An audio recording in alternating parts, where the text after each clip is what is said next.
Hello and welcome back to the Haynes Farm Open for day 2. We will be kicking off, I believe, in around about 10 minutes time. The athlete briefing has taken place and athletes are warming up and getting ready to just get involved with everything we have going on today. So we have obviously the mystery event. If you were watching yesterday, you will be aware of what the mystery event actually is. But if you would like to submit any guesses, you don't get quite the same mystery as everybody from yesterday. But if you're not aware and you still want to guess, there's a little while yet before we'll actually start talking through exactly what that entails. The athletes were all given a form to fill in to sort of tell us a little bit about themselves, but also submit a guess as well. And I know that obviously yesterday the mystery was in fact broken, but we do have what the athletes thought before that point as well, which can be quite useful. Anyway, so we have a brilliant series of challenges today for the athletes. We're starting off with that Cambridge deadlift, that 12-inch axle. It is a fixed axle. It is not a easy height, and also we're contending obviously with being in a working farm. So as you can see on the platforms, there is mud, there is dust. It is not like the gyms that these athletes will have been training in. So they're going to have to respond to the environment here and adapt to the environment. Then we're moving on to that overhead medley. That is a little bit different to yesterday's overhead medley. I believe that for some of the athletes, they also have a block press. So for some of the athletes, they will have a monster dumbbell into an axle, into a log, into a circus dumbbell. And for the opens especially, and I will double check for any other categories that have a block, they have a monster dumbbell into an axle, into a log, into a circus dumbbell, into a block. And those last movements are particularly tricky. The circus dumbbell especially definitely caught a lot of people out yesterday. It has to be in a different position, ideally, to be the most efficient press, and not many gyms have access to them because of the Now, we have a lot of different athletes today coming in with a lot of different goals. Some stepping into the opens or a different weight class for the first time. Others that are seasoned Haynes Farm athletes who are coming in for either redemption or to beat their last personal records at this with these events. The Cambridge deadlift especially has been one that Paddy's utilised many times, and it is named because of the actual wheels being Cambridge wheels themselves, but it's that 12 inches that can really throw athletes off when they're used to that more conventional height. As you can see as well, with the platforms being a more rough and ready setup, it really is being able to respond to that environment that's going to make that a particularly big challenge for today. Now, the record for this event is currently held by the men by Lewis Bing at 365 kilo. And yesterday morning, it was held by the women by Emily Norley with 175 kilo. Now, that record was set several years ago, but yesterday it was broken, and the record now stands for the women at 177.5 kilo. Now, that's interesting because Paddy is offering a £100 cash prize to anyone that can beat that record. So for the women, that has now jumped. So today, an athlete will have to beat 177.5 kilos, not 175, as somebody in the women's novice class yesterday was able to keep that and walk away with that prize money. Now, for anyone who is watching today who is new to Strongman, it might be that you're supporting a family member or a friend, or you just having a look and might have just found Paddy at this channel just on YouTube. We will do our best to kind of explain the nuances of these events as we go through the day, but we've also got a few animal-based comparisons to sort of help illustrate the phenomenal weights that these athletes will be lifting. So hopefully you'll be able to kind of get a little bit of a smile, or at least a little bit, it helps with a bit more context, I think, as well, because we are not to be underestimated. You'll see those circus dumbbells already in front of the deadlift setup now. They might look small, but they are heavy and they are awkward, and they do not want to stay in any rack position. So the more you have to fight with them, the more fatigued you're going to get. Now, we have a lot of athletes coming in today. We have the men's under 100 kilo open, the men's opens, over 100 kilo, the women's under 75 and women's over 75 kilo. We have a good array of athletes today, not quite as many as yesterday, but I think that might be good. I think we're set to start off around about 10 a.m. British Summer Time, and we should be, I think we're thinking that we might end around about 3 p.m. Now, let's have a look. So, the remainder of the event, I realised I got stuck on the other head. So we then have a combination. So we do have the mystery event, but it will run alongside our max keg throw. Now, yesterday, if you were watching the live feed, we had the live feed predominantly sort of in the middle. We tried to catch a bit of both. We hadn't been previously aware that we were running the event side by side, so we had to kind of improvise in the moment to try and get you as close to all the action as we possibly could. We literally had the camera about a foot away from the massive, like 5-ton tractor wheel, and I think even Paddy's dad, who was driving the tractor, did give us a strange look, although he is a very skilled driver, being a working farmer himself, who has built all of this kit, including the hydraulic arm for the throwing event, which looks so impressive, that we set up that closely. But we tried to get you into the most opportune spot for the day. Now, today we're gonna kind of learn from that a little bit. We're gonna kind of try and give you a bit of both. So we're gonna try and move the camera to a more advantage. Oh, I can't speak this morning. That's not good. I was speaking all day yesterday. We're gonna try and move the camera so that we're able to capture the throwing event just in a little bit more detail.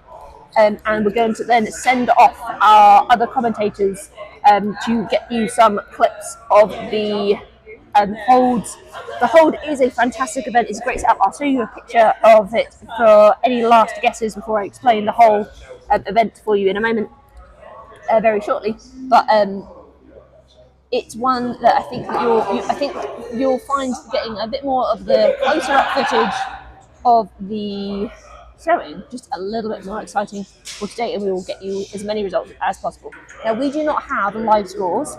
We may not even have a full running order, especially when we have two events running side by side. We will do our best to let you know what's happening and who is lifting.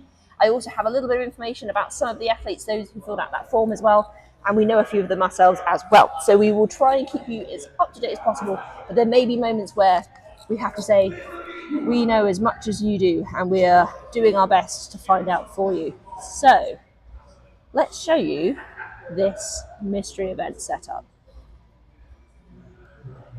So hopefully you will see very shortly a tractor appear.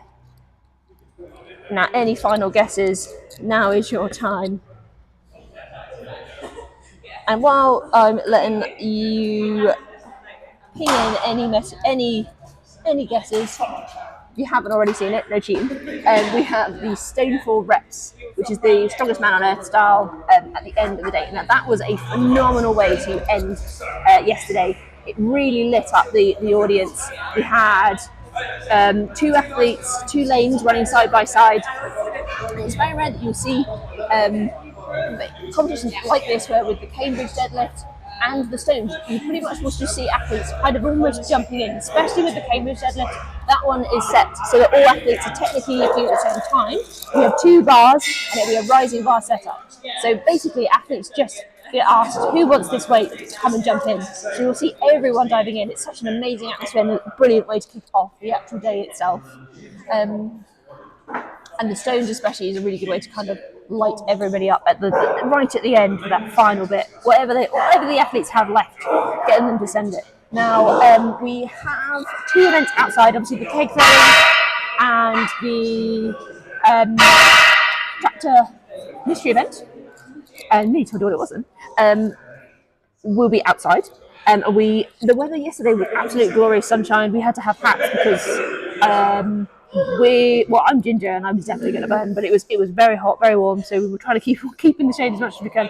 Today is actually looking a little bit cooler. We have cloud cover so far, so hopefully that will be still good for you guys to be able to actually see what the action and what's ongoing, but at the same time will mean that the athletes aren't getting so hot and fatigued, because the last stone event was warm. When we moved all the athletes back into the barn, it started to become a bit like a sauna. It was quite hot. We could see people having to grab tacky grades that are meant for much, much hotter conditions than you'd usually find in the UK, even in the mid of summer, let alone at the beginning of spring. So we were contending a little bit there with that. Now, right, so this mystery event, let's explain. So, the picture here might be a little bit misleading because it looks like the floor is flat. Well, the floor is not. The floor is actually on a gradient. The athletes will have a max hold of a tractor as it's trying to roll back down a hill. Now, these are not light tractors, around about 6 tons. The women yesterday also had a 5-ton tractor. Still a grueling event. That rope is also not a fun rope to have to grip with. It's essentially a very thick rope in a sock. That's probably the best way to think about it. It's got an outer coating which makes it really difficult to actually get any friction on the rope at all. It's going to want to slide out of your hand really quickly. And we saw a lot of athletes, obviously they did not know what this event was before they turned up yesterday, and they had to drive past it as they entered the farm, so a lot of athletes must have figured it out as they were literally entering before they'd even weighed in and possibly even had their breakfast. So quite a nice way to find out. But we found a lot of athletes were being really great at adapting in the moment, learning from each other, watching who had come first and before them, to kind of really start kind of playing around with what techniques would work well. We had some people who kept their legs very straight and their backs very straight and leant back into the lift, and we had others that took a more hunched over position where they had like chalk to the forearms so that they could grip onto their knees and really kind of almost create a little ball of themselves to kind of stop there being any room for maneuver and moving around. And we had some phenomenal times. I believe the winning time overall was 82 seconds. I might be a little bit wrong on that one. It was 83 seconds. And that ranged right the way through athletes only making it a few seconds as well. So it's definitely a good separator, and the athletes will not have been able to train this one. Now, we asked them what they thought the event might be, and we had the most guesses was an arm-over-arm tractor pull. So it turns out the athletes do actually know how Paddy's brain works a little bit, but just a little bit off the mark. We also had a lot of guesses for a frame carry because obviously Paddy known for grip. We knew a lot of people were thinking there'd be some kind of grip and moving component in there. I suppose the tractor is in theory moving, but the athlete is static on this one. Switch your brain off and dig in deep. Go into that dark place and switch off. Be a gritty athlete. The other guesses were a very wide range from the egg and spoon race that has been recently popularised by barbell division, all the way through to car yoke walks, zerk carries, shield carries. Had obviously released the teaser of you can't park there, mate, but then did clarify it was not a car flip. Now, I think, as you can probably hear, the music around me is starting to gear up, and I think everybody is starting to filter this way, so we might be getting underway with the deadlift very, very shortly. Someone going to be next to us. I will find out exactly which class is going first, but I believe the opening weights for the men are 150 kilo and the opening weights for the women are 75. At that point, basically, athletes are just asked who wants the next weight and the next weight, and they can kind of hop in when they want. All of the athletes will work together. You'll see the women will be lifting on the bar closest to it, where Paddy is currently standing, and on the furthest away bar with the red weight counter, that will be where the men will be lifting. Yeah, your face is in. So once again, the records for the deadlift currently stand at Lewis King, 365 kilo, and no, not Emily Norley. I will find out the name of the athlete who actually did break the record yesterday. The record was reset at 177.5 yesterday.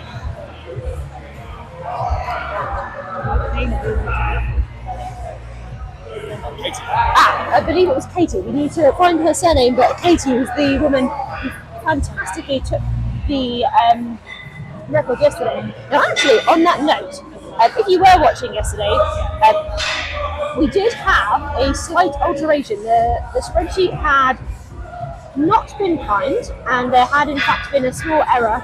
And luckily, before the athletes left, but after the live feed had concluded, we were able to quickly redo our scoring, and it had a small error. So, at some point I will also show the final podium, and it was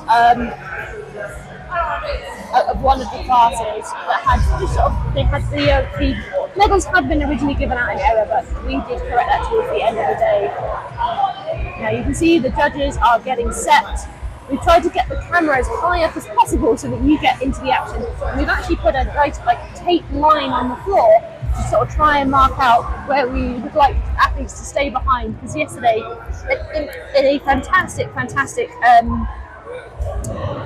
show of support, just wanted to get behind each other, just wanted to get right in each other's faces, really be able to scream for each other when they get into those heavier lifts, especially for those second, third attempts. And because of that, which was wonderful to see and wonderful to capture, they were standing in front of the camera on quite a lot of occasions. So you might have heard, if you were watching, me and John running around trying to get athletes to just kindly step back a little bit.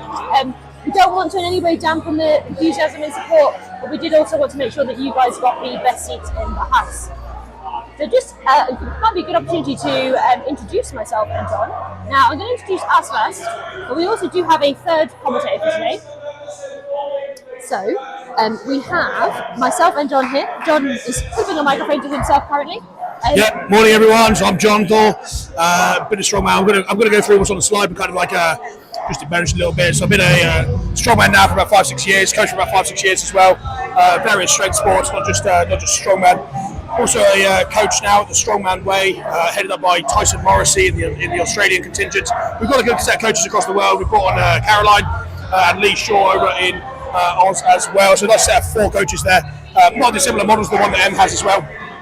So really enjoying that. We had a few guys in our group yesterday, the novices taking on their first competitions. So I was really excited to see. Today we obviously, as Emma's introduced this morning, we are moving on to the heavier or the more experienced categories, I would say, today. So we should see some heavier lifts. And I'll pass over to Em to introduce herself in more detail. Oh, right, yeah. And so my name is Em, and you've been with me all morning so far. Hopefully you can still hear over the weight loading. We're getting ready to go. We will transfer back over when anyone is about to start lifting. So don't you worry about that. I am a strongman. I compete as a under 64 kilo athlete. I have just in December competed at OSG World Strongest Woman for the second time.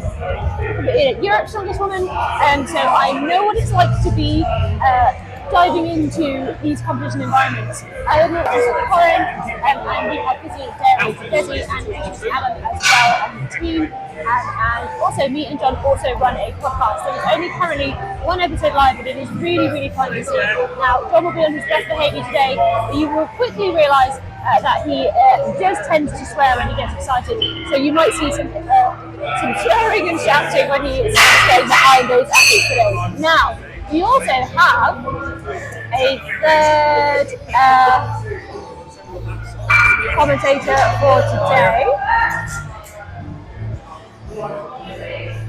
We also have Dave, who now has a microphone. Would you like to introduce yourself?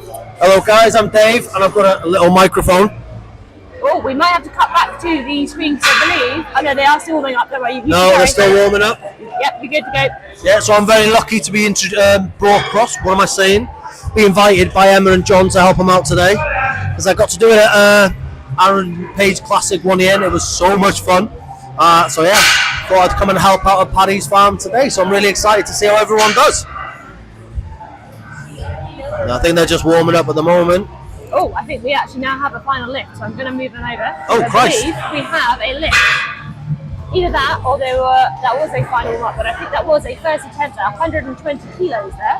Yeah, I don't know where that came from. No, that just came out of nowhere. So I think that was our first lift of the day. We've got some great communication going on. But I think, here we go. Right, so the women's bar is about to be loaded to, is it 125? Let's find out. I'm going to angle our camera. 130 kilos. So the bars today, I think we're going up in 5 kilo jumps either side, same as yesterday. So all the jumps will be 10 kilo total jumps. I think if there are a few people left in at the end, they will allow the athletes to collectively collaborate and agree a final jump. So we saw someone yesterday who did a 270, 280. With only 2 athletes left, they agreed a 285 final lift between them. Until that point, it is 10 kilo jumps. So the women's bar loaded to 130 now, the men's bar opening up today for the athletes at 200 kilos, which is great to see. That is a solid We had a lot of athletes yesterday who were already dropping out by the 200 mark.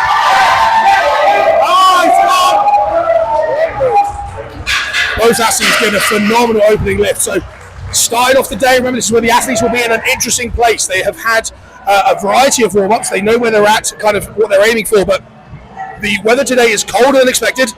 They will have been warming up in a barn, in a different barn across the farm. And sometimes what's really tricky is knowing exactly what your opening lift is going to feel like. You might actually have had some really good warm-ups, feeling really fresh, moving well, and then you may have misjudged your timing. I know I won't call them out and embarrass them, but there was an athlete who got particularly excited, and 10 minutes after the athlete's briefing, so already 40 minutes ago, had warmed up to 280 kilogram. Bit of a, if I'm being blunt, probably a bit of a mistake, but it may pay off really well depending if he knows what he's doing. But already being at 280 40 minutes ago, when the bar is going to take probably another half an hour to get to that weight again, that's a good hour-long wait before he gets back to that bar. That is an impressive lift. Because that is a lifter who is actually attempting to just do one opener lift and move on. As following an injury, knew that the deadlift was not going to be the event for today. He just wants to get a banker in, move on, get stuck into the rest of the day. So are there any big numbers that we're expected to see today, especially from the women, Emma, do you know? And yeah, I believe we've got a few people that are going to be going for that record today, which is now set at 177.5 kilo. If they do break it, they get £100 cash prize. Nice. I think I heard some whispers about some people wanting to get 200 from the women today. I'd love to see someone get 200 today. I think I did hear from a few of the coaches here today that they're expecting people to break the record by 10-15 kilo. They don't know if someone's got 200 of them. They have money on kind of one person might. I'm not going to name them in case there's pressure for them, but there's certainly an athlete here they think might get the 200 range on the women's. Oh, that was lovely lift. Lovely. Now, if you are used to deadlifting in your home gym, this is not a setup that will be in any way familiar to that. They're using an axle bar firstly, which is a fixed bar. There is no whip, there is no bend in that. It is also about the thickness of a Coke can or a Monster can, as we have here, which is a really extra element to contend with from a grip perspective, so that you'll be seeing athletes using straps here, but also it's going to pull that weight out in front of them. You'll also notice that we're in a barn. There is dust, there is mud, the floor is not even. This is a tricky lift. These athletes have to respond and adapt in the moment. Yeah, so we've got men's going again now. I think this is his second attempt. I think he's gone. No, unfortunately not. What was that on it? 210, I believe? Good fight, yeah, 210. It is. It's such a hard lift to do. Oh, wow. Ellen making that look effortless. So you also notice that we have the judges that are on the left-hand side of the screen here. We have Ben in the orange right in front of us. You notice that they're raising their hands. So that's because the athletes will not be given the complete lift until they meet the judges' standard. They need to finish the lift, fully look out the bar with their hips through, but also demonstrate control. We had a number of lifters yesterday who had technically completed the lift, and they had actually locked the bar out, but they were still having to take a few steps forward and back. And you'll see that, especially with the moving events, the Medley, the overhead as well. Just a little out of reach there, I think, for the 140 for the women. That 240 though for the men's bar, we're up to 240. That was a wonderful lift for that gentleman there. And I think with this flooring as well, it really does favour athletes who are happy to kind of stick in there just a little bit more, because actually if you're used to feeling that explosive power initially, the floor's quite spongy, so it adds that extra component in there. Yeah, it's a particularly spongy floor, very difficult. Slightly uneven as well. One of the beauties of being in a barn on our pads in the middle of a barn. Phenomenal opening lift there for 240, the gentleman on the left hand side with the wonderful dreadlocks. But as Em said, the problem with the barn, you've got a few variables that are difficult to predict. The other thing, as we said yesterday, the problem you find is that the axle is absolutely merciless from the floor. So you've got a spongy floor to contend with, but you also have a bar that is immoving, right? It doesn't bend. There's no whip. Even a stiff bar has a certain amount of flex in it that allows you to break the floor, generate some momentum. This axle just is unrelenting. It will not give you any flex. I believe the women are right. It's a particularly good deadlifter. I've seen her a few times before. Bear in mind these are the days, so the men here are at 240. The women, wow, what a lift. That was fantastic. Bear in mind here, we are 27.5 kilo away from the new women's record set yesterday. And women here have not even taken their opening attempt.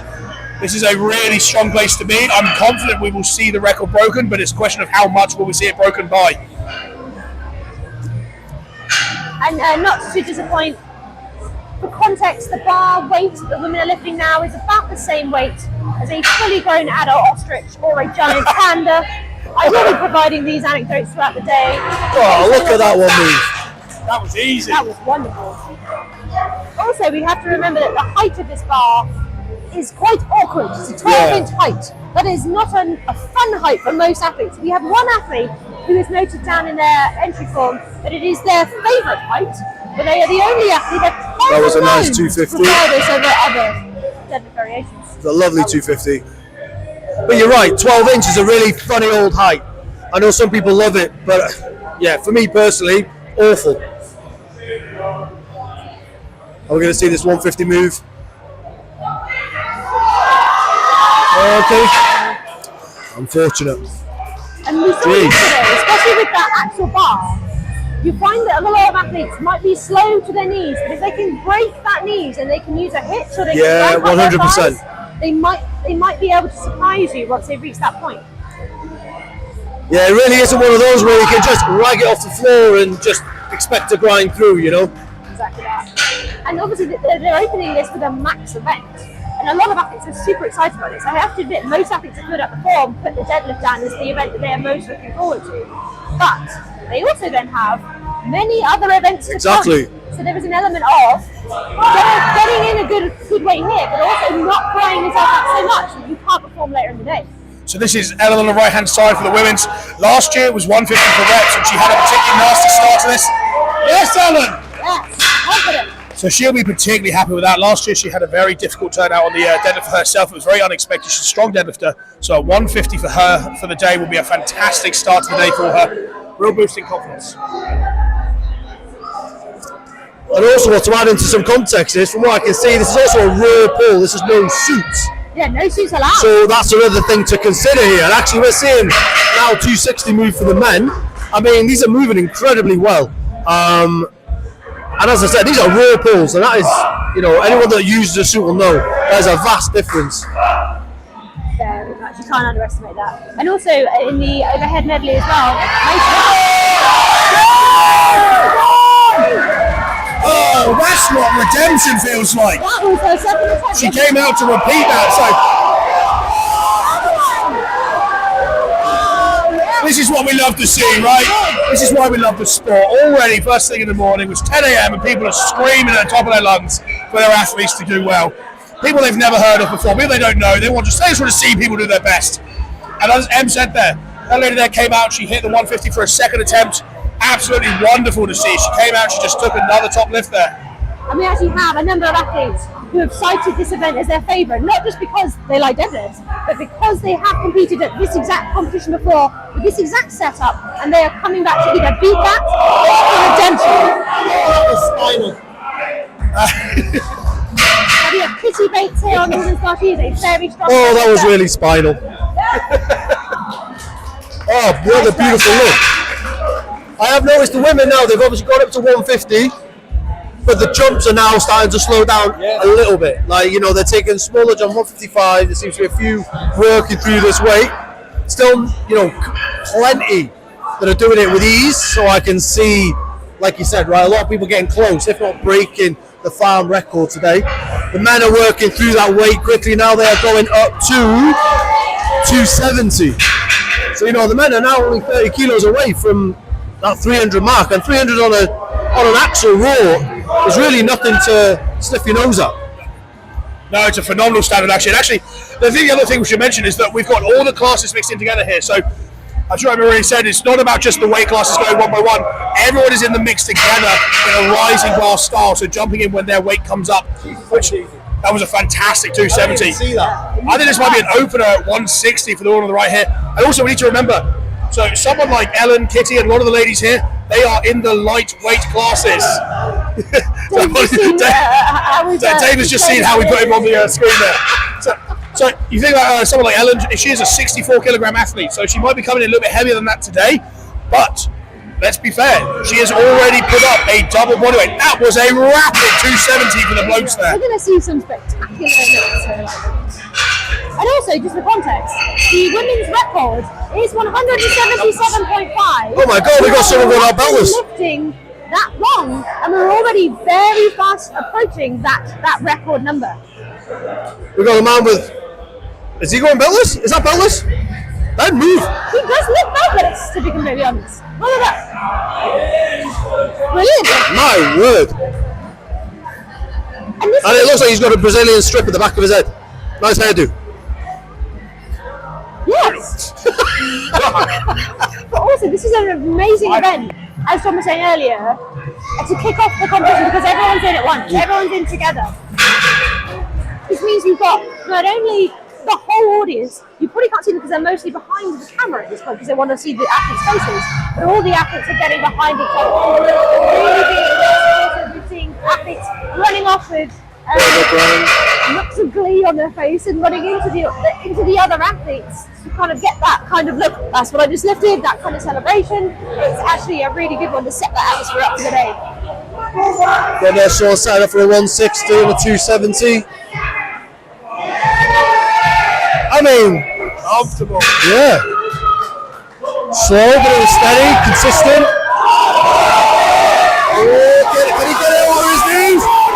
Just hit that now. Come on now. Come on now. Yes. Look at that.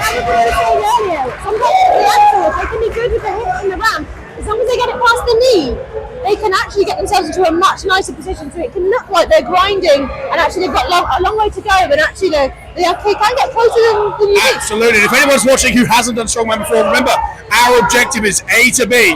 We don't care if you hitch. No one cares if you hitch. Doesn't matter if it's a prettier lift or not.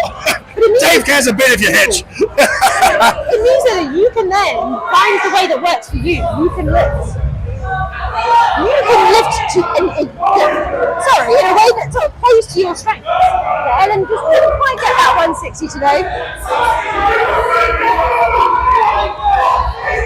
Just a bit more. So here we're seeing some of the sticking points for these athletes. Again, as we said, like the axle is merciless from the floor. So you've just seen two athletes come out. Made their previous attempt look pretty solid. Ellen especially had a really solid 150. Going to 160, just a 10 kilo jump, and the axle didn't break the floor. Problem is, again, it's an unrelenting, merciless bar. Trying to break the floor is the hardest part of this lift. Once you're moving, it's almost one of the better places to be because you can try and keep that bar moving. And as Max previously, with the wonderful dreadlocks just demonstrated, you can get that hitch going, almost that two-part deadlift. I've never perfected it myself. I'm just kind of a bit of a raw wrestler. Oh, the spinal lift to his back! Look at that! That is just a grind. We love it. Nice. Now we've got a 165. Oh, Kitty, you got that? Taking a breather. Come on, Kitty. Brace yourself. Go again. It's going again. Kitty, that's there. Keep going. Come on now. Get 2 attempts on this. Brace, Kitty. You've got that. It's really hard sometimes. Trying to go for that second attempt, on a ratio, it probably doesn't work out. But you've always got to take a chance. There's a gamble. You're going to waste a bit of energy, but you never know. It might go. Now we're only 12.5 kilos away from the record on the women's bar. I was going to say, is it 10 or 12? 12. 177. That's insane. So, I mean, we are close. And I believe it's 280 Now, on the women's yeah, bar. you're right, 280 for the men. Yeah. This was the... Nice. That was I mean, rapid. he violated that 280 a little bit. So I think that gentleman there, I think he's the one who warmed up earlier reference, but he confidently told Paddy in advance of coming out. That was a wonderful 165. Apologies, did not want to ignore that. So the gentleman who just pulled 280, he's the one who said he's going to go for the 365 record, which I find very interesting. We'll see. That was a wonderful 280. That man I'd put more money on, if I'm being blunt. I'm sure the guy before, probably one of the things he found is he may have just warmed up too early. Now he needs to get his groove back, find his rhythm, and he'll be in a much stronger place. But yeah, with the weight 280 move there, do I think the record's there? I would be, if I was a betting man, I'd say no. Where have all these deadlifters come from, by the way?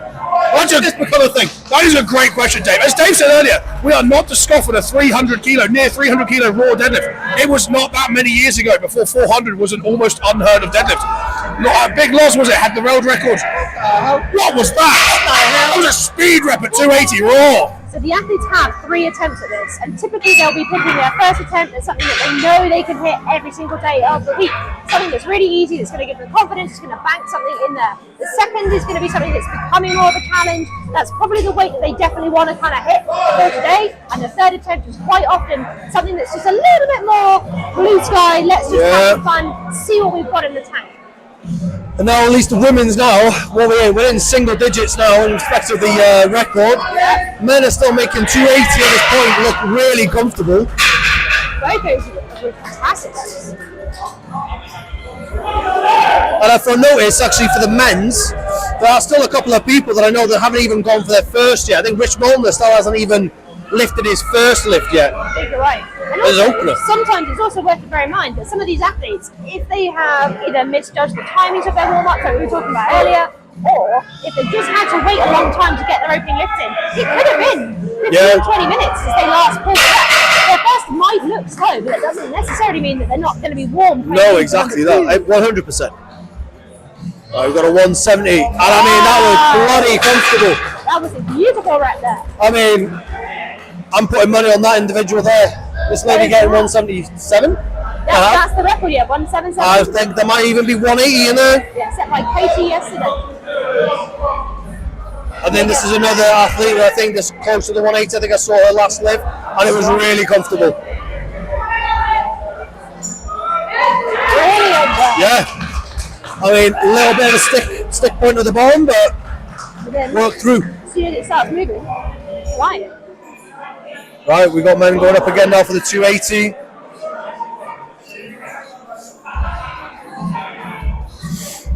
And for animal comparisons, around 300 kilos is about the weight of an average polar bear, and they're a little bit shy of that now at 280, but they're in the region of lifting an actual polar bear off the floor here. Emma, that is the craziest statistic I've heard all day. I've got those animal comparisons coming all day long, don't you worry. That bar is the same weight as a polar bear. Yeah. I feel like sometimes when you see it in plates, you kind of lose the context. 100%. It's so much easier. I think that's why people, when they see people lift cars or pull a truck, you can put a bit more context because it's something you can relate to. Exactly that. So yeah, it was a shame. We will get a list for future events so we can tell you who's lifting. So right now Mr. Dreadlock did not get that 280. Yeah, we're just having to go by descriptions of what the athletes are wearing or have said to us in passing as other identifiers, but we will get a list for you. So you've got another 280. Oh, a little back slap there. Sometimes that adrenaline. Oh, he had a little stick clap, but he's got it. Beautiful. Beautiful bit of work.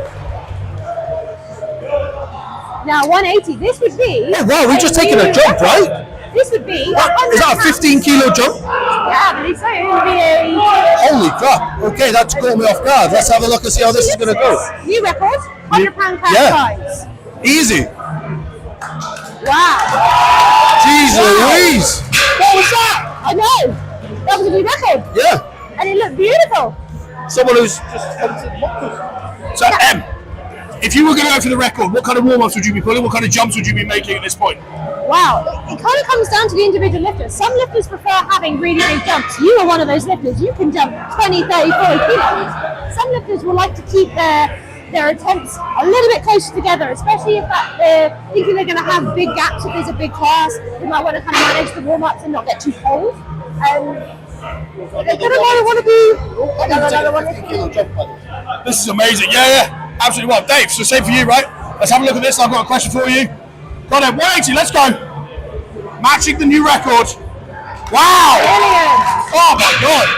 Remember, this is a raw debit. No one's wearing the secret. The other thing is, remember the rules, guys. So we have a slight adjustment to the rules for a normal event. If you are going for a new record, you may take a 4th attempt.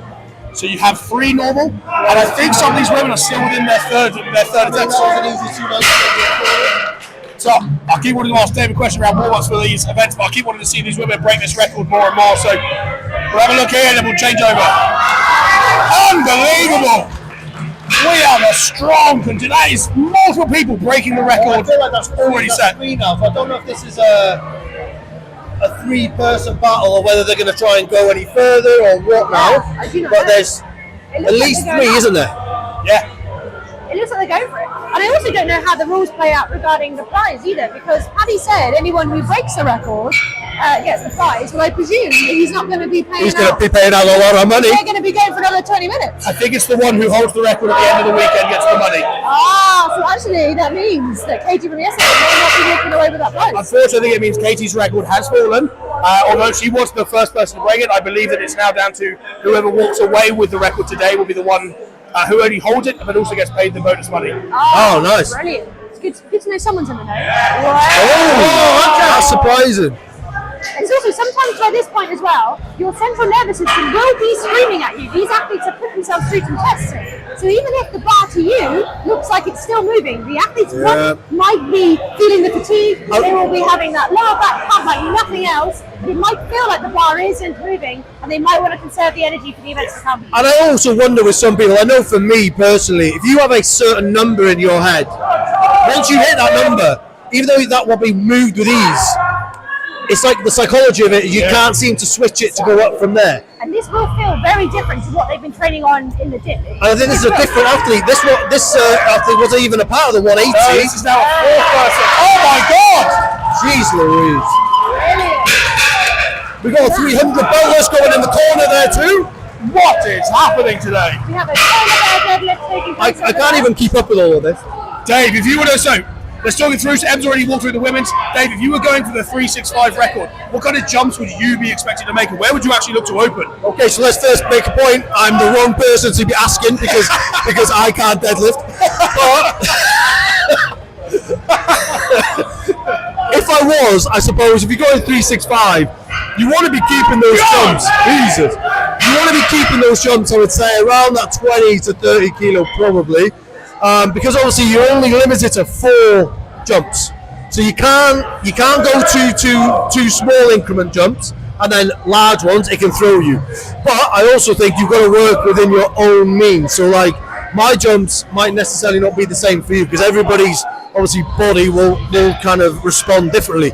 But personally, if I was capable of those sort of numbers, I'd probably go between 20 and 30 kilo jumps. I believe it looks like we're going to have another female lifter going for 187 kilos, which as of yesterday morning would have been 12.5 kilos over the current record. Yeah, we're now looking at 12.5 kilos over yesterday's record. We are now looking at 10 kilos over Katie's record, she said yesterday. Although we should highlight, Katie was competing as a Masters, and someone who took the farm record as a Masters athlete. So never count these guys out. They are phenomenal. Paddy said yesterday that the Masters are some of his favourite athletes. We've got some guys just... Oh, this is ridiculous. I also love that this goes to show that mass doesn't always mean mass. That's a very small lifter who's just pulled a phenomenal deadlift. New record. Yeah, but I feel like the mass move mass notion, I think that's died in recent years because you look at people like Ollie Clark, you look at Shane Jaman, you know, Rich Molnar, who's here today. You look at all these individuals from the men's side of it. You know, you wouldn't say they're the biggest of athletes, but Jesus, can they move weight? Speaking of Rich Molnar, Rich is going for the record today. That guy. We also have a number of athletes. Bless you, John. And bless you again. And bless you again. We have a number of athletes who are competing in the under 120 kilograms category, who actually usually compete as an under 80 kilo lifter. We also have lifters in the women's side who are competing as under 75, who quite often compete at under 64 kilos. So they are they are up against head to head with athletes who are much bigger than them. Well, what I would say, even though we're seeing some really impressive numbers on the deadlift today, the record still is 365, so there's still 65 kilos to be added, which is a lot of weight, you know. 65 kilos, that helps. Yeah. Whilst it's a lot of weight to be added, what we can't forget though is that Rich Molnar, an under 80 kilo athlete, weighing heavier than that at the moment because he's in opens class. He's not opened yet. Yeah, I said this guy has not come out for his first lift yet. I can't see if there's other guys who are in the same place, but Rich Molnar, who's going. Oh my word! What's your Look at that! That was so close. You see there, then, to judge, he has his hand up. He's waiting for the athlete to finish the rep and demonstrate control. Ben's ready to fight anyone on that decision. He will only put that hand down to give that down command when he's seen those things. And if that hasn't happened and the athlete lowers the bar, they do not step on it. That wasn't locked out, unfortunately. You know. This athlete looked fantastic earlier as well. And just for context, as we're going to go for our animal comparisons, the weight of the bar coming in right now is about the same as a fully grown adult lion, and a male adult lion. Oh.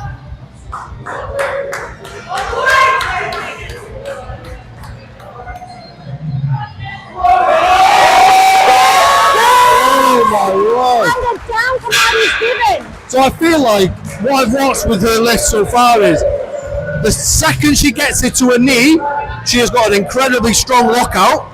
You can tell it. I know it's actually it's hard off the ground, but you can tell knee, it just flies up from there. Lockout does not seem to be the problem here at all. I actually wouldn't be surprised if she could lift 200. I don't know if she will. She might not need to, because at this point, although it is a max event, Yeah, 100%. one, they have all these other events coming, so you do want to conserve your energy a little bit if you can. And this tactical. It all depends on what that individual puts more value on, right? Do they put more value on getting the max lift, getting the record for the farm, or being competitive for the day? Exactly that. And our next event is the overhead press. So you will see a huge array of techniques used here. Again, because it's an ATP sport, you can play to your strengths. You'll see some athletes more or less strict press their way through every single implement, just grinding on through. Whereas you will see a lot of athletes, especially the lighter athletes, tend to lean more into the more explosive techniques, the jerks, the push presses. And if you've just done a max deadlift, your legs are not going to be feeling particularly fresh and powerful. So it will be very interesting to see how that plays over when we come to that medley next. For anyone wondering what's going on currently on the camera, right, adjust the camera a little bit to make sure you've got a better view of the blokes. So that's a pretty good view at the moment. So the men are going to keep going. The women have finished. So the winning lift there was 190. Phenomenal lift. That has exceeded and moved the record. Interesting here for the 310. That was a gentleman going for the 365 record. That's a really interesting turnout for him. He'll be very surprised by this. He'll be disappointed. Yeah, he may get us in the second attempt, but he'll be disappointed where he's at today. Just comp variables are difficult. Sometimes you come in thinking I'm absolutely on the money, and your body says no. Sometimes you can come in feeling terrible, and your body says, nah, it's the day, go for it. You had one of them last time. You were competing here, I believe. Yeah, did you? Well, adrenaline can be a blessing or a curse, right? Either gets you there or it can fucking take it out of you. And am I right in that Rich Milner has still not actually... No, I don't think I've seen him yet. If I was Rich and I was going for 365, I think I'd be opening at about, honestly, 320, 320, 330. Yeah. If you want even jumps, you're probably looking at 330, 350, 365. If you're more ambitious, maybe a 320, 340, 365. If you don't mind a final jump being slightly larger than the previous. The 5 kilo not being a standard increment is a very hard place to be. In an ideal world, I'd love 325. What a break! I think there's also a little bit of clever tactics with it. If you know you've got capacity for these big jumps and you can do it in 2, 3, you might, even if your opener might be better than most of the other ones you're competing against, you're using less energy. And you got to remember, Rich is an athlete, right? He's not just a record breaker.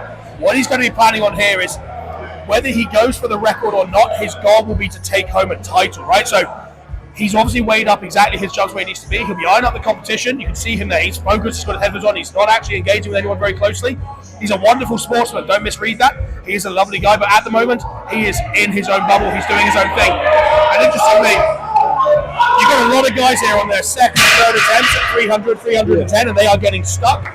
If he opens at 320, he's going to take probably in the region of top 5 straight off the bat. Second lift will get him up to the top of the podium likely, and then he'll go for an absolute YOLO final lift. And Rich is an impressive all-round athlete, but the reason why this is particularly exciting is because he currently is a world record holder deadlift. He has the under 80 kilo world record deadlift. Yeah, he does, yeah. And he did that with ease. Yeah, he did. It was a 363 kilo deadlift on a deadlift bar in a suit.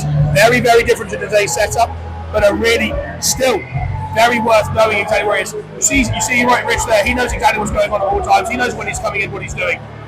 But interestingly, you've still got some people who are still kind of, they're in the mix, they're in the angle, they're not backing down, but interesting to see how this goes. Yeah, really interesting. And I think, to be fair, we're going to be able to gauge really how his opener goes and whether that 365 is. Because like you said, right, he has got the under 80 record. As I said, that is a deadlift bar, that is a suit. There's a lot of different variables. It was done in a very different indoor environment. The other thing to remember with Rich's opener here, Rich will have warmed up probably about 15, 20, maybe 30 minutes ago before he came into the barn, and he's been waiting here, eyeballing people, understanding where they're at for the last half an hour. So at this point, he's been stood calm, still, he's been cooling down. So what you might see happened to me a couple of years ago, his opener might interestingly be harder than his second lift, because by the time he's had his first lift, he might be on the money. And I also think, as it stands, if he gets his opener, I think it's going to put him top 5. Anyway, right. As it stands. Yeah, absolutely. Obviously, this first event has been done in the order of the weights that the athletes want to lift. So we started with a very lighter weight bar and gradually increase that weight. That's what set the running order. But the events after this point will be set on the reverse order of how everybody plays. The further you can go with this deadlift, the later you'll be coming out with that overhead. And that gives you that ever so slight advantage because you know what everyone's done before you. You know how the kit is performing, and especially that is particularly useful for things like the mystery event, where we saw yesterday athletes learning where to put torque with the back of the elbows, things like that. Those things that you wouldn't necessarily have picked up on if you'd never seen the event play before. Yeah, as guests, sorry to cut you off then, but as guests, Rich is opening at 320, right? Kind of where I'd expect him to be. Depending how the opener goes, I'd probably expect to see him do 320, 340, maybe 350. Yeah. If he's allowed and he's the only one left, ideally, if I was Rich, I'd be bargaining for a 345. If he's the only one left, I don't personally see a problem with it, but I don't know what Paddy's I think Paddy's already said it's 10 kilo jumps, because I think one of the other guys I was hoping to go for it, he was like, what will it be? And I don't even think it'll be 365, I think he'd have to go 370. Possibly. Interesting, not clear yet. I mean, is the current record 365 or is the current record 36? 365 is the So you're right, he'd have to go 370, you're absolutely right. Currently In that case, probably maybe 320, 350, 370. Let's see how he's moving today. This is going to be a real telltale sign of how the rest of the day's going to go. He knows what he's doing, sets himself.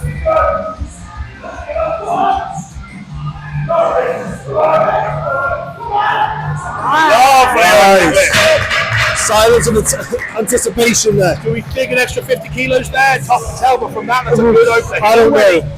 He's already near the top of the pack. I mean, like I said, right, from a full day perspective, that's top 5, easy, done. Has it the record? I don't know. There's still a lot of weight to add, For context, Toby is the only athlete I've ever known who has said that this is their favourite deadlift height. Who did? Toby, the lifter who's just come out. Interesting. Well, someone needs to have a word with Toby. Yeah, someone needs to teach him how to deadlift. Says the guy who just pulled 310 and went to 320. Yeah. Someone needs to teach him other variants. We liked Axel 12 inch. What on earth? If we haven't explained as well, the thing we tend to find with an Axel 12 inch is it's exactly the right height to lose all your leg drive, but to just put it straight into your back. Okay, that was a nice one. That was a really good 320. That was a big 320. Looks like there's some other lads who are going to push Rich in. So I think as it stands, that is now joint first with Rich and our gentleman who's just got the 320 now, right? I think so. And this is the other thing we've got to think about now for Rich, right? Going for a record, the time in between. There's not many people left now. Yeah. So absolutely. Actually, wait for his first opener to suddenly now have a substantial weight. Okay, so that's allowing a 5 kilo. They are allowing the 5 kilos. I am curious if this guy has he got a belt underneath there? It looks like I can see a soft belt, but it's quite wide. I'm not sure if it's a full belt. Could be a deadlift, a triple fly deadlift, I suppose. Might ask him to lift his top later. I might do that anyway. So he's going for a little low position. A bit like Paddy does when he's in a suit. Unfortunate. Got it off the floor, but not much better than that.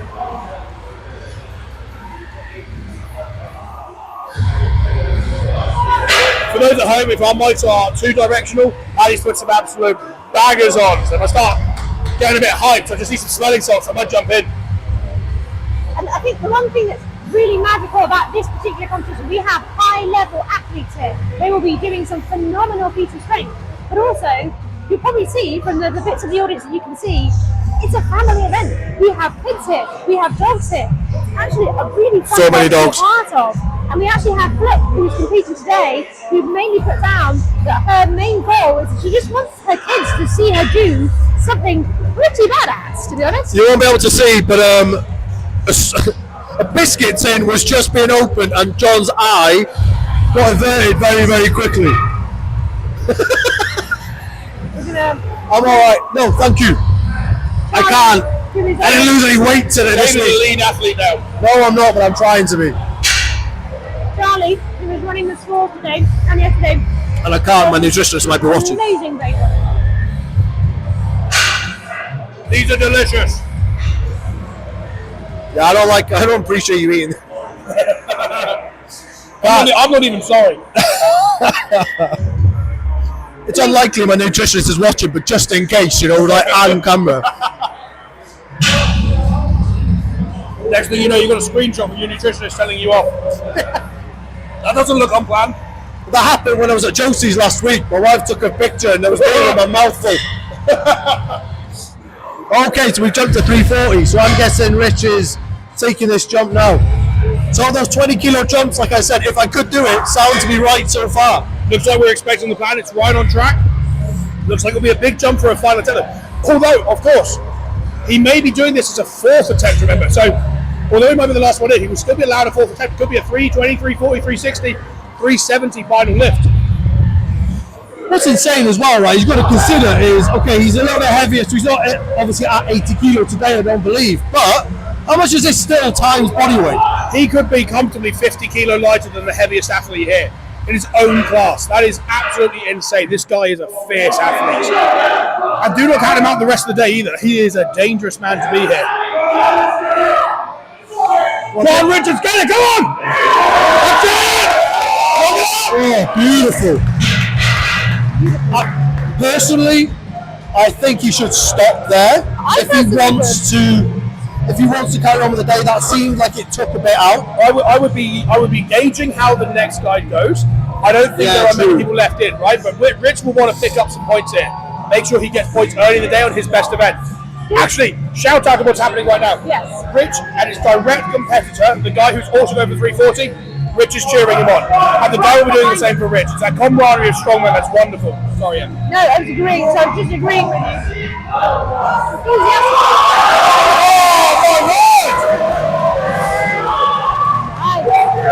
I mean, okay, so maybe he needs to do a little bit more. Yeah, so if Rich wants the points, he's going to have to go a little bit higher. If I was Rich, I might be thinking more like 350. Yeah. Try and count the guy out. But what's hard to tell, Rich and that guy there have two very different styles of deadlift, right? Rich was slow from the floor, but once it started moving, it was consistent and strong. The other guy there, I think from the Rich floor, but might slow have on the just said lockout. no, but no. Is he out? I think so. The thing is, you've got to consider, right? They're not going to allow them any extra time to rest, to get ready. The whole day has been turn around. And at this point, So it looks like they are stopping with. It's worth saying Matt is 20 years old. Jesus. Pressing his What? phone. Yeah. Pass the mic. Yeah, Rich has just said doesn't think there's an extra 30 kilos there today, so he's going to leave it. And yes, that's joint first with Matt Stevens, who is 20 years old, pulling 340 on an That activity is offensive. without a suit. What's happening What to was kids? 20-year-old Paddy doing? What was 20-year-old Paddy? 20-year-old Paddy had just about pulled 300 kilo on a deadlift bar. So there you go, a bit of context for you. Wow. right now, I believe we're going to get set up. Oh, sorry, you carry on. No, I was just going to say that in the women's, the speed we got to about 140. I looked over and the men had done like 2 lifts. Yeah. You look over to the women's and they're all slinging 140, 150s. We said the same. Within 10 minutes, 15 minutes, we were 20 kilos away from that current new farm. Yeah. And we had 4 women above the record, all fighting out for the top spot. So did one were at 190. Yeah, was that Tiff, was it? We don't have the names. Oh, we don't have the scores. I believe it is. Yes. Yeah, so Tiff got 190 for a new record. Worth saying 15 kilos on the old record as well. So pretty impressive. And it's funny because So he's taken that record from Emily Norley. Very similar build, very identical. Yeah, So absolutely. it's clearly the right build for that slightly raised axle, horrible setup. Crazy strength. That's Get your unbelievable. knees nice and early and then just knock it out. Yeah. So right, I'll love you and leave you. I'm going to go help the guys set up for the overhead, but you're doing a great job. I love you both. Much love. Not Dave. He's Welsh. He's not around, it's okay. Now, they'll be setting up for the overhead medley now. So what we're going to do is we're going to go to a hold screen, just because we're probably going to have to adjust the camera and you probably don't want to see us. Yeah, it's not going to be the prettiest. So I will get you a little bit of a photograph of me and John, so you can see that, and I'll set some photos of Dave as well once it's moved around, as we get everything moving around. We'll be back with you very shortly.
All right, so we are still getting set up. You'll see some of the athletes in shot that are coming in to just get their hands on some of the equipment.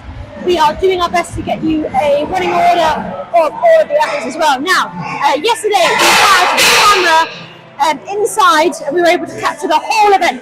That involved obviously the circus dumbbell that we see, the monster dumbbell that we see right to the back being lifted fantastically on cue. Then the axle progressing into the log and into that circus dumbbell, which is closest to the screen. All of those are challenging implements, but the Opens today also have the block press to contend with, which you'll see in our smaller camera just to the bottom left-hand side of the screen, which we are now jokingly calling the block cam. Now, this was originally intended to be the camera that was looking at us, so we didn't need it to be a super high quality. Basically saving all of our juice, as we are in fact streaming on 4G from a rural location in Oxford from a working farm. Basically, we put all of the juice into the bit that we thought you'd want to see rather than our beautiful faces. But because of the space constraints, we've had to unexpectedly put the block outside, which is why we flipped our camera around. So you should get a shot of all of the athletes who have made it to that block. It just might not necessarily be the most high quality shot that you'll see today. That's probably not even from our team, that's probably from the media team, to be completely honest with you. But hopefully here you will get a good taste of the whole event as it unfolds.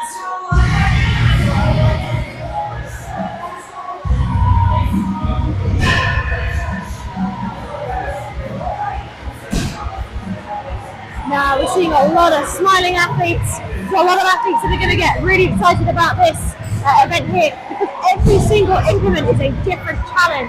The circus stuff, the monster dumbbell right at the back, is a awkward piece of equipment. You'll see here it mainly comes down to whether or not the athletes can get into a beautiful wrap position so that they're able to channel that weight with just one hand above their head. They are allowed to use two hands, clean the dumbbell to their shoulder, but from that point it is just the one-handed press. The next implement is that axle bar, which is the same thickness as the bar they have just been deadlifting on, about the same size as a push hand. It is a bit of a challenge, and we'll see lots of different techniques at play across all of these implements, especially when it comes to the axle bar press. We will see different clean techniques. We might see power cleans, we might see snatches. We actually did see a snatch yesterday. We will also see power cleans, belt cleans, continental cleans.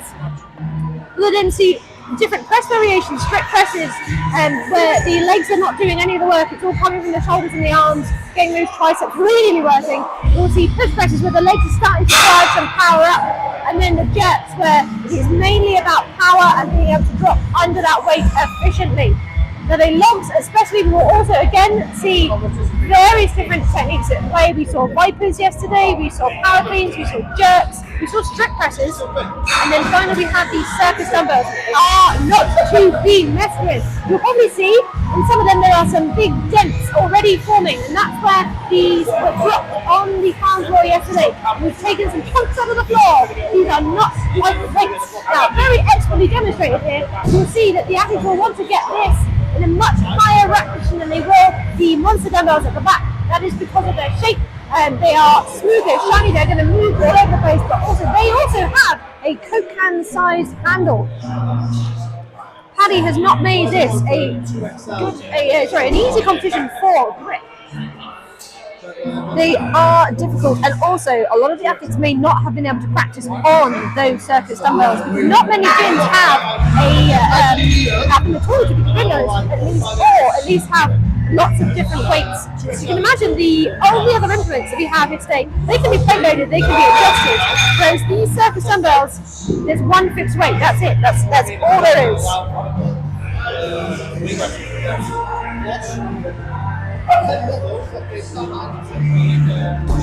can see the athletes just doing their last warm-ups here. Hey, I have to give you credit.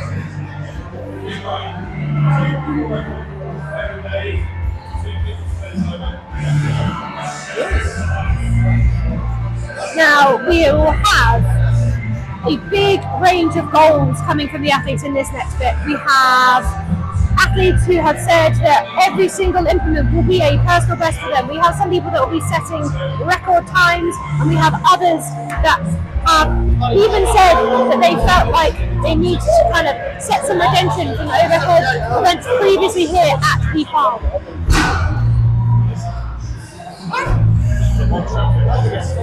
Now this event will be a speed event. The athletes will have to lift every single implement in order, and it will be the fastest to complete.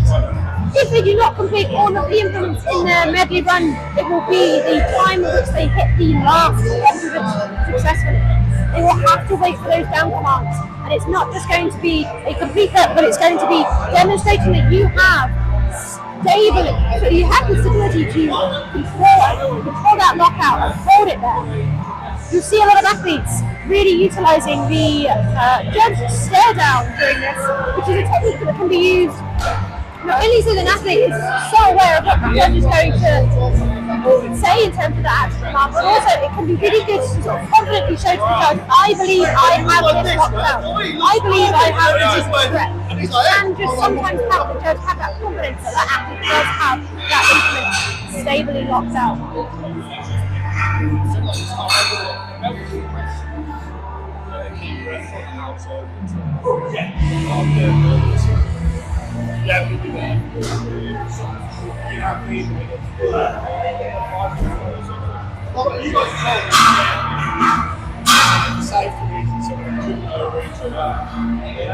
Also jumping out into the blocks.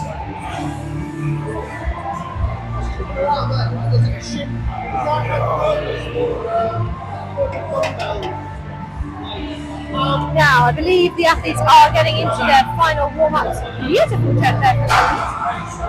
That will be a very efficient technique, especially with the amount of implements to press here. If you're able to move efficiently, you will probably have a slightly faster score to be able to actually continue pressing efficiently.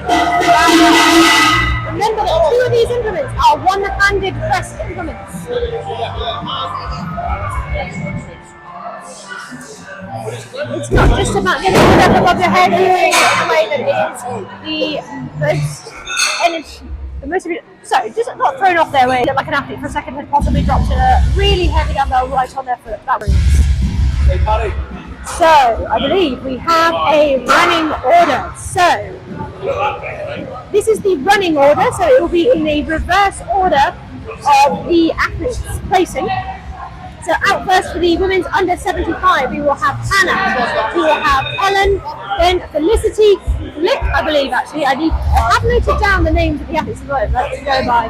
Then we have Lucy T, who I believe is also here with her partner Lily Walsh, competing in the under 120 kilos. They are actually the most fit. And they're both competing in today, which I think is fantastic. We then have Lucy Hardwick and then Tip, who took that deadlift record. In the women's open, we will have Claire out first, then followed by Kitty and Lizzie, then Lisa and Laura. A lot of L's in that category there. Then on the men's under 120, first out we have Sean, then we have Ethan, then we have Max, then we have Matt Stead, then we have Rich, Aaron, Jamie and Lee.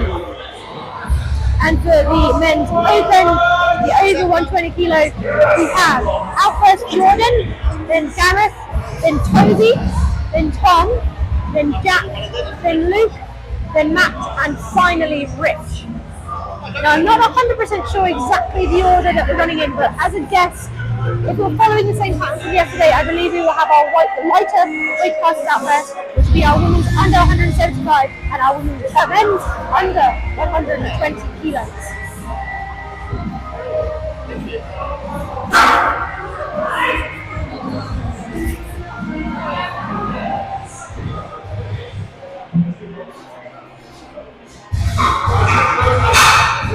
So, a little bit about the athletes that we have here. So, Ellen Davis, who is going to be out second for our women's under 75, she has told us that she is most looking forward to this overhead medley.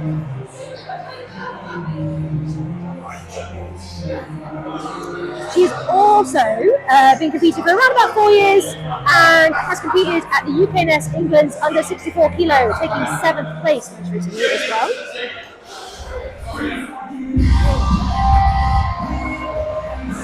Now Flick is here. She was most excited for that deadlift and she smashed it. She's looking forward to this press event, but has recently had an injury, so she might not be her best with regards to this press here. But it's a rule of averages. It's the average score overall, so that might not necessarily be too much of a hindrance overall. Flick has told us that at school she absolutely hated PE. It was not her thing and she did not have confidence in herself there. And that actually today is a really big day for her because her kids are here. She is going to be able to show that she can do amazing things. She is a phenomenal athlete and I think having that ability to show that off is going to be her main takeaway from the day. We will protect the camera angles. We're letting people kind of come in and float around at the moment, but we will move everyone so you do get the best view in the house.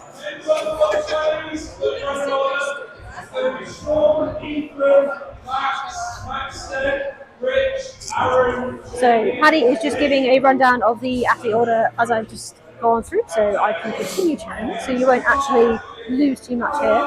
So we have... Who else has filled in our forms for the women's? We have Lucy, who will be coming up later. She has been competing for about 3 years and is most looking forward to the Stones, which will be our finale event of the day. Actually, both of the Lucys have noted that they are most looking forward to the Stone event. And Lucy Hardwick has won the Women's Open here in 2023.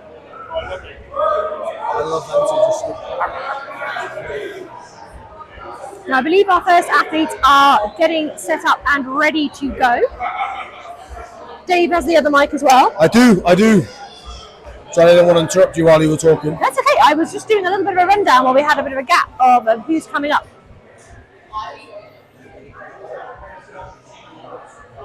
Yeah, just looking at it myself. We get a handwritten copy at the last minute, so we're gonna. Oh yeah, man! It's top of the grade, top of the range stuff going on here. You know? Handwriting today has definitely improved. Yesterday we were guessing a few times, I have to admit. Oh, these athletes are looking ready to go. There's some very strategic chalk placement happening here. I'm also intrigued to see how this is going to go because we've had some really impressive deadlifters, and having good deadlifters doesn't always carry over to having good overhead pressers. Like, I wouldn't say I'm very good at either, but I would say I'm definitely a better overhead presser than I am a deadlifter. And you seem to see that one or the other, don't you? Definitely. And I think with a medley like this, where you have so many different techniques, athletes could be good at some of the implements and really struggle with the others. And I think what some will be doing as well is, for the dumbbell, at least to Thomas Ince, they've probably been just practicing with a normal dumbbell when they are just so vastly different. There we go, we've got two dumbbells done. Now we're moving on to Axel. We've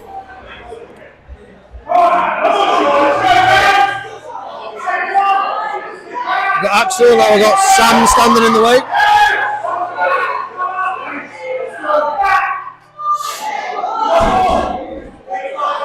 Alright, so we've got two people that have, they haven't quite got the Axel yet. So they're going again.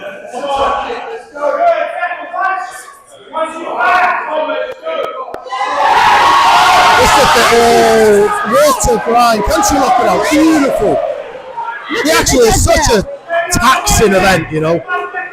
It's the, you know, getting that up, getting the clean, one slight move and it will literally, come from under you. It will. So, I think our athlete, male athlete, I don't think he's gonna, that's it, he's done. And time is done. So neither got to the Thomas Ince yet. Then they both got held down. A bit taxed on that Axel then. These are heavy weights. I actually don't know what the weights are. So I do. I'm trying to get John's attention to get me the list. Ah. Could you grab the other notebook, the checkered one? Sorry for that. But we do have the weights for you. We are professionals, I promise. I thought we got it all written down. We just had to move the table unexpectedly.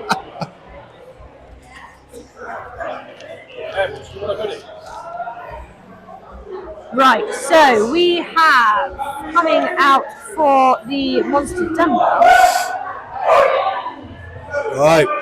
I feel like Already inside. that was a beautiful. Oh my word.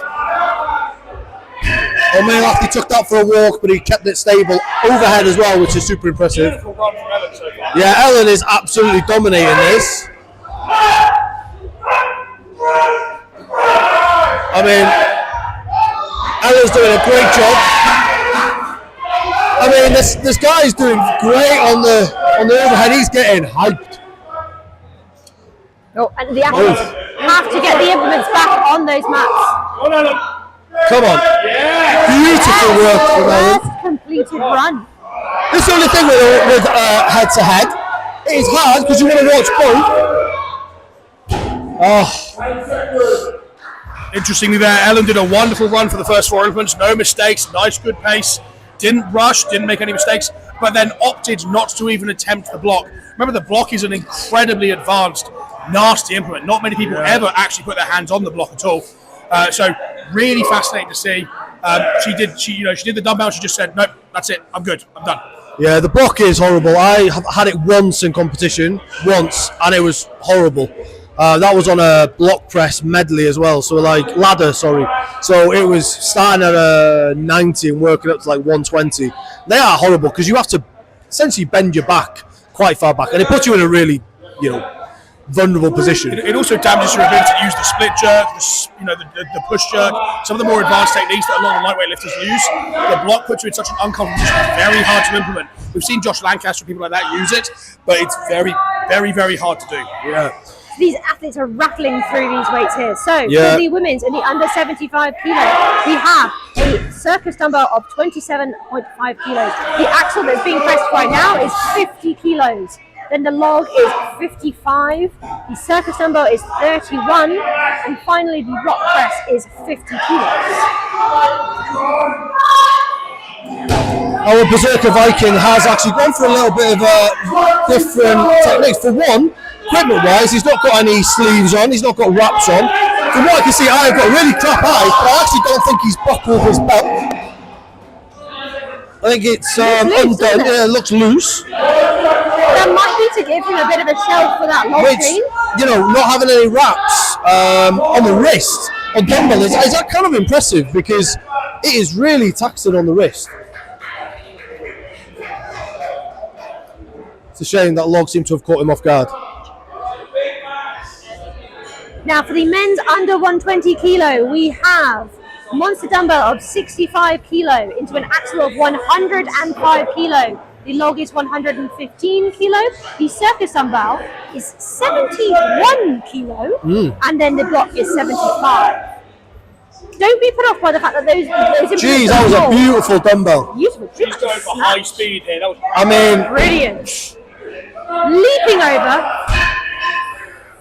Those transition times can really I half expected a viper in the back of that log, but She's going for quite an advanced, but quite a sketchy technique here. That's like sketchy. I mean, like she's taking a bit of risk by sprinting. I mean, she's not setting herself to a And into perfect that position. block. First She's going athlete as on the quick block. as possible here. She's going for the win, and she is going for the block. This is a horrible movement. See how wide that block and is. you know what? I'm going to give absolute respect points. If she can get this now. Oh, Oh, not quite there. She's got a little bit away from it. This is the thing though, right? That block, there's no adjustment in size of the block between the men and the women. It's the same diameter, and that is a big diameter for the women to have to get up to the chest to then press. It's not easy. Like, you're going to see a lot of men today are going to struggle with the block. So, if she'd have got that, that would have been ultimate respect points. Exactly that. And as John was saying, there is always an element of playing safe and taking risks when you can afford it. Occasionally, you might start taking a few more risks if it becomes apparent that you're. Well, would you like? Yeah, you're nodding at me. Sorry, I absolutely agree. I think so. That was a really good demonstration from the women's lane there, where if you know you have the weight, you know you have it, you can take a bit of a gamble when you're approaching the weight. Now, I'm not saying she did anything badly. It was all executed very, very well. But you could see the way she picked up the log. She did not spend time resetting the log to the position she wanted. She did not spend time getting it close to her shins. She didn't spend time doing anything that cost her a second. She just went in, real quick, straight in. Went for the speed rather than the perfect setup there. So, that may have cost her really good points. She obviously didn't get the point block. So at this point, anyone getting the block on the women's lane will take the lead on the women's lane. For the blokes, we haven't yet seen anyone hit the circus dumbbell either. No, and this is a 115 kilo log. Oh, that was confident. That was a wonderful log, like you said, in the men's lane. The women's lane executed the monster dumbbell really nicely. So we now get to see the block in action, and this gentleman will get the monster dumbbell. Brilliant. First block, so he takes now first place so far, and he's going into the block.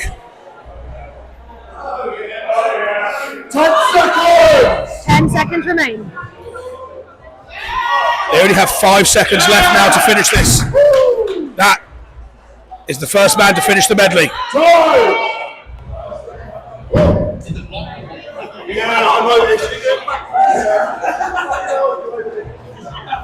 That was a great demonstration of someone who mid-pack on the deadlift, but top of the pack with the with the overhead medley.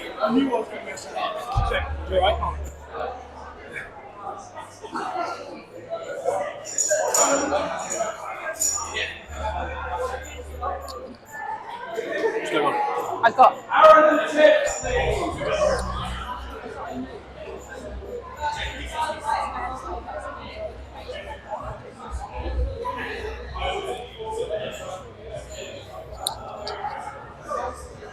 Some very strategic placing of the implements here. The athletes have a short amount of time to get them set to where they want them to be. The guy just strict pressed his dumbbell. That was ruthless. Now Tiff has that pretty much because she's coming back from that injury. He needs to be careful though, because he rushed that down then. Let's have a look. Let's see how he does on this. Because also he's gone barefoot. I don't know what this craze is with people going barefoot with lifts. It happens so much more at the moment. I mean, he is really struggling to clean this log. Now, a lot of the athletes will have possibly trained with grip tops. They're not allowed to use grip tops today. I mean, we have the women's now up to the block press. That block is about the same size as Tiff. Oh, that block press scares me so much. You can probably see also on some of the drop mats that there is a thin dusting of mud dust everywhere. Now, I wouldn't be surprised if that's also getting onto the logs and the implements, making them even harder to hold into the right positions. Yeah. But that log, the one the men's are using, that log seems to be catching a lot of them out for some reason. I'm not even sure why. John, any thoughts? We know the weight? 115. 115. Yeah, it's not the heaviest for. It's not the heaviest. For a lot of guys, I think it's the transition, right? So you go from a monster dumbbell, which is a very unique lift in itself, to an axle, where a lot of them are utilising the belt clean. So they're utilising the strength of the belt like a shelf, putting the axle on it and bouncing it around to the top of the rack position. And then the log is just a very different lift in its own right. If you haven't warmed up specifically for the log, you've just warmed up for the overhead medley as a whole. The log technique change could just catch them off. And the mud dust. I think the mud dust can't be underestimated. Yeah, that's true. But that was a lovely dumbbell. So here we have Jamie. So I guess they're allowing belt cleans today, which is good. Completely allowed any type of clean. Okay, do you know what? That was I mean... Oh, that. I don't know what happened there. No, he got the cut. A bit wonky, but he got the command. Some of the athletes as well will have been able to talk to the guy beforehand if they have. All right, here we go. She's going for the log. Related to injuries, and they would have been able to demonstrate beforehand if they do have any of those restrictions, so that they have that fair chance. Nice. The chances are the judges will make them play that, say that please let's give it a little bit longer. Oh. So one thing I did say to John earlier, and he might have said it yesterday, is we've seen a lot of big deadlifters. Seen a lot of big deadlifters today, but we tend to see a trend where you see big deadlifters and then not necessarily see the same in the overhead. And I think we're kind of seeing that a little bit right now, where it seems like the overhead really is starting to catch these people out.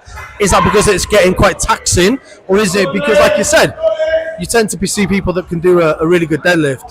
Doesn't always carry over to necessarily having a good overhead as well. Yeah, it may not. It's also an interesting day itself. You sometimes see days where you attract different athletes. People may have trained for the Cambridge Max much more ruthlessly than they've trained for the overhead medley itself. They may have almost put a bit of the medley will be okay, and actually it's catching them off where they focus a lot more on the initial implements. What do you think of that? I didn't hear because I can't hear you that far away. So I can't We were just talking about deadlift people. We see some really strong deadlifts, but we're not necessarily seeing as good or heavy overhead presses. And obviously we tend to see where big deadlifters don't always necessarily make good overhead presses.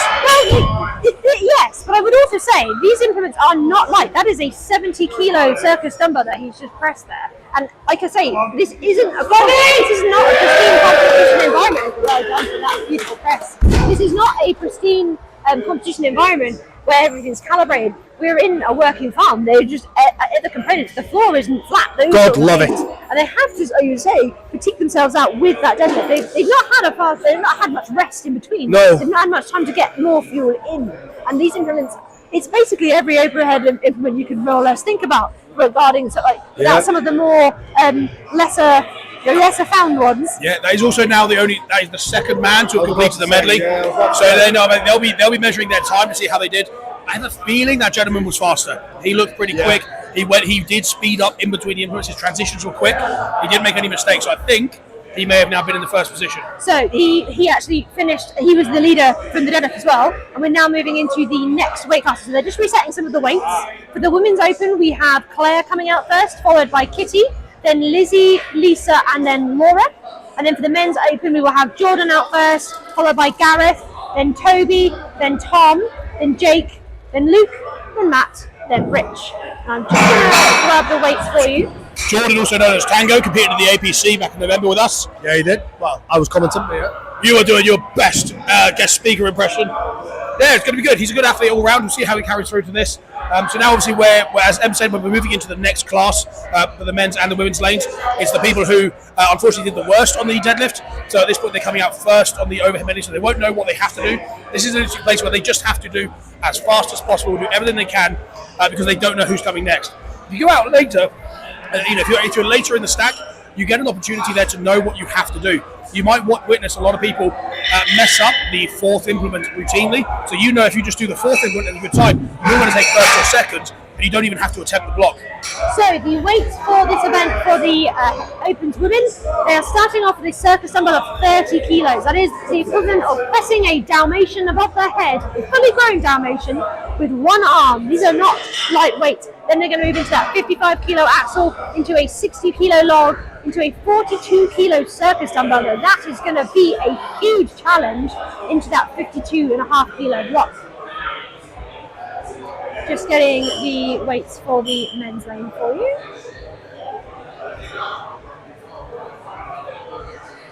Men's opens. Okay, so they'll be starting with a 75 kilo monster dumbbell into a 120 kilo axle, and that log that was 115 that was tripping stone people up is now 130 kilo.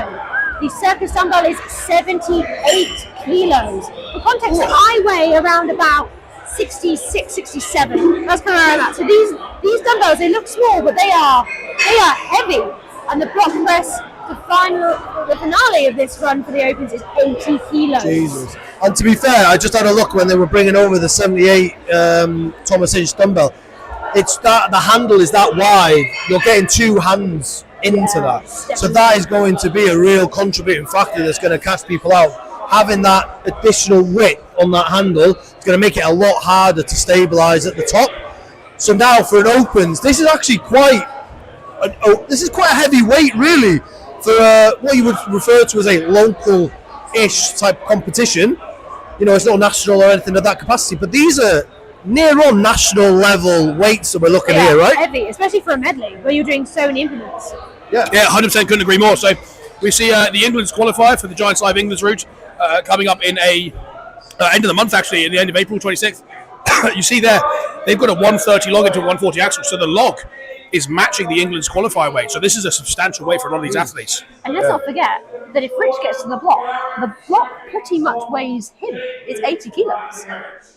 Yeah, it's near on body weight. Yeah, near on body weight.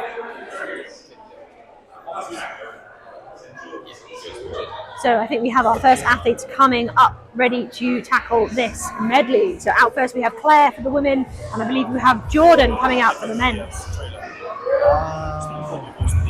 Now these athletes are staring down the lane here, looking at these. A honeytone voice, John.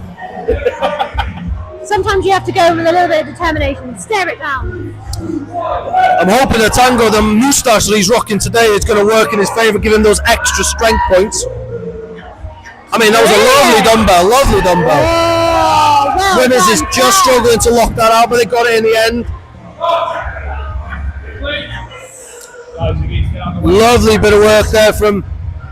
I mean, Tango's really doing well here.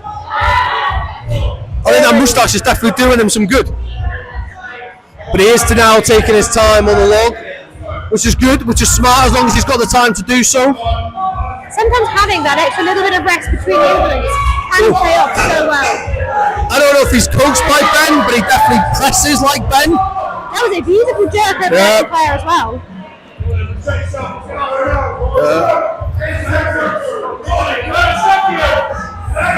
I'm not Claire's coach, but Claire is a Elizabeth coaching athlete.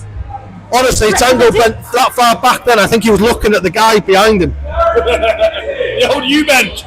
So and now we have Kitty for the women, and Gareth will be stepping into that male lane there.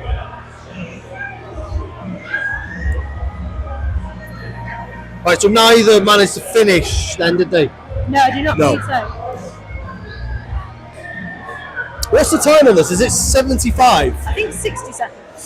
60 seconds, that's what I mean. Even 60 seconds to get through 5 implements is not a lot of time. You know, what's that, 12 seconds an implement? Something like that, yeah. Yeah. You know, that's not a lot of time in between. So that's 12 seconds to actually, you know, get that up and have some sort of rest in between. Oh, I think a clip may have fallen out of the dumbbell there.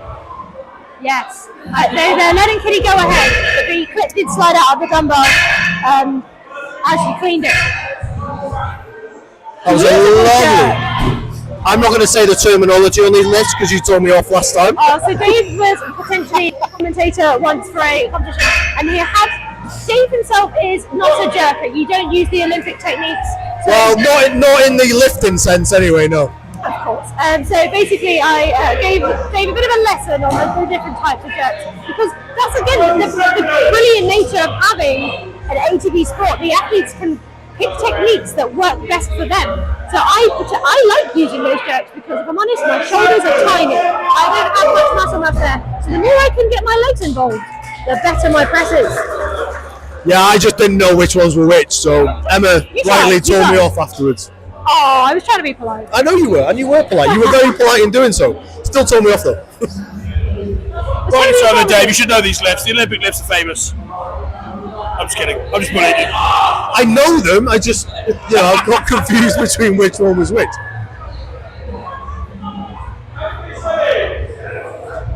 And look at Max's barbecue then, and all I saw was flames. So it looks like that's getting out of control.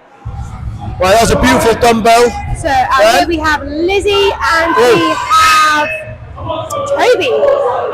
So the monster dumbbell looks like it's catching out the men's in the open so far, because really the last guy wasn't able to get past the dumbbell. Ooh, that felt like a much stronger clean. Yeah, do you know what? That looked better. Nice.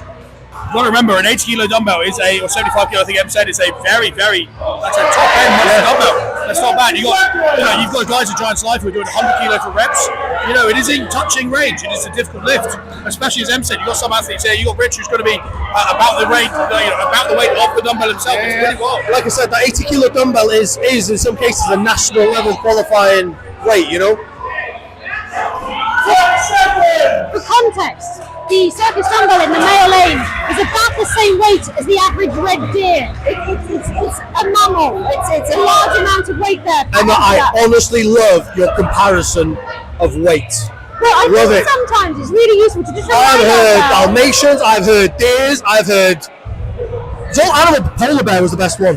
Dave, we did. she spent an hour the other night writing down animal comparisons, all the weights coming up for the comp. She loved it. It's amazing. At one point, though, however, Google did fail you the whole AI system, if it's any AI right or wrong. The thing I loved was when an AI system told her that a dolphin weighs the same as a blue whale. Yeah, And yeah, I'd say, I had to I'm not fact sure check that's correct there. No, Yeah, I think that AI got a little bit off. I think it had. All right, now we've got. Lisa out. That was a beautiful dumbbell from Lisa. Got to be careful to wait They for the might down make arm, her take and also that to back. control that weight down.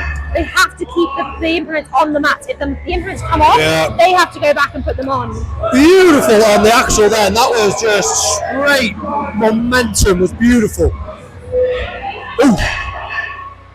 To the head. Yeah.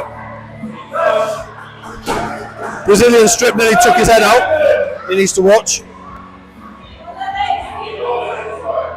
That log column in there, the same weight as a giant octopus. Oh. That looked like he dropped on his toe. I hope not.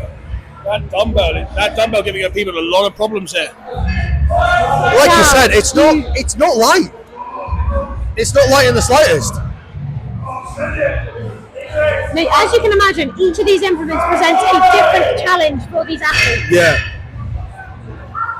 Also, did I miss the memo on wearing and having magnificent moustaches for today? 'Cause I'm seeing so many. Yeah, it was actually announced on the Haynes Farm Facebook page. Everyone who comes up with a mustache is going to have an extra bonus point for the day. Damn it. So this is the leading woman for the Women's Open is Laura, and then we have in the men's lane Jake. There are a few more of the men to come, so they will compete on their own. But Laura is the final woman of the day for the overhead medley. Sorry, Dave is getting distracted by the Bulldogs having a nap outside by the block. Yeah, actually having a nap with one another. Just to let you all know, that will be me and John having a nap later. They may We'll be in actually. the car in a few hours. We can't actually check the camera angle, but I have a feeling they might actually be in the stream. Oh, it's really sad to see that this dumbbell is really causing as many problems. Yes! Brilliant. About time. Onto that log, approximately Yeah. the same weight as a giant octopus. That's it. Let's go. That was a lovely axle then from the opens. Oh, can we get a log in? Lovely. Grind. What a grind. The athlete has made their opinion of the circus dumbbell known. Ah, No, not quite. this overhead medley is really catching the opens out.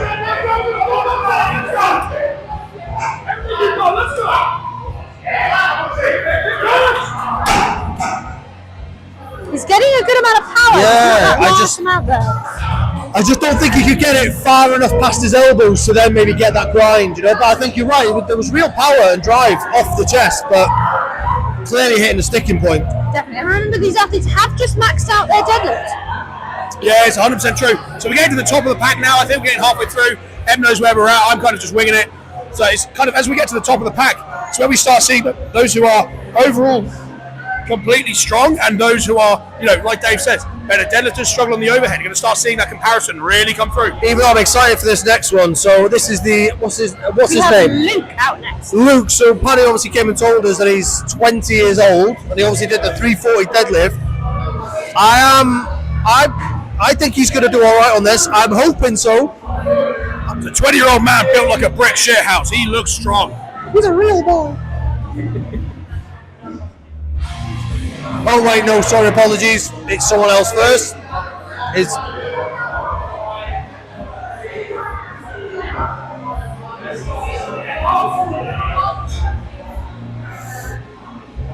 all right. So now the women's have finished. Is that right, Emma? Yeah, they have. That's it. We've got 3 women on the overhead medley. They are now preparing for one of either the keg throw or the tractor hold, which is our mystery event. They will be running side by side, and we will do our best to get you an angle where you can see a little bit of base, but we're going to position mainly by the keg throwing today.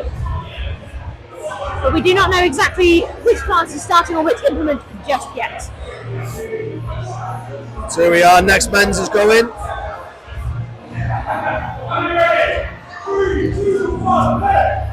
All right, here we go. Monster dumbbells beginning a lot of people a lot of trouble. Makes it look easy. Absolutely fantastic.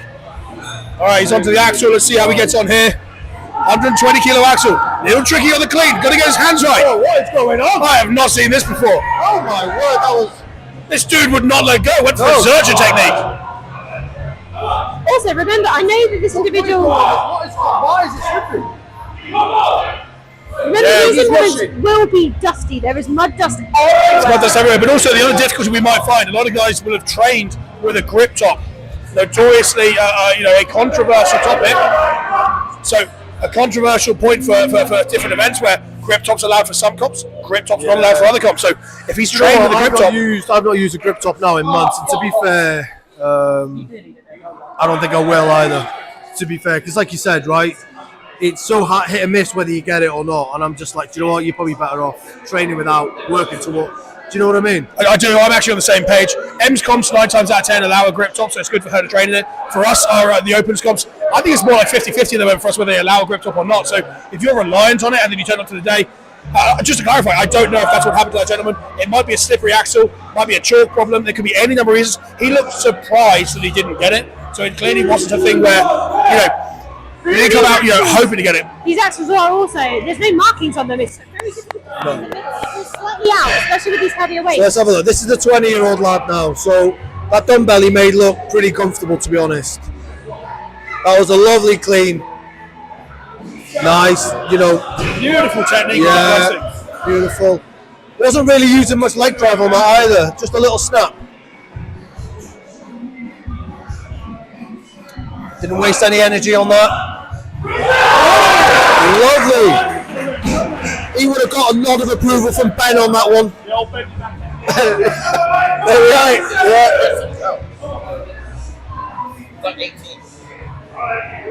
Can he get it? Probably our youngest lifter here. Come on now, mate. Come on. Oh. Just not quite through. He is going to call it. So we have our final male lifter coming out now. We have Rich Molnar. Spice, John's going to jump in. Oh, so hyped up. That was awesome. He just kept going. We have Rich coming out with a very strategic chalk placement for this event. I think he's going to have a little play around with the implements and get them into the exact place that he wants. It looks like he's actually strategically placing some kit as well, because the nature of these implements being so different might mean that actually in an ideal environment you would use different kit to set up for each of them. If I'm guessing, you're completely right. It looks to me like he's gone with a weightlifting belt. Dave called this out earlier. He's got a weightlifting belt with a knee sleeve over the belt itself, over the buckle. So he's going to look like, my guess was he will belt clean as a lighter weight athlete. He will go for a monster dumbbell. Clean. He'll get this. It'll be good. Yeah, Nice, wonderful. powerful. Wearing, as Ellen did, he was wearing the stone sleeve. I wonder if this is where the belt comes into play. Correct. So the belt clean here he'll be using for the axle with a nice kind of position there with a shelf. Again, as a lightweight athlete, he doesn't have a natural belly shelf. He'll be pressing this. And remember, this is a Beautiful technique. Now he'll be swapping the belts out for the SBD so that he has a cleaner shelf to use with the log. He is taking his time. He knows there's big points here when he can get it. If he keeps stuck in. If he can get that circus dumbbell, which is. Go on, Rich, get it! Can he get this? Go on, see it away, let's go! Go on, Rich! Yes! Nice! I think he's actually. I think that might have been a PB or something like. So I mean, bear in mind, that is tens of kilos above body weight, and he looks like he's called it a day there. He's not going to go for the circus dumbbell. Picked up the points he wanted, he's going to rest. He's also, if you look, wearing a stone sleeve as well. Yeah, so we were saying, so interestingly, Rich and Ellen both having the same technique of putting a chaos stone sleeve on their wrist to avoid the damage from the monster dumbbell. That's clever, especially with there being 2 single lifts there. Now, we will be moving over to our next location, so I will put on a hold screen for you temporarily so you don't see us wiggling around the cameras, but hopefully you are enjoying the day so far, and we'll be back with you very soon for a dual action of the keg throw, max keg throw, and the mystery event, which is that tractor hold. I think she's on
Okay, so we are now getting ready for the middle two events. Now there will be two events running side by side. We have set up in front of the keg throw, and you'll see the spectacular setup here that has been handmade by Paddy's dad. It's a hydraulic arm Haynes strength marker off the back of a massive John Deere tractor. It looks spectacular. Now you'll see the image on the screen right now. It's actually the setup for the other event, which we won't be able to get live footage of for today. We tried to get a bit of both yesterday, and it felt like you didn't quite get good enough footage of either. Maybe you got a bit better of the tractor, so we're going to switch over today so that you're focusing on that keg throw, but we are going to be sending off our other commentators, Dave and John, to get some footage so that you can see the action in play. But as the hold event is a hold, we're thinking for the perspective of the actual live feed, you'll get much more of the action if we're actually focusing in on these keg throws. Now I will quickly switch over to our screen so that you can see the current setup coming very soon.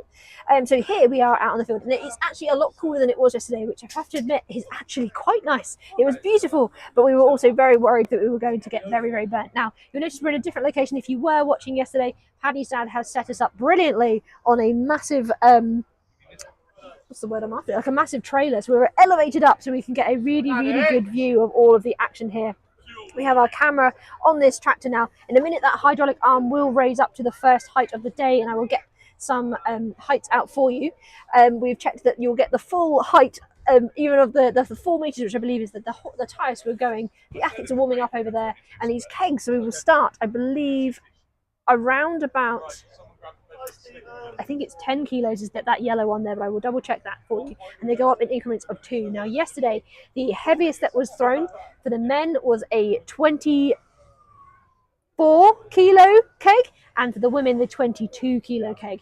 There is a very shiny 32 kilo keg at the end that was used at the end of the day for the podium. The winner got to stand on that, and Paddy made a comment that it was looking too shiny and pristine and needed to get battered around a little bit. So I think he's hoping that that one will get yeeted today. Now, I believe Dave and John have gone off to investigate the barbecue situation. Max has done a phenomenal job over the last few days. You'll see the arm now, the hydraulic arm, which has been custom made by Paddy's dad, who it's not actually in the shot right now, but Paddy is currently in the trailer. They're now measuring up for the first height of the day, and the athletes have a time window, I believe it's 60 seconds, to pick the heaviest keg to throw over that height. So they can be tactical. They can either go in straight away when they have their most energy there, they're most rested, to the heaviest keg that they want to lift for that day, and then try, maybe if they are achieving that one, for an even heavier keg. Oh, Paddy is attempting to run over John there. I'm just going to adjust the camera so that you get a bit more of the action. The other tactic that we saw a lot of athletes utilise yesterday was almost like treating this a bit like a throwing medley that you might have seen in other competitions, like starting with a lighter implement just to get a confident rep in, but they're still within that time window, so they have to be a bit sparing with their energy levels.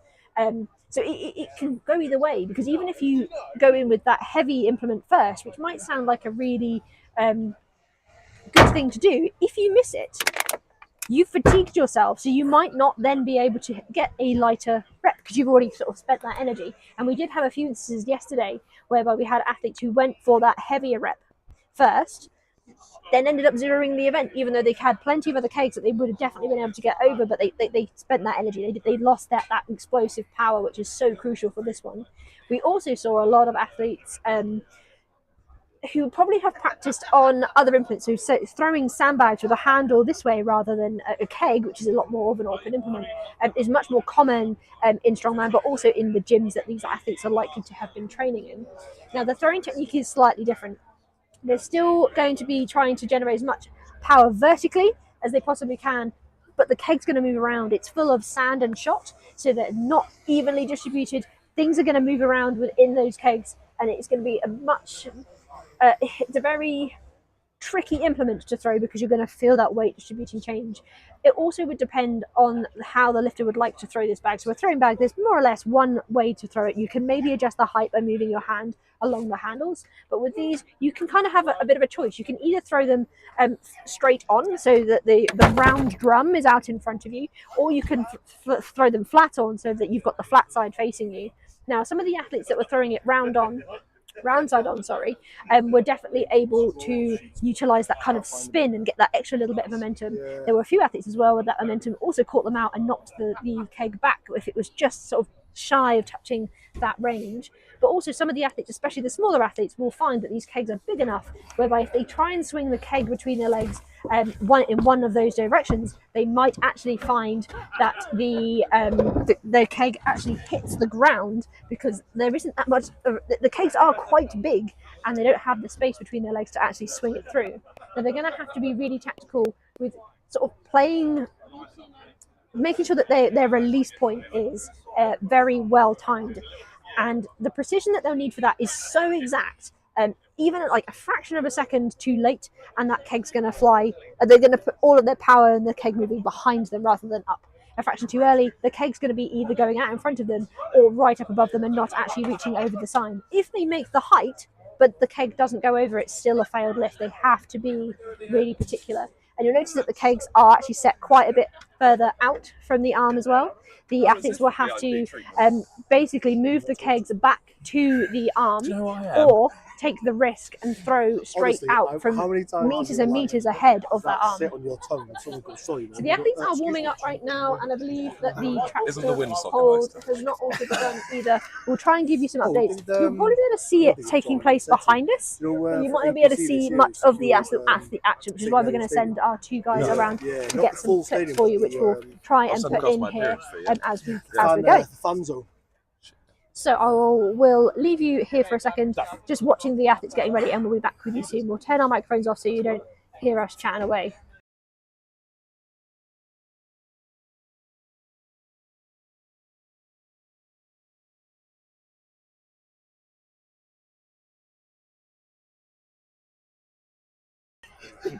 All right, so apologies on that one. It's actually, I think, going to move a bit faster than I thought there, which is fantastic.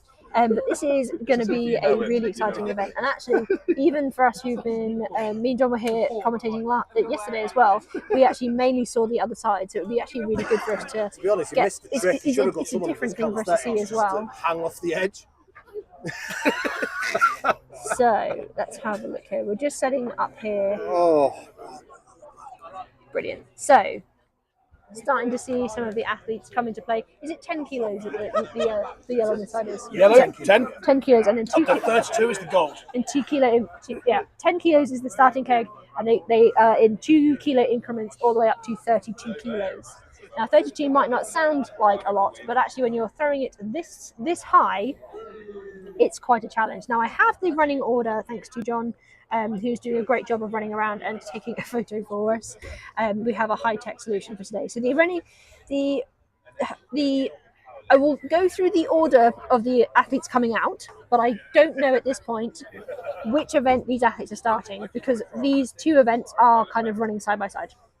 So for the women's, this is obviously the reverse order of the positions from the last event. Each of these events will be running reverse order for the last event, apart from the stones, which will obviously be running the reverse order of the total placings for the day, so the day up to that final event. So for the women's under 75 kilo, we have out first, we have Hannah, then we have Flick, then we have Ellen, then we have Lucy H, then we have Tiff, and then we have Lucy T. And then the women's over 75, we have Claire, then we have Kitty, then we have Laura, then we have Lizzie, and then Lisa, who is leading from that last event there. For the men's under 120, we have Sean out first, then we have Ethan, then we have Maxted, then we have Jamie, then we have Max, Aaron, Rich, I think. I can't tell if the handwriting is Mitch or Rich, so apologies. And then in the leading spot from that last event would be Lee. And the men's open, we have Gareth, followed by Tom, then Toby, then Luke, then Jake, then Jordan, then Rich, and then Matt.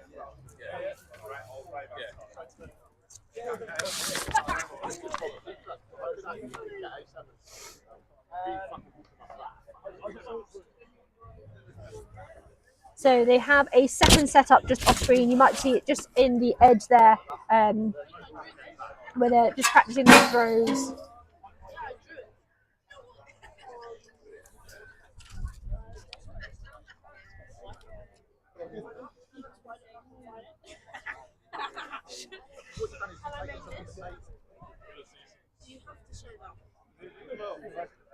So out for the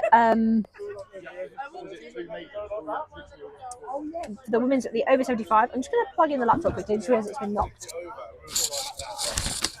Don't want to risk at all losing you guys. As if anyone was watching this last year, where we were out here for a keg throwing run. We didn't actually have power at that point, so we were having to take a few chances that we were. And it didn't go well, so we had to run back inside of the middle of it. But we actually have power thanks this year, so that's going to be really, really helpful. Anyway, so jumping in, so the women's over 75, because I believe I went through the under 75 a little bit earlier, but the over 75, we have 5 fantastic lifters in here now. Claire, the event she was most looking forward to was that mystery event. She was liking the fact that there was that intrigue, and to really sort of ham home, these athletes genuinely did not know what was coming. They'd been given a clue by Pad, which was you can't park there, mate, but he had also specified it was not a car flip. So the athletes didn't really know what to do, and a lot of the athletes who sort of gave us a guess as to what they thought that was before it had been announced had guessed for some kind of arm over arm movement, maybe even like a frame carry. They thought there would be definitely some kind of grip component, because Paddy was known for that grip strength and those grip feats as well. And also a lot of them thought there would be some kind of moving event component. So that was the bit that kind of, I think, threw people off, because a lot of the movements, although maybe more traditionally static than maybe the farmers and the yoke carries and the frame runs, those sorts of things, or the carrying objects, there is still lots of different tests at play with these events.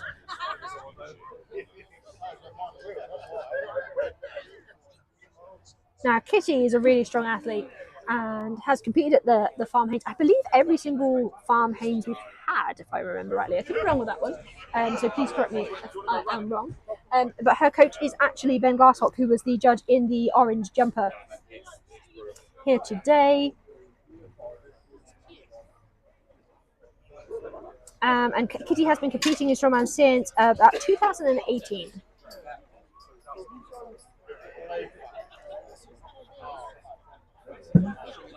So Laura was also looking forward to that deadlift. She was going for that record attempt, which was successful, so that's fantastic. Having gotten past that, the record as of yesterday morning was 175 kilo. Obviously, was broken yesterday and then broken multiple times today as well. And Laura also won Hampshire's strongest novice in 2023 as well. She's also looking forward to the stones. I think it'll be a really, really great finale. You're seeing John and Dave, our commentators, expertly showing everyone what it's all about. Probably chatting a lot of hot air because they have not prepped for this competition at all. Now we have Lisa actually said that her favourite event is the Keg Toss. Now, Lisa said that sandbag throwing is often her kind of wheelhouse event. She often nails this one in competitions. And it's interesting to see how that's going to play across into that keg. So the actual keg throw is slightly different. Also, obviously having that throwing power and that throwing, that throwing ability is going to pay off a lot. But it's how you can then translate it into these even more unique objects that are a little bit more, arguably a little bit more awkward, just because of the nature of the how the filling is going to move inside of them. Now, I believe we have John and Dave joining us here. Let's test capacity of this trailer. We were It's talking. okay for me. I don't know about you. We were talking. What are you wearing now? Okay, so we have Gareth coming out did you first see here. that? I believe. No, sorry, apologies. We have Sean coming out here first. So I believe we have the women who are starting out with people. That 10 kilo keg has been successfully yeeted. So you'll see a variety of techniques today. Obviously, we didn't get to see a lot of this yesterday. We were focusing on the other event, so this will be really interesting. So a lot of the guys will come out and they'll go for the lightest keg workout. So remember, I'm sure Em's explained, 60 seconds to do the heaviest keg possible. You can have as many attempts as many of the kegs as you want, and you do not need to start from the lightest. You could start from the 20 kilo if you're confident in your abilities.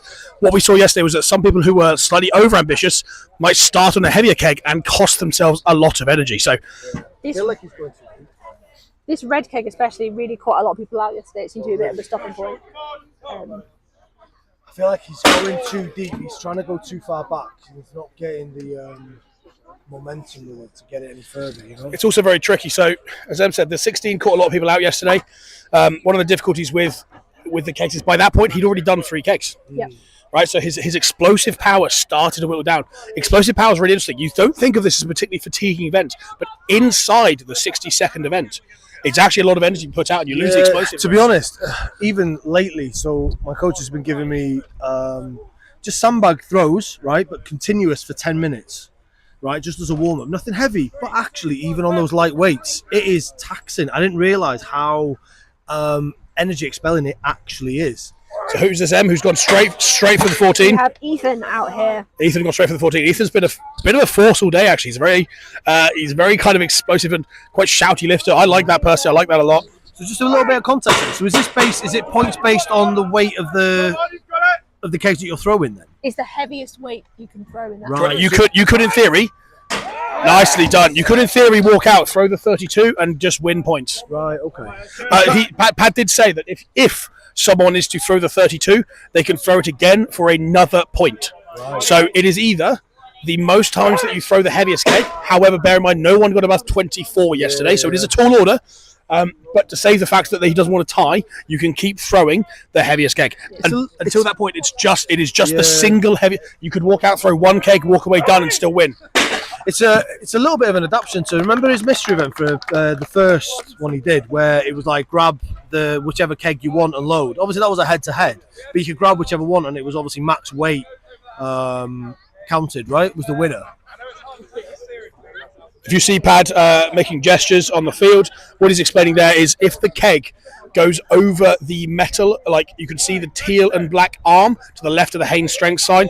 If it goes over that, it is obviously lower than the actual Haynes strength sign. It will not count. Be clear, it will not count. You were saying that yesterday they let a few of them count, but they will be very strict on that today. So we did guess this yesterday, just to back ourselves a little bit. We know this game a little bit. We recognise Pad. Did say yesterday there will be some leniency to the classes because it's a novice class. He wants them to have fun and kind of learn where they're at. That, by the way, was the 20 kilo keg straight over, right? So now he's going for a confident. This looks like he went for the side hold on that one. But he did. He's now gone for the top. I think, Dave, that is because of the. That looks to me like it's because of the size of the keg. So you can see this is now a heavier keg. See how this goes. This looks to me like it might be the 24, 26. I think he was peer pressured into going a little bit heavier than he had originally planned to there. Now, So he's going to go down. So you can leave that alone then if it's not going your way. Okay. You could make an attempt from the top, miss every single one, and end up at 22 and still count 22. It's just a little different way that he's gone about this one. I like it, you know. I really like how he can sort of go in between each one. It's nice. It's not narrowing it down to anything. Interesting. That he might have been able to get that if he had gone for that one first, but the extra fatigue of having gone for that heavy one probably cost him just that extra little nudge. But it's still a really good spot. Spot on. I mean, really interesting there is that you see, energy conservation, like you said. Interesting that he got the 20 kilo keg in his first throw and then walked away with no further heavier keg than that. Yeah, we have Maxed Out next. You'll be able to see athletes really play into their strengths here and pick their tactics. And so we've obviously made a lot of comparisons between the overhead medley and the deadlift and how different athletes will be different to this. This is now a completely third different test of skill. A lot of triple extension involved, but this is now a very different event. 16 kilo keg comfortably thrown over. Fantastic results there. Yeah, and I always find with the throws, it is something you can obviously train and get better at. But you see there are some people that are just so naturally explosive and good at it. I think the two that I can think of, Shane Flowers and Will Relf. Will Relf is another one who just seems to be incredibly explosive with these sort of throw implements. So interestingly, Dave and I were talking about this just a minute ago whilst we were down there. If you saw us on the live stream playing around, we were debating whether you use the handles or whether you go side on with the kegs to see. Now we were saying there that actually if you go side on, Very good throw on the 20 kilo keg there. Very well done, and he's calling it a day. But interesting, you saw the throw before that didn't go over. It's exactly what we're worried about. If you throw from the side, you might get a bit of better traction on the throw, but actually it doesn't stick, as it were, to the sign as well and roll itself over. You kind of want, if you go on the handles, you have a bit of a better opportunity to get the keg to catch on something and turn itself over the handle there. We have Jamie out here now with the dreadlocks. The other thing is, a lot of these athletes will have practiced this by throwing another implement called a sandbag, which is much more commonly found in gyms and also commonly in competitions. This is a bit more unique. And the actual timing element of where you want that release point is going to be slightly different between the bag and the keg. So the athletes might have gotten used to a very specific timing that doesn't quite favour these particular implements. And they're probably going to have to learn on the spot. Yeah, so he's now kind of he's adapting the bag toss handle position, and it does seem to be working really well for him. Really well. So what I'm also intrigued by, John, then, right, is obviously you say higher weight is the best, but actually he's now going on to his fifth, right, and he's all gone for the heavy ones. Does that mean that obviously because he's done more, what I'm trying to get at, could you do all the light ones, right, and they marry up to a certain number of points, and someone then beats you on 132? No, it makes it much more strategic now. So he has done the 18 kilogram keg, and he missed the 20, which means the gentleman who came out and threw the 20 kilogram keg first is beating him. Okay, it is your single heaviest keg thrown over that is your points.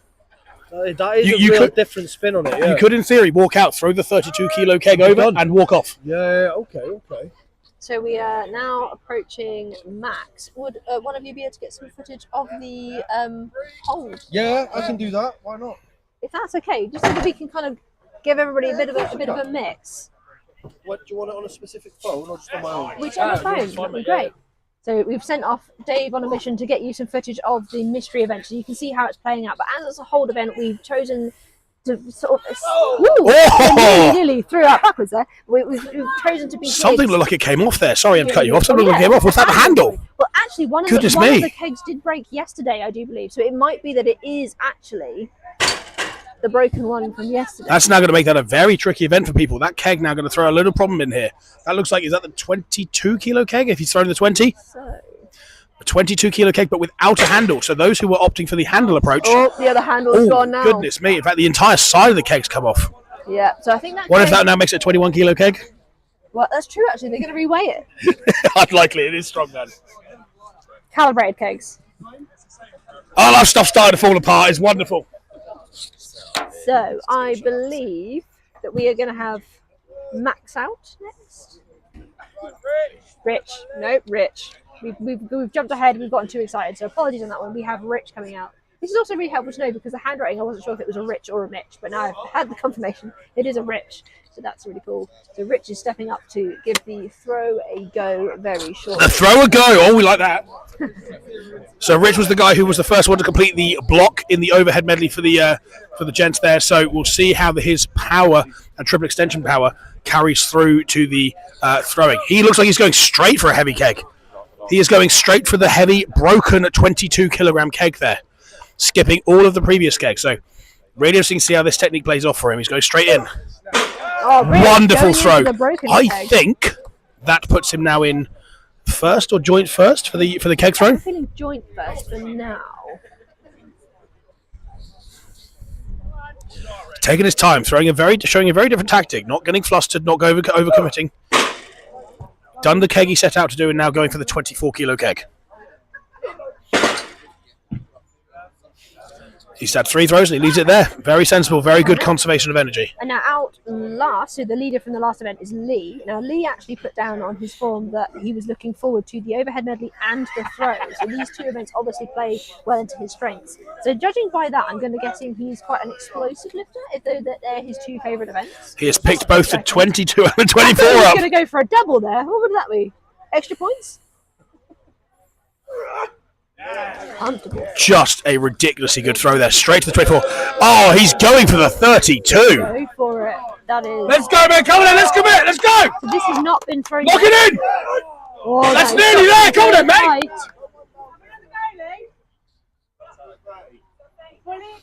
Go on, mate. Full set. Let's go. Get it. So Lee has put down that he is traditionally a very good mover, and his static Come on, strength full is- send! Yeah! Oh, he's the close. No one, I don't think he's even attempted that yet. No one's even picked up the 32 so far, so fair play to him. Pat did make a comment that it looked too shiny and pristine yesterday. It needed to be battered around a little bit. And I believe Lee also has previously been Republic of Ireland's strongest man and is currently coming back from an injury as well. Now, to lead, just to let you know, the running order here, Pat just read it out. We have out first Gareth, and this is the reverse order from the last event. Is this then the new class, Em? Yes, this is the new class. This is the men's open week. So we have Gareth out first, then we will have Tom, followed by Toby, then Luke, then Jake, then Jordan, then Rich, and finally Matt.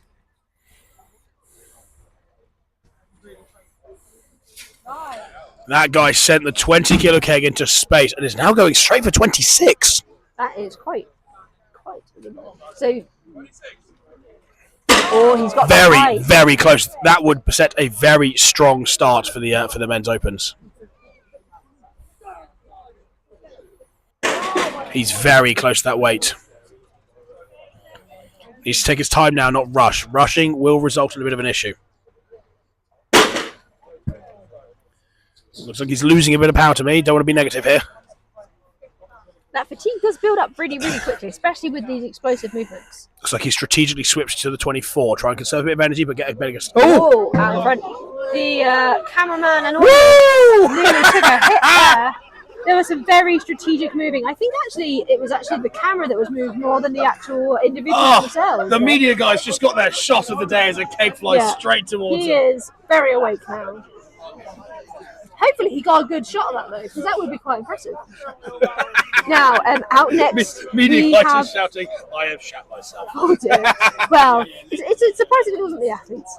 So Tom out next, and this is his first Opens competition, and he is excited for all of the events, but he is very new to throwing, so that this will be one that is a new to him.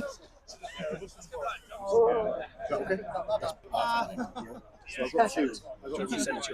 Yeah, that's okay. So we're going to get you a little bit of a clip incoming of the...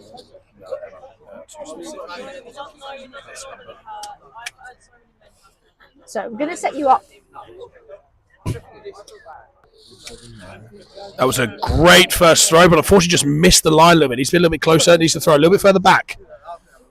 He's getting astronomical amounts of height. Do not try and catch that keg. That was a weird move.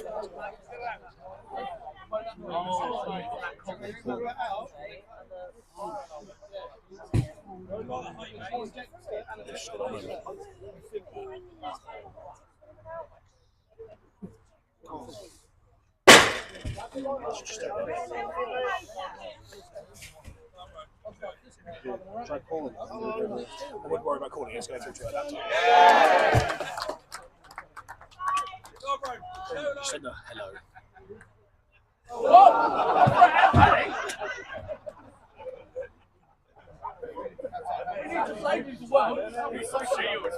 So, perfect. We are getting a little. Aha! Brilliant. I won't block Dave. That would be a bit unfortunate. So sorry for the delay there. We are just working out a little technical thing where Dave has gone off and got some good footage of the tractor hold, so you can see how that's going on. We'll try to get the video loaded up so we can put it up into the stream in a minute. Gentleman here's gone straight for the 20 kilo keg. Oh, he's got the height, but it hasn't gone over, and that's the crucial component. Even if it's high enough, it has to go over that sign. Need the right line. Missing the line a little bit there. Wonderful throw. Much better. Got that 20 kilo. So I believe we have Tom out now. No, Toby out now. Sorry.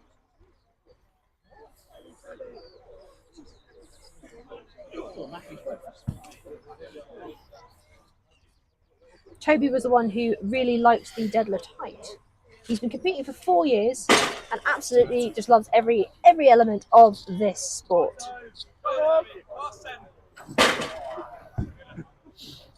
Toby calling it a day for that throw. And sometimes it is about getting in the throw you want and then dialing back out so you can then get recovering, because these guys who are throwing currently, their next event is going to be that max, that mystery event max hold, which is grueling. Now, we will get you some footage in a second. It's just downloading now, so we can get it set up on the screen for you. But don't be underestimated. The rope that they've got to hold on to is not nice. Imagine a very thick rope in a sock. You have no ability to hold on to that rope. It's going to slide out your hands because you've got that extra layer of material. They're using that broken keg now quite. Yeah, still getting hold of it. So that's now 3 kegs done successfully. Remember, that means he's done the 18, 20, 22, but it means that only the 22 is going to score him points. It is only the single heaviest keg you throw that counts for points. So at this moment, you could consider it wasted energy, but he also could have gained a lot of confidence from being able to push that early kegs and throw them wonderfully high there.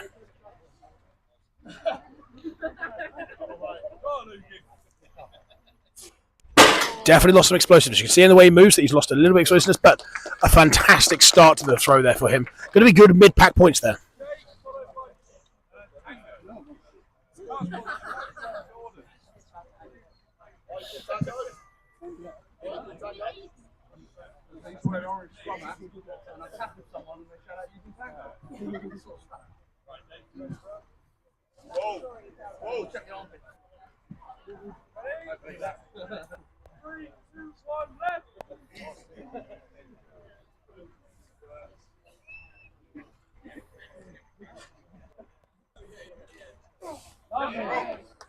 Fantastic 20-kilogram throw there. Straight on to the 22. He's going up strategically. He's taking his time. He's walking between the kegs, not wasting energy. Great height. Needs to just get a little bit further back. Just get that line over. Nice. Good.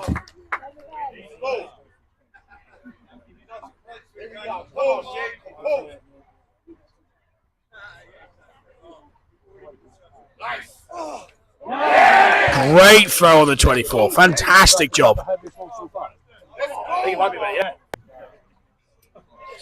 I think that's now the heaviest in this class so far. Dave also thinks the same. He's got a good power, but he just seems to have lost some of his energy. Bit of fatigue creeping in there through the whole of the 60 seconds.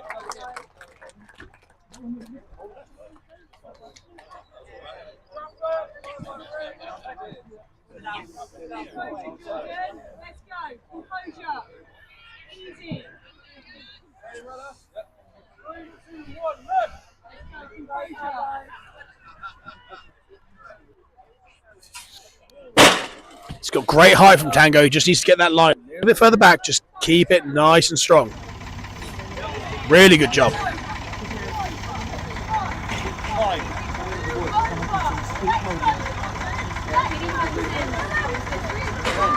Yes, wonderful. Perfect line there. Just let it roll over the top.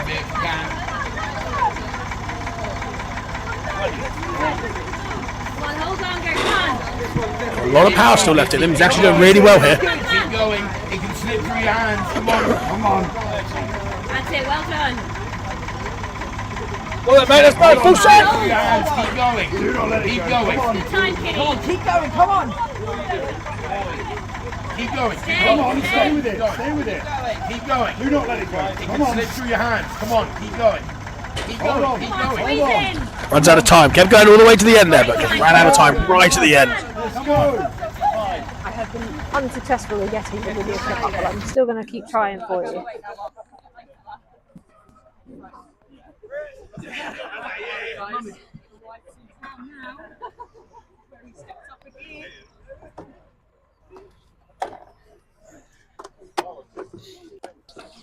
Rich Molnar out now, winner of the deadlift, but just moving on to the overhead medley mid pack there.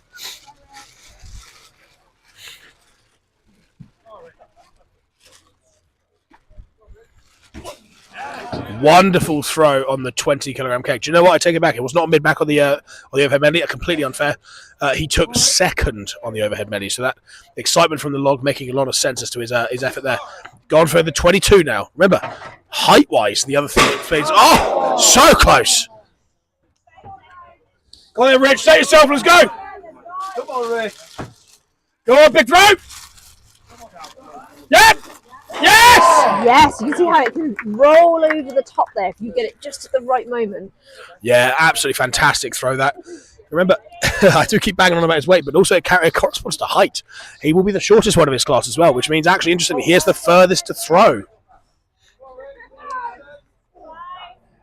Quite far back on that. He got the height on that too. Yeah, David in the background just counting out. He got the height. It's just too far away from the bar there, so it didn't quite roll over. I think we're now on to our final guy in the men's opens, which is Matt. And I have been unsuccessful in getting the... Matt, the 18. Every time I hear his age, someone tells me he's slightly younger than the last third. So we first heard 20, he's now 18. Got Max Whittaker, who's been providing everyone, mainly me, with burgers all day. He's been saving my life. Much love for that, man. That was a wonderful 18-kilogram throw. Sorry, Tom, but still no vegan food. Good. Okay. Wonderful 20-kilogram keg. Throw over. That was a good one. It was a great throw. So now moving into the 22-kilogram throw. No one yet got much. I think someone got the 26 here. If he was a little bit closer, he may have I think the height was there then. Again, it's that distance, right? By getting the line right as well as the height itself. So wonderful throw. 22-kilogram over and moving on to 24. I think it's your benefit with the fact that there wasn't actually a handle on the other hand of that, because I think otherwise it might have rolled back. He seems to have adopted the sort of bag toss hand position now. I found that really interesting. So no one yesterday implemented that at all. Today, huge amount of people recruiting the two hands on one handle technique. Have you ever seen that before, Dave? No, I can't say. Not really. I guess, no, not really. I suppose the only other time you see this event is actually World's Strongest Man, I think. I don't really see it in like your sort of local nationalist type stuff. And yeah, most of them are big guys, right? So they just hold it by the handle and they don't even move. Yeah, they're 200-kilogram guys. They got plenty of height to play with. I think interesting to me, I think what you're noticing is that it gives the keg a bit more of a spin. So as it moves round, it's getting a little bit more traction on the side and rolling round. Yeah, absolutely.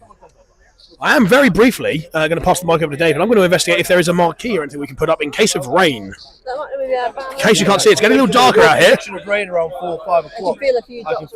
Yeah, a little worried about the setup here, so I'll be back in a minute. Well, we can always cover my jacket with it. Well, as they are adjusting the height here. Oh, also, if you're on Adventures, John, if you're on Adventures, could you also just double check if this is still the order or if they're going to flip it after the last event? Flip it. Give me a phone. John is going to investigate our running order for us as well. So I have not been successful in getting the clip over, but I'm just going to give you an image as a bit of a holding start. So apologies for that. We will definitely try and get some clips for you as the day goes on. But as you will see, they are currently behind us. You'll see the red tractor above. I will put the camera back on so you can see where I'm pointing. Just realised that wasn't helpful. But the tractor itself is actually on an angle. It's on a slope.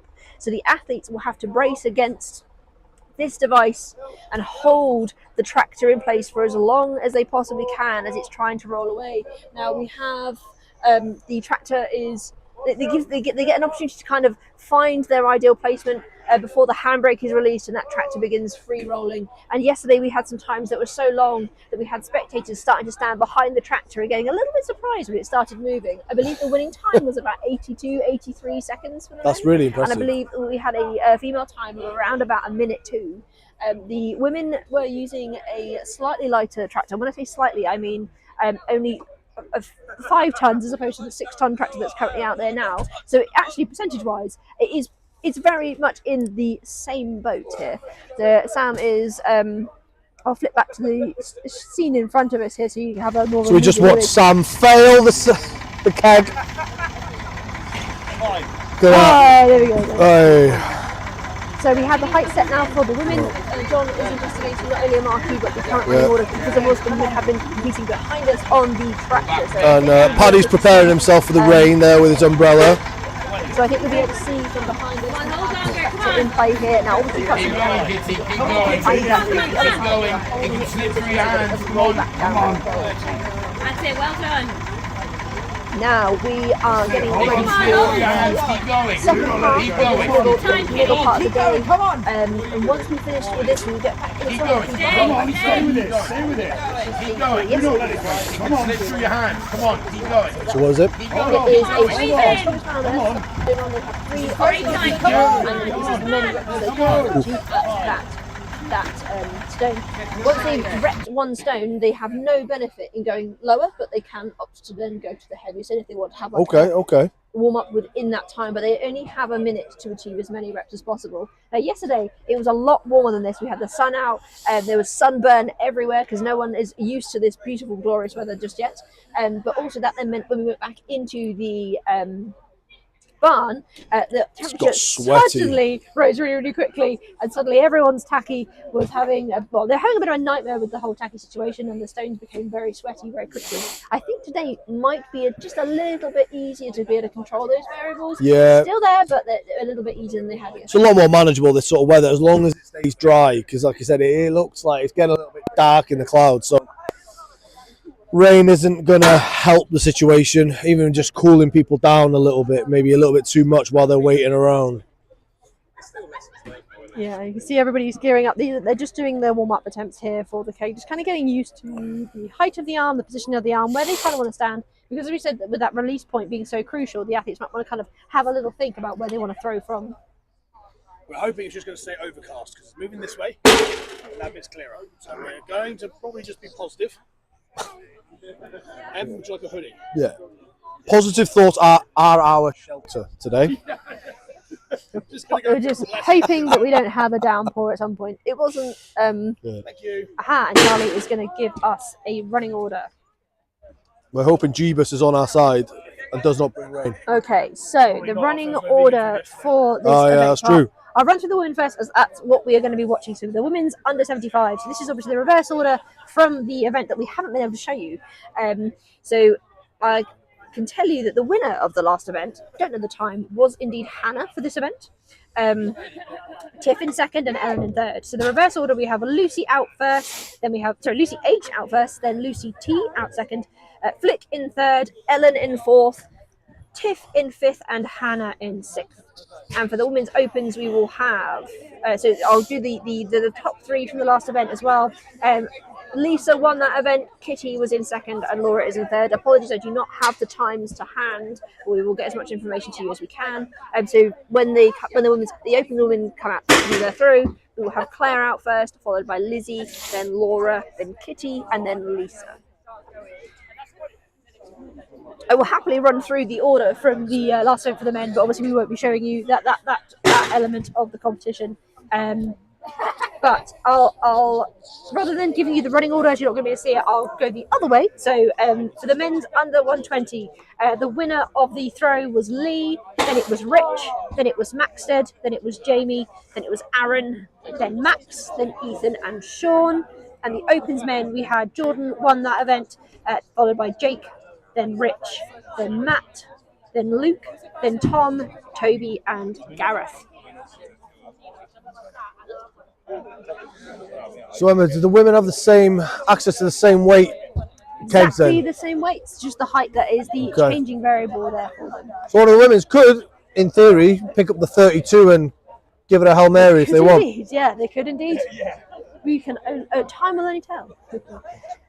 Oh, we had also, I'm promised we haven't actually got the comments up and running today. They haven't connected, and so we've put all of our juice into the video. But we also did have a lot of comments yesterday about people who were watching saying, oh, this looks fun, I'd like to get involved, how do I get involved? There are so many competitions that are going to be taking place in the UK in the next few months as it's kind of gearing up to that season. So we've got Southampton Strongest, there'll be Newbury Strongest, there'll be Hampshire's Strongest, just in this area alone. But if you would like to have a look, jump onto a website called Strength Register. They will not only have, thank you very much for providing me a hoodie, they will not only have the competitions that are coming up, but they will also have the gyms that are local to you, and they have a really good map to search. So get in and have a look and see what's near you, because you might be surprised. You might have a gem of a gym that might be small, might be a bit more spit and sawdust and gritty, but they might have some kit for you to come in and have a go. And I'm going to pass the mic to John, because you've probably enough me talking for that while. You got through the running order for who won the women's. Yep. Yeah, she's not left us responsible for anything of that nature, that level of complexity. Good for Em. Never leave Dave and John in charge of anything. It does not go well. For all those at home who aren't clear yet and haven't made it very obvious, Em is actually the master behind it. Dave and I eat some food and do some jabbing. We're all fine. We just chalk away, and we're all fine. Do whatever Emma tells us. We do whatever we're told. The brains behind the organisation is Em. So full for taking the time out of our weekend and week to plan, design, put together all the visuals that you can see, put together the camera, put it all together. So, it is a volunteer thing. She's not doing this for being paid. She's just kind of love of the game, love of the sport, and just trying to do everything she can to give back to the athletes. So, shout out to Em for doing that. We're on to the women's class now. See the Pat's shout out the running order. Em's run it through as well. We'll see how they start going through some of the warm-ups. We've seen a few of the women. Looks like they've introduced a new keg, probably an 8 kilo by the looks of it, just to bring it some down. 10 kilo throw is a difficult throw for some of them. That is, above 10% body weight. So can be interesting to throw that kind of weight around. So we'll see how it goes.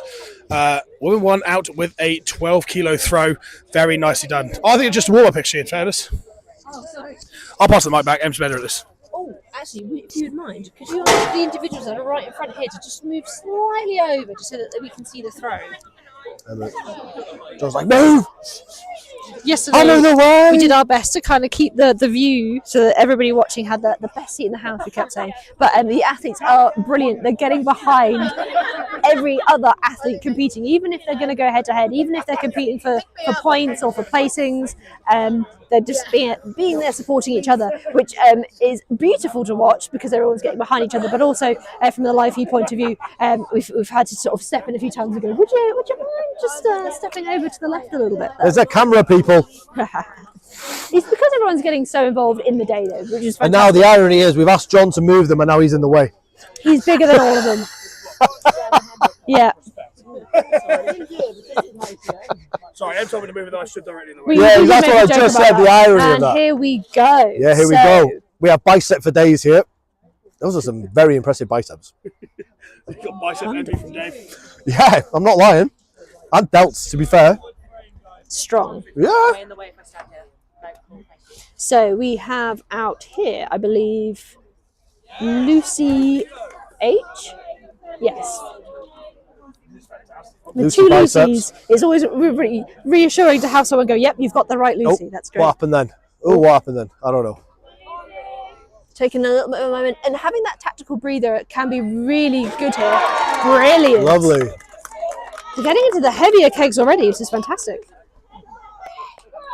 Oh, not quite. That was a hit and hope, wasn't it? Yeah. That was just ruthless. Yeah. That was just a no swing, just throw. Yeah. Let's go for it. And I love that not only are we, obviously, with our location is on a working farm, but I like that the fact that Paddy and his dad very much integrate the farm machinery into the competition as much as possible. So again, this hydraulic arm, they built themselves. It's unique. Last year when they brought this out and the Viking Press, we tried to mention John Deere just enough to try and get them some kind of sponsorship deal, but I don't think we were quite successful. I don't think it worked out. But it is very impressive. It is good that he does that because, like you said, he calls it, the farm competition. So it's good that he does integrate that because he could just involve the environment and that's it. But actually, he does kind of give it that rugged feel, I suppose. Exactly. It's not just a competition taking place on a farm. It's a competition that is just it's rough, it's ready, it's really playing into that. And thankfully no farm animals have been injured so far. No, I actually haven't seen that many. I'm quite disappointed about that actually. I think 2 years ago we saw some lambs and I got very excited by that. Maybe sheep toss will be next year. There's a beautiful horse just over there. You two didn't hear, she just stood with a cake going, what a stupid event. So we've just had an athlete, if you didn't quite catch that, apparently say, what a stupid event. It is quite the challenge. It is taxing. So this is Lucy T, I believe. I don't think that was her favourite.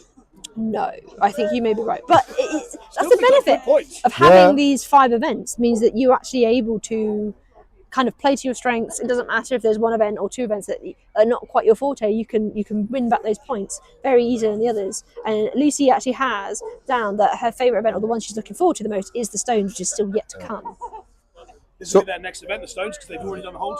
Yep, the next event will be the Stones. Back inside the barn. I'm not going to lie, but our media guy's chair is the most impressive thing right now. Look at the strength that chair has. That was a beautiful throw. Wonderful. 2 really good throws.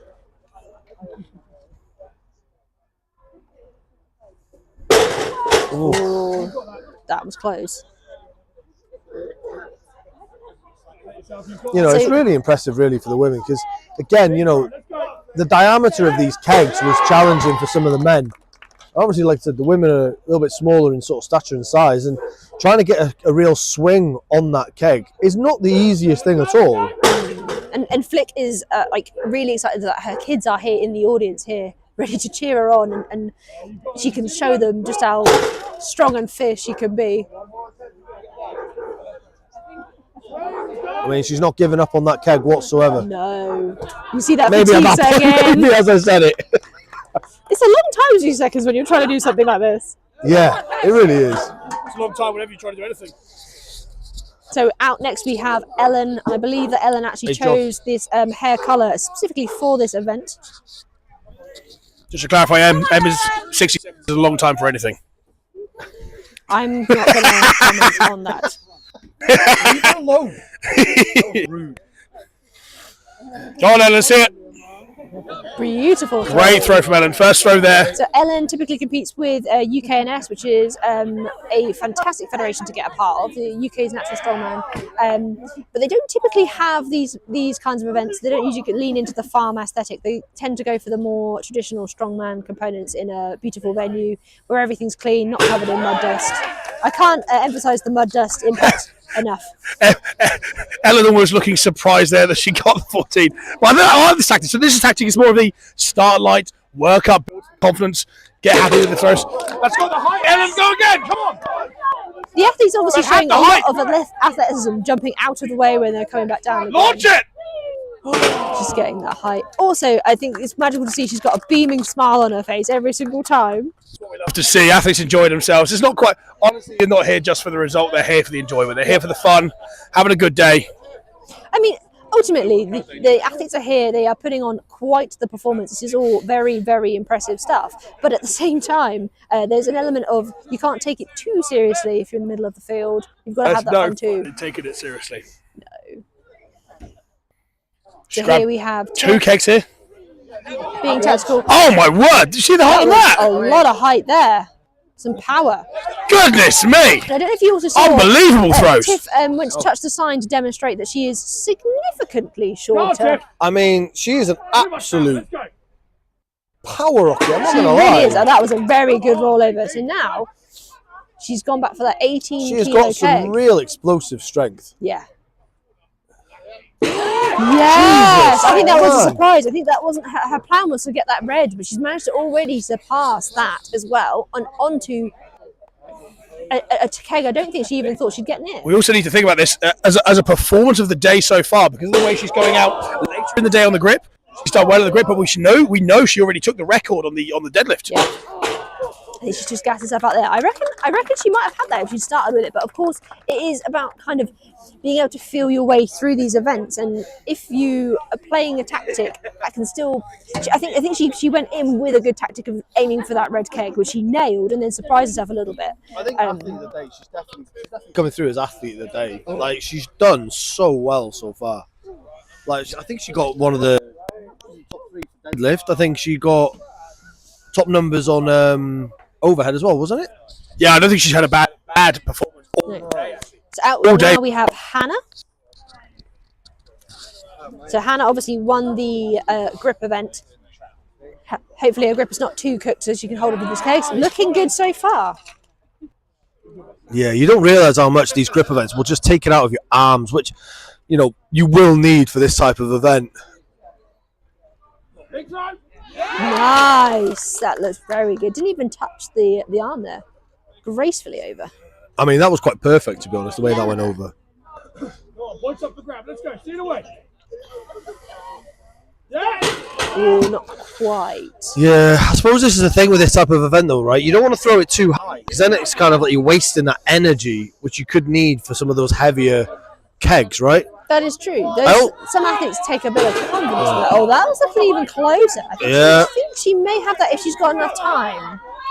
No, not quite. I believe that's been timed out. But she stuck that extra attempt in there just in case. Now, I believe we will be moving now on to the Women's Open. As the men's class is just a little bit bigger, we might try and be a little bit tactical for you here. And once we've got through the next 5 lifters here, if the men are still ongoing, which I have a feeling they still will be ongoing. You're going to make me run with the camera, aren't you? Maybe we can find a way to film this so that there's evidence as well. But I think maybe we can actually get the camera over there just temporarily, just to show you the setup, show you how it's running. Although we haven't been able to see every athlete or even every class, it might just give you an impression of what that event's looking like before we move over. We should have attached a GoPro to John. No, because they just watch me eat all day. That's fair, actually. They would just have endless snacks. To hear you chewing all day. So they're adjusting the height here. So the women's opens have a slightly higher height. Do you perchance know what height this now is? I'm going to go 3.5. Well, see, me and Dave are on it. We can guess. Yeah. Just eyesight. I was like, yeah, that's 3.5. Brilliant. Ish. Maybe. I mean, there's a lot of precision here. That's what happens when you let Pad do it, not Pad Senior. I think they've nailed the height here now. 3.5 meters. We're going to have a round of applause when Pad gets out the track there for that expert placement there of the arm. Okay, so out first we will have Claire. For those who didn't hear, the wooden stick has just broken, the measuring stick has just broken, and Pad has proudly declared that was the one bit of kit he made. Wonderful, wonderful. Good effort there. Now, Claire is out first. Claire was most looking forward to that mystery event. She liked the intrigue, liked the fact that there was that unknown. And we asked a lot of the athletes what they thought it would be, but we also asked them how they were preparing for that unknown element. We had a mixture of people being very tactical and trying lots of different things, a lot of people who had lent hard into their guess to what the event might be, and others who had completely opted for, I'm just going to wing it on the day. I think you've got no choice when it comes to mystery, because I think if you sit there and you try and you start training different things, you could overtrain yourself trying to guess what it is. You can also stress yourself out when actually, as a general rule of thumb, most mystery events are never designed. They're always designed that you can just kind of jump into it without anything and do okay. They're not designed to. You mean because they can't, because they're mystery, right? It's the whole premise of it. You're not allowed that time to prepare. Exactly. So I think some people probably do stress themselves out a little bit too much on mystery events. The Claire also dabbles in a bit of CrossFit, so her conditioning and recovery must be pretty good, which is going to be very, very needed, because although these events, it might be easy to compare these to lifts you've done in the gym, but they're doing them back to back. They're out here, they don't control their rest times, they don't control their warm-ups, nothing's exactly how they like, they don't control those variables. So it actually becomes even more of a challenge, and especially moving into stones as a final event, that is quite a spicy end to the day, I think. Yeah.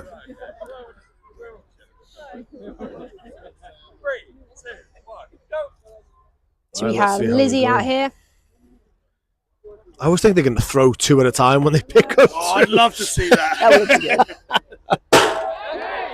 Tell you what I just like seeing freaks of strength. Let's see one arm on each keg. Yesterday we had a number of cars parked just behind the metal barrier you'll see at the back, and they strategically moved as soon as they realised what was about to happen. Why, was the barrier not there yesterday? It was, but they parked right up against it, so if the keg had gone over... The barrier was closer to. Oh, was it? No cars were damaged. Oh, geez, okay. Yeah, a bit close. Can she get this? I like the fact that she's taken that moment to really kind of get that rest, be calm and collected. Oh, I think it actually had. She's got the height. It's just not quite going over. And even if they get the height, it has to go over that arm. Oh, I think she's also throwing it a little bit sideways, which I think was obviously losing the height. And remember that this is a field on a hill. Like the ground is not flat. Throwing to the side, as Dave said, I think saw that yesterday a little bit as well.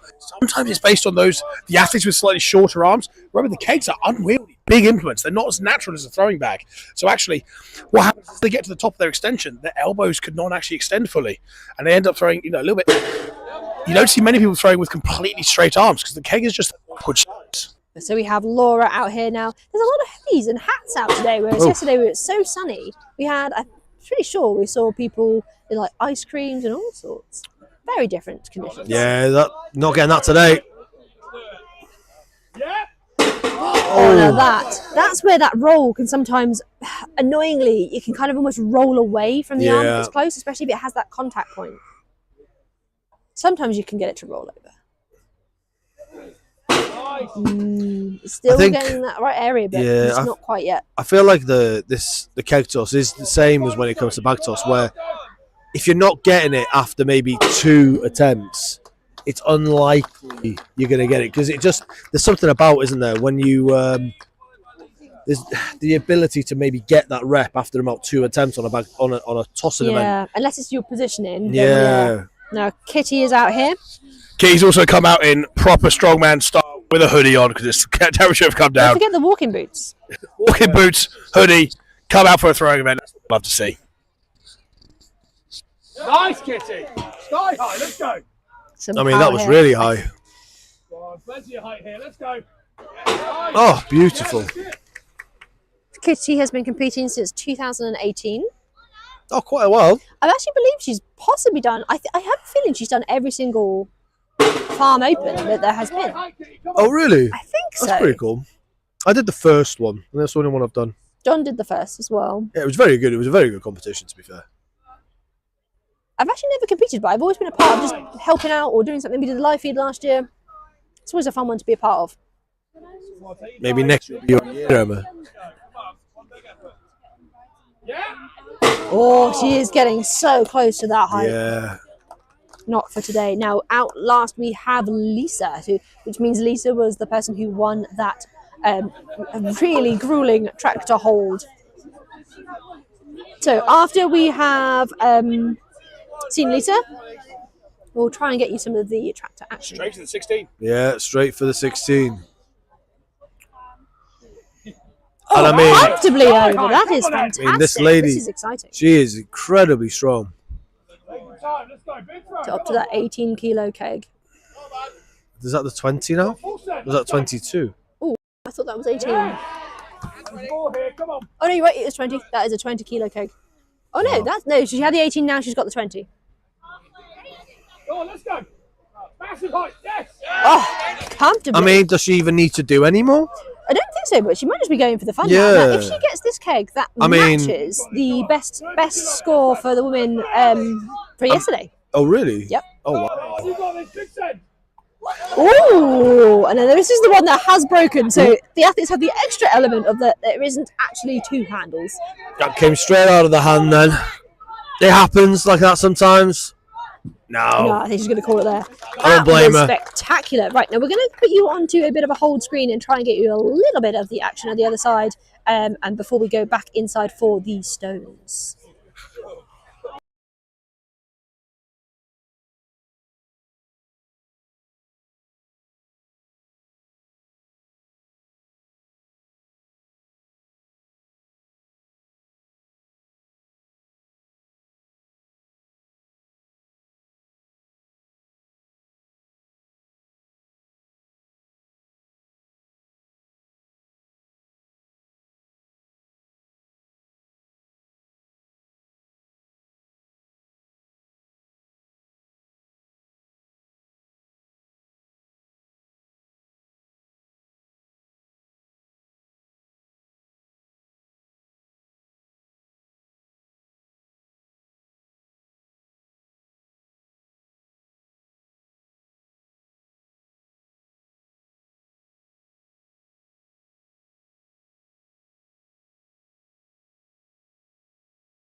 All right, so we have literally just walked over to the other side. It's just to give you an impression of how this event has been running. You'll see the umbrellas are coming out. There is a little bit of dripping A little now. bit of spitting. I will turn the camera so you can see Dave as well, who's with me. And then we won't stay here for too long because of the rain and also because we need to get set up for the stones. It was a lot of fun to watch yesterday.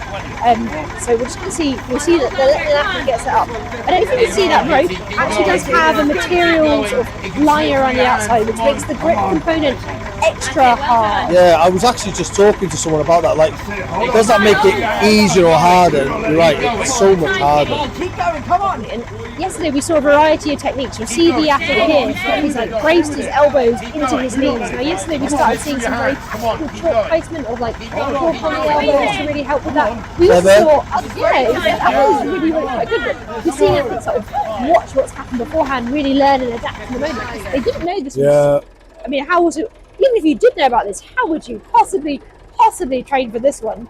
But you also saw some of the athletes go for much more of like a hunched, sort of almost like a rounded deadlift position to kind of really brace in there. And I think you can see there, you kind of got a bit of a hook grip type position, you know, thumb over the fingers, just trying to hold on a little bit more. So every second definitely counts. And I believe the winning time for yesterday was about 82 seconds. I have no idea. Which is impressive, you know. That's a long time. It's really impressive. And these tractors are not light. And you can see the tractor rolling down the hill there. Pad's dad has got the tractor moving back into place. Now I'll give you a little bit of a shot of the tractor. It's not a small beast for the size of that wheel. Now we'll just let's see them set up one more athlete and then we will head on inside. So hopefully you've got a bit of a taste of how this event has gone, and we'll try and get some winning scores for you. Chalk placement is. Oh, David's helping me out, nudging some cables back in. Brilliant. The next athlete is getting into position.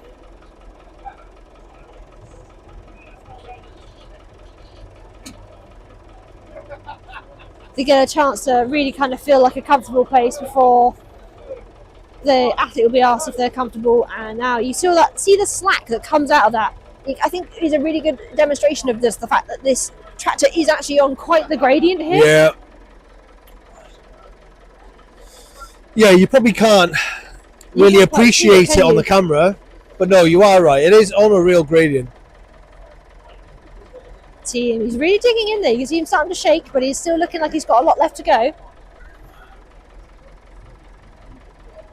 You just got to shut your eyes and think of something else, don't Try you? and send your brain somewhere else, because the more you think about it, the more it's going to hurt. It's definitely not going to be comfortable. Thinking about it, you know, your hands, especially, so I know the women had obviously done this first, then gone on to Keg Toss. Yep. They've had a bit of a break. These guys are going from something that's really taxing on the hands, and now they're going to have to throw some tacky on. Their forearms and their hands and everything are going to be so burnt out from this, then going on to stones. Exactly. You literally saw him unpeeling his fingers there for a little bit. Right, I think we're going to move on inside to avoid the rainbow to get you set up, because the stones will be spectacular. We want to get you into the best position for that one. So I think we will leave you there. We'll turn the mics off and speak to you soon.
Okay, so we are not. Yeah, we're not quite ready to come back in yet with the footage. They're still setting up, but what we've done is we've actually had a bit of a chat with them, and we've staggered the 2 lanes, so you should get a better view today than even yesterday. Even though we've had a good view, we've been able to kind of play around with it just a little bit.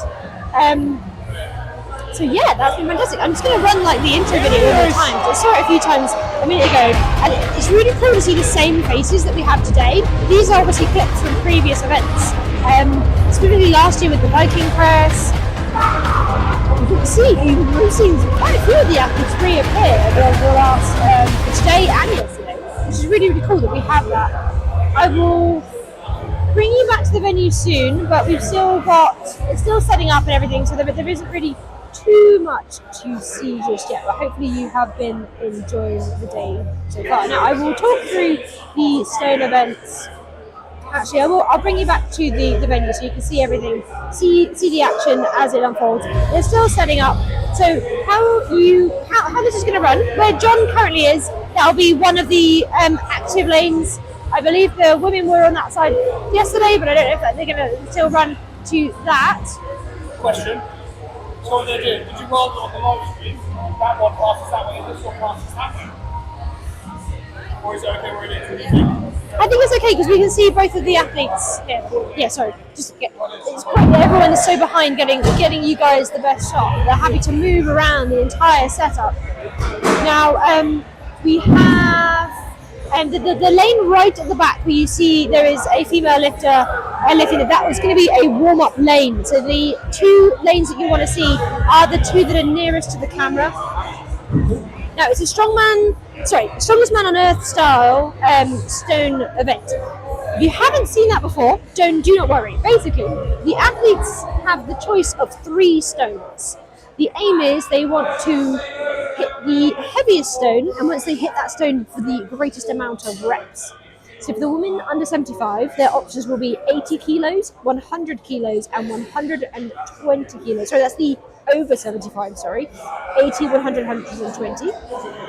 The under 75 have a choice of 70, 90, and 110. So once they elect that weight, they can rep out. So obviously, if somebody lifts the same stone as them and achieves more reps, they have a higher placing. So the athletes can be a little bit strategic here. I do believe that if the athlete gets 1 rep at the higher stone, it beats all of the reps at a lower weight. Yeah, that's completely correct, Em. So it is like for those who know the phrase Trump deadlift, or any kind of Trump event, you have the opportunity to choose the highest weight possible. 1 rep at any higher weight beats all reps at any lower weight. So you could get 10 reps at the middle weight, and 1 rep at the higher weight will beat you. So it is all about going for max weight here, really, for the best endeavors. I do also have an exciting update. I have some of the points and the total points available to us at the moment. Now the men's opens catching my attention here really interestingly. The person first in the men's opens currently, Rich Molnar, on 23 points. You have a tie for 2nd place with Matt Stevens and looks like Tango to me, Jordan Trafford, but they are on 22.5 points each. So there is half a point, and in the place after that, Jack O'Grady with 21.5 points. It is all to play for in the stone off to take the podium places. You can completely mix up the entirety of the podium on this final event. Reminder, first place 23, second place, 2 people in second place with 22.5, and the person in 4th place has 21.5. It is tight, absolutely tight. In the men's under 100 kilos, you have in first place by the looks of it, you have Lee Walsh on 28 points. You have 2 people with 24 points. You have Max Neal, and you have Jamie Levine, and then you have can't read the first letter of the name, sorry, Garen, 22. Aaron, do apologise. In the women's opens, you have in first place at the moment Lisa, followed closely by Laura on 15 points, and then Kitty Bates in third place with 11 points, but only half a point separating her and Lizzie. So Lizzie can still take the podium, depending on Kitty's places in the stone. And going into the women's under 100, in first place on 20.5 points, you have Tiff Peters. Well deserving so far. She's been a dominant athlete. She is actually 4 points clear of second place, who has 16.5 points with Lucy Taylor. And just behind her by only half a point in 16 points, Lucy Hardwick. So, summary of that is, never count anyone out until the final event. We actually do not know which way this is going to go. Unlike yesterday with a few clear winners, nobody is in the complete clear. Everyone has to come in with their hardest and go full effort into the final event to see who's going to come out on top or even standing on that podium. Nothing is set yet. Give it a minute and we'll see exactly where we're at and how we're going to go through. And this event will be running in the reverse order of the entire competition position from now. It's not just the last event that the athletes have undertaken. Which on this event specifically, actually probably for the biggest one of the day, is a massive boost. Those going out last will know exactly what stone they have to do and for how many reps. This is probably the most beneficial position to come out in last for any of the events. Again, the keg toss, a good one to go out later so you know roughly what keg you have to do. But the grip hold, in all honesty, that's just hold on for as long as you can, right? Doesn't really matter, you kind of know how good your grip is in advance. The one that you want to go out last on is this. This is a massive boost. You trying to fit the table? Yeah. So I get a piece of wood. Give that It needs a little bit, not hobbies. All right, so the weight for the men's under 120 kilos, they have the option of 120, 150, and that massive 180 stone. Now, we had obviously a lot of athletes that were reaching out to explain what they were looking forward to. Now, a lot of the athletes mentioned this event. Specifically, a lot of the Opens men mentioned this event because they have their options are 140, 170, and that massive 200 kilo stone. There were quite a few individuals that basically said that they were looking forward to getting their hands on that one. Now I've got my trusty list here. Let's have a look. We have Jack O'Grady, who was really looking forward to that 200 kilo stone. A few others have mentioned that the idea that it's there, that one is particularly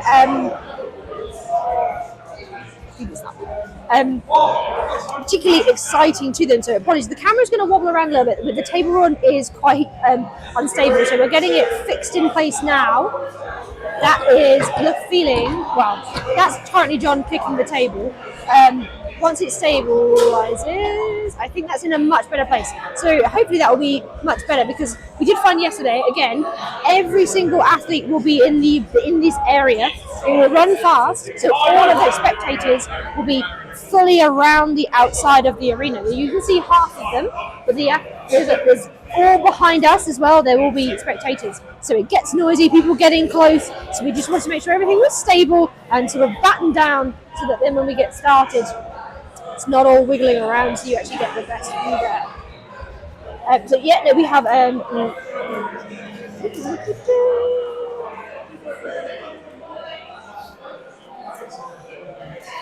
yeah, there is a number of people who are excited for that 200. I love this event. I think that one is going to be interesting to see if people are still feeling fresh enough to go for it. I was saying that we've had a lot of people mention that they're really looking forward to having a go at this 200 kilo stone for the men's open. The men's open have a 200 kilo stone to finish, do they? Have you gone through the weights? Yeah, we have. They have. Can I have a look? I haven't seen these weights yet. These weights, I'm excited.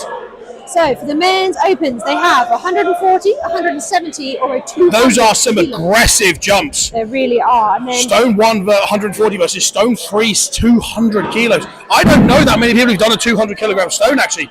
In this room, Sam, Grover, Paddy, Glasscock, me. Dave, have you done a 200? No. No 200 for Dave, nearly.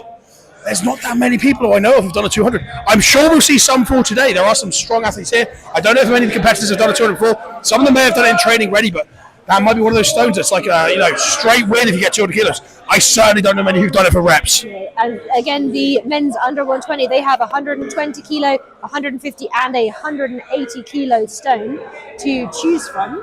And I will get the women's scores up at the moment. The table is really delicate. Right, so the over 75 kilo women have a choice of 80, 100 and 120 kilos. And just to be clear, that 120, that is the final stone of a world-class championships run for that weight class. The under 73s, I don't see them normally doing much more than 120 in a world-class run, really. I would love to know. I know the under 64s have done a 120 for the final stone of a run. That's the over 75s. The under 75s have a 70, 90 and 110 stone. So 110 still, yeah. 110 stone for you qualified you for Europe's Strongest Women a couple of years ago. Exactly that. And like some of the athletes, these stones, they get big very quickly. That 200 kilo is massive. If you're able to get your arms around it, can be sometimes a bit of a challenge. Yeah, it also depends on the type of stone, right? So the ones that we train in the barbell division, they are particularly ginormous stones, very, very round, very, very big. I say very round like any stone, it's more round than others, but you know what I mean? Particularly large stone. Apologies, being on a farm all day, my hay fever's kicking in, I'm sneezing. Brief sneeze break. But I've had 4 days. So just a reminder, in case anybody has joined us for today, do not worry if you're thinking, I'll never be able to see anybody on that third and final back plinth. The reason why we've angled the camera towards these front two is because this is where the competition will be happening. That back action there, right up there, over there, that is the warm-up area. So you might see athletes still using it, but they are not competing just yet. They'll be getting themselves prepped and ready. Sam nearly taken out by a stone there. One of the athletes who could just simply launch that stone into space. Also, just a shout out to everybody who has actually been a part of running this event. And obviously you can imagine, just because of the nature of what this is, there's a lot of people here that are helping out. You'll see a lot of them wearing the purple, but a lot of them not. There's way more people involved in the sort of the setup, the moving of the kit, the score keeping, everything to do with this event. Paddy is trying to sneak his way into the camera. But yeah, as you see, the atmosphere in here is really building. Everybody is now happily inside. Now, if you are new to Stones and you're wondering what on earth is happening, what are these athletes doing? These little pots that you're seeing and this gooey residue that you'll be seeing on athletes' hands is tacky. It's essentially tree sap. And what the athletes are doing is they're going to coat their arms in that so that they can stick themselves to this stone. That makes it sound like it's making it a very easy event for them, but there are a lot of variables to consider with this. There are different grades of tacky for different weather conditions, different humidities, different temperatures. And as we found out yesterday, a lot of the athletes who had sort of picked their tacky choice based on the temperature outside had a bit of a disaster when they came inside and found that it was probably 10 degrees warmer in here, a lot more humid. So yeah, the humidity and the heat, as Em says, playing a huge factor into this. Exactly as Em described, the grade of tacky is going to make a big choice today. Rich Molnar, interestingly, was one of the people who got one of his guys to use grade 4, normally reserved for like hot, humid, like summer countries. But yes, they worked perfectly for his athlete inside the barn. Today, very different temperature, so I'm assuming Rich has adjusted, and so will have others. And the other thing with the tacky is that if you have to kind of get the amounts right as well. So you'll see some athletes who have you'll see some athletes with like blobs on their hands, their thighs, so they have that extra bit in reserve, especially when they're doing reps and reps and reps.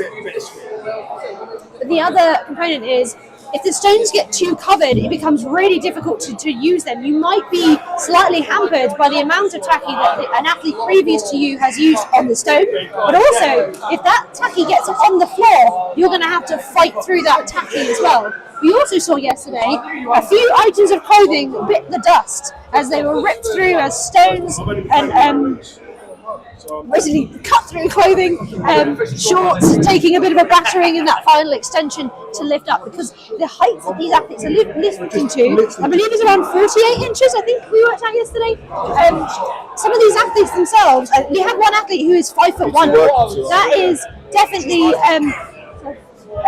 we have some athletes who are 5'1". They're not far off the height of these platforms. They have an extra component to contend with because they're going to have to extend over that platform. Apologies for that. That's the camaraderie of the sport. That's our friend Mark Cummins, Honey Badger. Oh, yeah, I wanted to come say hello. It's what I love about the sport, though. People just really excited to come say hello. People really excited to see it. That's the same guy who launched it at Sam River last time. Oh bless! I will go and find him later. But it's awesome. As you can probably start seeing now, and we've angled the camera specifically at the stone run so you can see the action from the athletes. But actually, there is such an atmosphere here in the audience as well. Everyone's gathering in together. Yeah, go for a walk. We'll go get you a guest speaker as the athletes. Come on in. How are you? Hello, good. All right. How are you? Yeah, good. You enjoying the day? Yeah, it's really good. I mean, at Paddy's Farm, you always get this great atmosphere, and obviously it's in a farm, so. Exactly. What's not to love? We were saying though that especially with the overhead medley, it looked like there was like a dusting of mud on all of the equipment. Yeah, and that's always why I say with the overheads, you've got your PB isn't always what your PB is, I guess, because different equipment as well. And yeah, I mean, everyone did really well. The floor's pretty flat, but yeah, dusty, dirty, yeah. Old school strongman, isn't it? Exactly. I think if you with the circus dumbbells did a good job trying to make the floor less flat by throwing it down a few times. Yeah, that block was giving me anxiety. I can imagine I was it. like, out there, and even the cars look like they're in danger, to be honest. Definitely, yeah. And yesterday we had people parking very close to the kegs, and as soon as the event started, seeing them subtly moving away a Slightly little moving bit. the cars away as well. Yeah. It's brilliant. And then obviously I do like a Trump event, so this is going to be a lot of fun. Yeah, it was fun to watch yesterday, and especially now with also the 180 and 200 kilo stones coming out. That's going to be a very exciting one to watch. I'm looking forward to watching guy I train with, Matt Stevens, reckons he's going to get 200 reps, so it's going to be, I'm looking forward to watching that. And then, some really strong guys and girls here today. I mean, especially for the level of comp. I mean, Paddy's done a great job putting it all on, and that's why you get so many good people turning up, right? Definitely, and the women are getting up to 110 and 120 kilo stones as well. For some of the athletes, that's over double their body weight, I believe. Yeah, it's crazy. Yeah. And then, I'm looking forward to someone to see the under 75 women, see what they can do. That'll be a lot of fun. Definitely. But no, the day's been great, and you've enjoyed yourself doing the commentary? Very much, yeah. I feel like today we've been we've known how everything's going to be running. Well, yesterday we had a bit more to respond to, but we feel like pros today. Well, you two are pros, you know that. Thank you very much. No, it's always a pleasure to talk to you. I am back to John wherever he's gone. He can have another go again. Probably had another John, you're back on. Yeah, have a great day. Nice to see you. Nice to see you too. Cheers, Mark. Back in the studio. It's also cool that obviously we have people in the crowd who are like families and friends and children of the athletes. We also have other road level, high level athletes here that are coming down just to be a part of the atmosphere because it's such a good one to be a part of. But also, don't forget, you've got plenty of people here who are very prestigious world-class athletes who just want to come support. Ben Glasscock, been to Europe, been to Britain's, sorry, not Europe, but he's gone to Britain's Strongest Man, 5th place of Britain's Strongest Man, England's Strongest Man as well. Phenomenal athlete, and they just like being a part of the sport. They like being a part of the day, helping the athletes, supporting their own athletes, but also just helping the community as a whole get better, get stronger, have a better competition, having a better caliber. It's great to see, and everyone's really excited. Again, like I said yesterday, everyone working here today, I used working as a bit of a, in quotations. Everyone's volunteering. Everyone just wants to do it for the athletes. All of us are athletes ourselves. We just love it. It's something about the sport that just makes us all really want to make the sport better for each other, for the next people to come through the sport as well. It's a great community. If you're at home thinking about getting involved in it, please do. I can't recommend it enough. Get involved in your local strongman gym. Go and say hello to one of the strongmen who are training there. Paddy's currently throwing a tantrum. The tacky, I don't know if you can see, we just had a bit of tacky stuff thrown at us. It is tree sap. It is raw, it is ready. Actually, we've got a tub here. I will try not to take it away in case an athlete is using, but if you've not seen it before, if this is not your sport or you're new to it, it's not glamorous, but it is a lot of fun. But as John was saying, generally, and it's actually a really good time. There isn't really a bad time to get involved, but it's a really good time now, especially if you're interested in having a go at a competition, having a test there, because there's so much upcoming in the next few months. Get on the website, Strength Register, have a look, see what's near you. Especially around here, there's plenty coming up. We've got Hampshire Strongest, we've got Newbury Strongest, we've got Southampton Strongest as well. All fantastic events. But there will be plenty more. And obviously we're more based on the South Coast, so we know between here and the South Coast far more. But there's plenty all over the UK, and definitely get on there and have a look at the gyms nearby you. You don't have to compete, even if you just want to have a dabble at some of the events. Right, let's get going. Now, we're going to do our best to try and help gauge. It looks like we have the middle stone selected. So what's going on now? You can see stones rolling around a little bit. The athlete has an option of which stone they go for, the small, medium, large, varying weights as them is read out for their weight class. So the spotters will do that for them. So I believe we have Flick out here first. Looks like in the men's lane we have the lighter stone, and in the women's lane she's gone for the middle stone.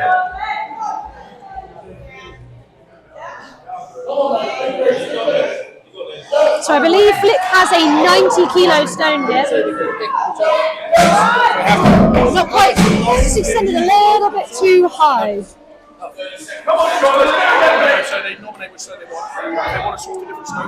So we have Sean out on the first lane.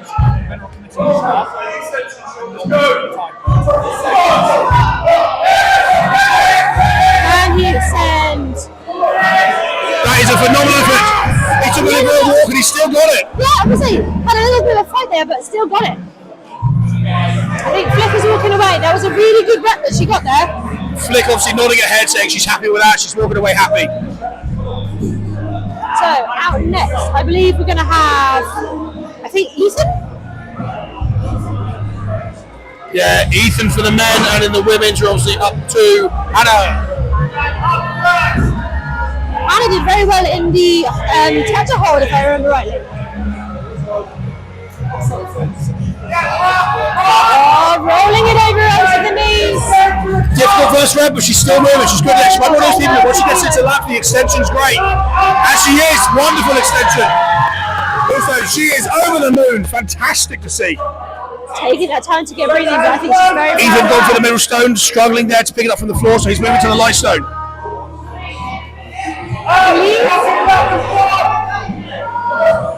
Again, difficult for these athletes, depending on what tacky they've got. Ethan, they're struggling, he's got to break the floor. There's a lot of tacky already on the floor from yesterday and the warm-ups. He's got no traction in his hands. He needs to not get flustered, just stick with it. Oh, these look, they're getting really stuck to the floor. And this is both athletes now really struggling from the floor.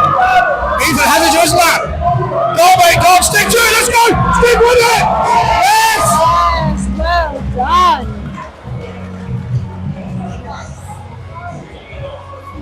So that would have been a 150-kilo stone there.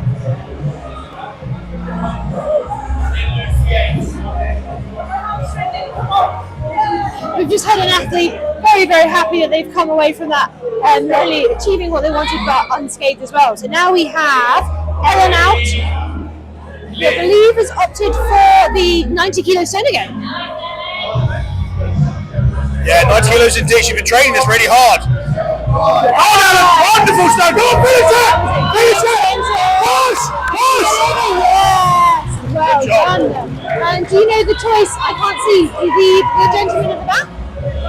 Max B looks like he's gone for the heaviest stone to my eyes. Ooh, that's exciting. That'll be 180.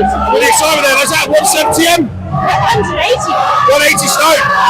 Go on, man! Go on, man, let's go! He's opting to drop to the middle stone. Went for a good effort. Go on, finish it off! And then get a second rep. Brilliant! That is going to be a really good effort. Yes, and a middle zone of 150 kilos was loaded over there. That's one rep for Max in the middle. That's 2 reps for Ellen on the right. Ellen going for a third rep. Yes, yes! 3 reps for Ellen. She is happy. Very proud of that. She jogs away with excitement. Max having a difficult time, still trying to finish off that second rep. So up next on the platform nearest to us, we have Lucy H. It looks like she's opting for the bigger stone. She's going for the 110. Now we've got a lot of lifters who are excited to get onto these heavier stones. This is the heaviest stone for the women's under 75. It's 120 for the women's opens, 180 for the under 120 men, and 200 kilos for the Interesting technique there for Lucy, who's gone for the interlocking fingers. Not seen that before in a stone. Sometimes that can really can pay off in some instances, but it's not one I tend to go with. This looks like a heavy stone for the men again.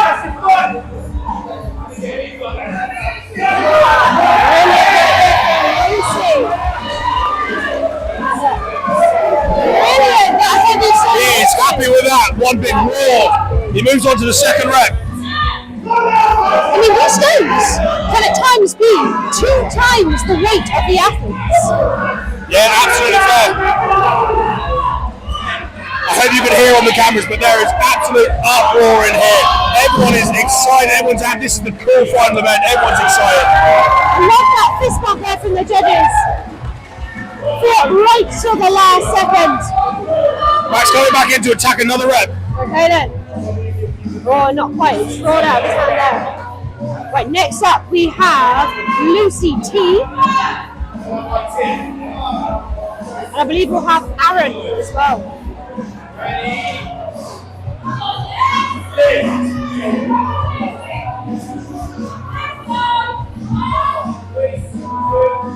Looks like Lucy T very close to the stone, very close to the platform there.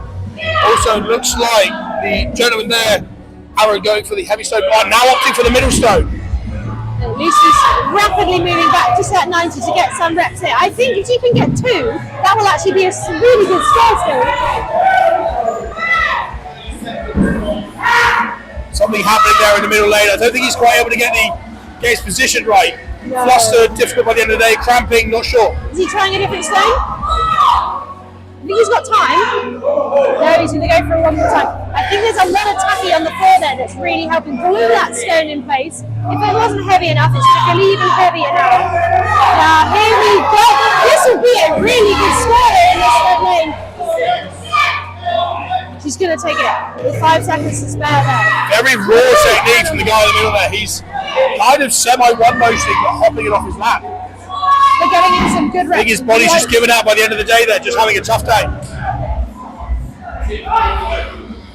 Now we have Tiff coming in, who is Tiff, a strong lead at the end of the day, needs to go for this big stone to make sure she's picking on the reps. A lot of other women here have gone for high reps on the middle stone and the heavy stone, so needs to look in her win for the day.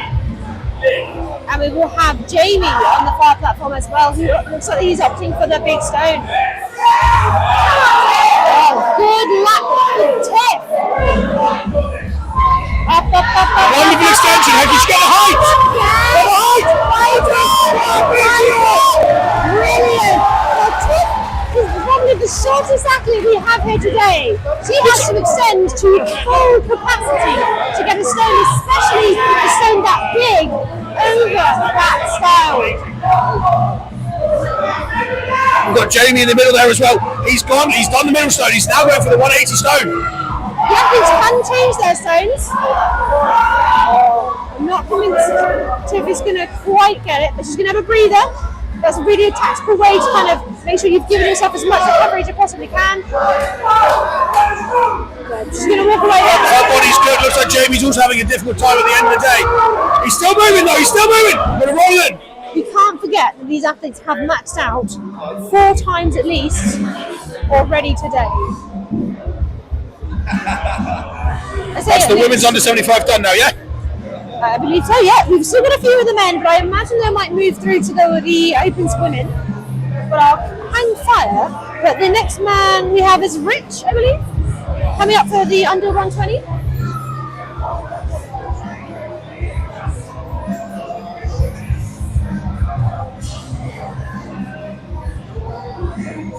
Do you reckon that's the middle stone that's been selected on that back? I may also be getting the names wrong because that looks not like Rich. So I imagine that's now Jamie coming out. Apologies. We have Jamie coming out now. Do apologise to everyone if I've been getting the names wrong for the last few athletes. Keep it up, it's a little tricky. There's just so much going on.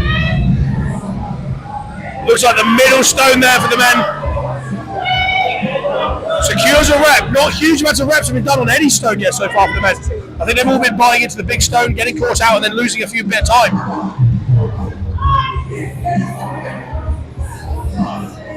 So they're adjusting these stones. I think you can hear the rumbling as they're rolling over the floor, and they're moving them out because the Opens women will have a different set of stones to choose from. Great lap position, but just running out of steam by the end of the day. Body's giving up. Really stuck to his trousers because he's got the loose trousers. He's going to have to really fight to get that material unstuck.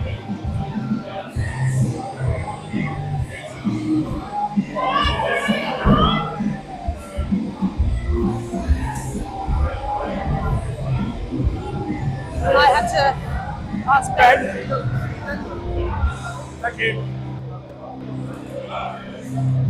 Brilliant. Okay, so I think we now have Rich. Rich is Maurice Mulder. I've really messed up. Right, okay, so this would be Jamie. Apologies to anyone watching. Middle stone though, middle stone. Made it look really easy. Honestly, I think he should go for the heavy stone, but he's going to stick with it.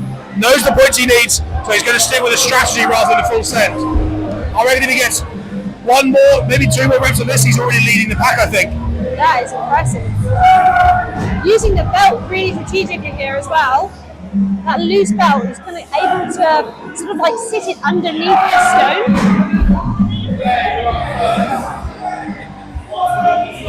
Great reps coming in here. This is a very dominant performance. Really looking strong.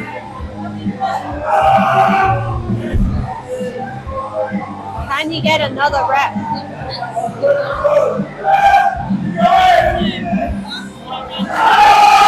He's still going. This is ridiculous. What a set. I think he's walking away there. I think that's going to be really hard to beat. The only way to beat that for the last 2 guys is to do the heavy stone. That's the only option there, because he kind of just went for the whole minute. That was fantastic. That was an amazing performance. I almost got a bit stunned into silence there for a while. He just kept going. Just didn't think he was going to stop. So we're resetting the stones to the heavier weights. I believe we have Claire out first, and then Lizzie.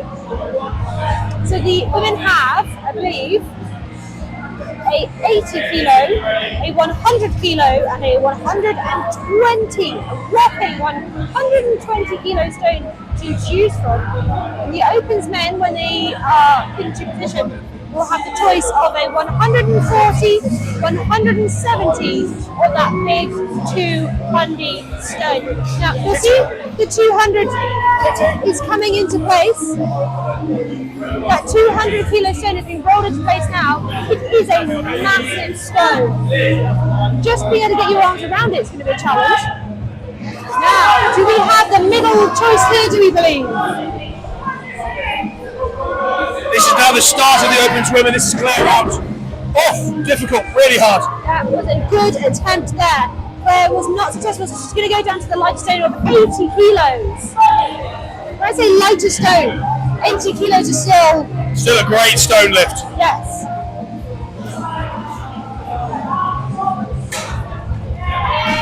Brilliant. If you can get some reps in here, it can still be a really good score. Right, she's rapidly firing through these now.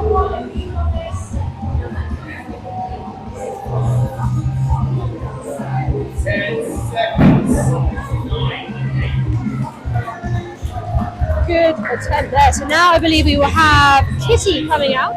What stone is Kitty going for? Kitty is going to stick with that 80 kilo stone. Some smelling salts, hopefully applied by her coach there, Ben. She looks focused. This is key now. I realise now why I was getting confused with the other class. I was thinking of the wrong Rich in the wrong class. We were getting the names right. I forgot that Rich, the small Rich, is in the big class. So Kitty has now taken the tactical choice. The first stone has felt really good, so she's opting for that middle stone of 100 kilos. It's a good tactic as well, making sure that you get the confidence up and move on to the next stone once you know that it's there on the day. Go on, Kitty! Go on, squeeze, come on! They can hold that stone in. Right, she's going to go back to that 80 kilo stone. She can then rep out many times to help separate that points. We have somebody who's now opting for the middle stone for the men, which I believe is a 160 kilo stone. Yeah, massive shout out though to the I think that might be 170 for the opens now. It is 170, apologies. Now, massive shout out to the loaders. Look at the speed that they're doing stuff, responding to the athletes and how they want to go. Nice, Kitty! Responding to the athletes, how they get through their session, how they get through the event, because the loaders are saving them as much time as possible by moving as quick as possible. Joe in the middle there, and that is now, I believe that is Tom. Yeah. Who has gone for the middle stone now, did one of the light stone, immediately went up. Really good decision. So I believe we're going to have Laura out next. Oh on the stones in front of us, and it looks like Laura has opted for that middle stone of 100 kilos. These stones are massive. Now the tacking is only going to help them so far. They have to still be really strategic with their hand placement, how much surface area they can get to that stone. You'll also see a difference. Oh, that was a good extension. I'm really glad she hung in there. That was a wonderful extension technique. That was fantastic. You'll see some of the athletes going like tacky and stone to bare skin. Some are using these sleeves, which can work in your favour, but they can also, as we saw yesterday, trip them up if they slide out of position. I mean, are we not talking about the man who's got a strongman competition at 5 and a highways agency meeting at 6? Who's this guy? Ready to go. Oh. He's ready to put the cones out on the road. He knows what he's doing. He's going to get the M27 sorted for us. He just wants to be doubly sure that he'll catch him on the live feed with that high vis. Yeah. Lays tarmac by day, lifts stones at night. All right, we have Lisa, who is currently in first place, coming up here, and she is trotting that middle stone of 100 kilos and making it look effortless. It looks like she's going to opt to stay on this stone and just get some really solid reps in, which would probably, it can be a really, really good tactic. Don't waste the time and the energy if you think you can get a good score keeping in that middle ground. She is incredibly happy with that. Was that a winning cheer? I imagine that might be all she needed to do to secure that spot, but I don't know. I don't have the points to hand. I only have the names in order. She looks really happy with herself anyway. Very happy with herself. Right, we've got some guys going all at it now. We seem to be having a little group collecting around the stones. Yeah, that's a 170 kilo stone. He's going to up down to the 140 or possibly 150, I believe. No, it is 140 kilo stone is the lighter option. He hadn't quite finished that extension before he let his arms come off of that stone and tried to kind of hit bump. There we are, that's a nice pick. That one, yeah, that was easy enough. This is one of those events where you can do 99% of the work, but if it doesn't go over that last little lip, you have nothing. No, exactly.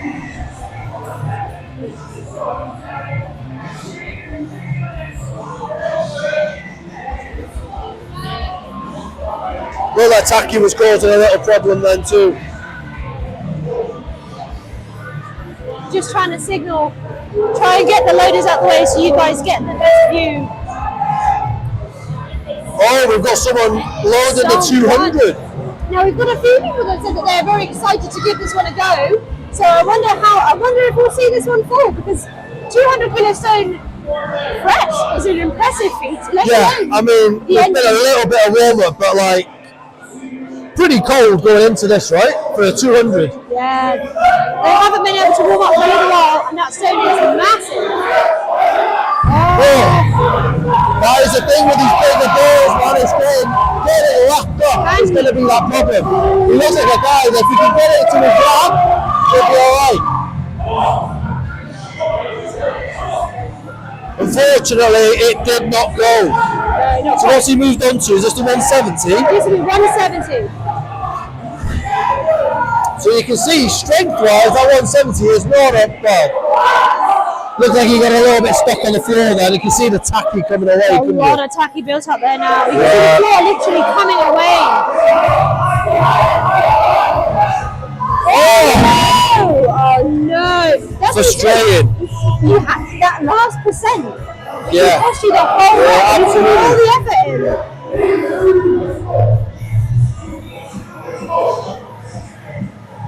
So I have a feeling this next lifter, and I apologize, I've now messed up the order entirely. He's opting for that middle stone. I think that could be a really tactical choice. I mean, that was a really comfortable 170.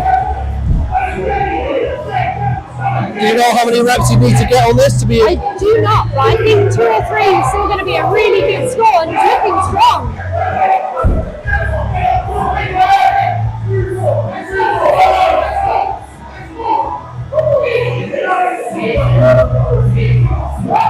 I mean, he's doing reasonably comfortable. I think with this many reps, he's in for a very good score here.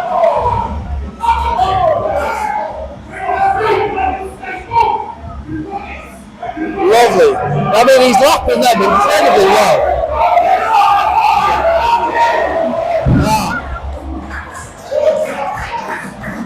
It's taxing, it really is taxing. It is. So I wonder if we'll see that 200. We have so many people saying they're excited for it. I don't feel like there's many left to go through, really, is there? How many left? Like a very clean stone. Yeah.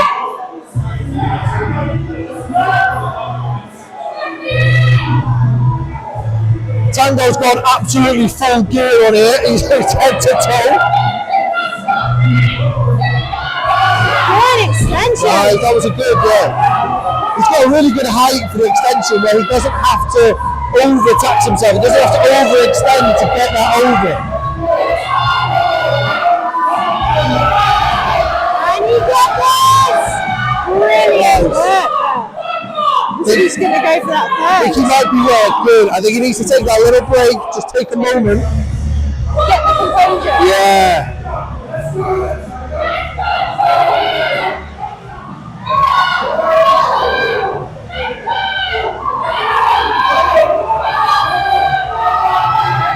Not quite. Fortunately, I think his back might just be done by now.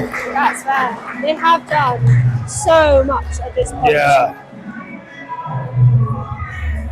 So we have Matt and then Rich up next. What zone will Matt opt for?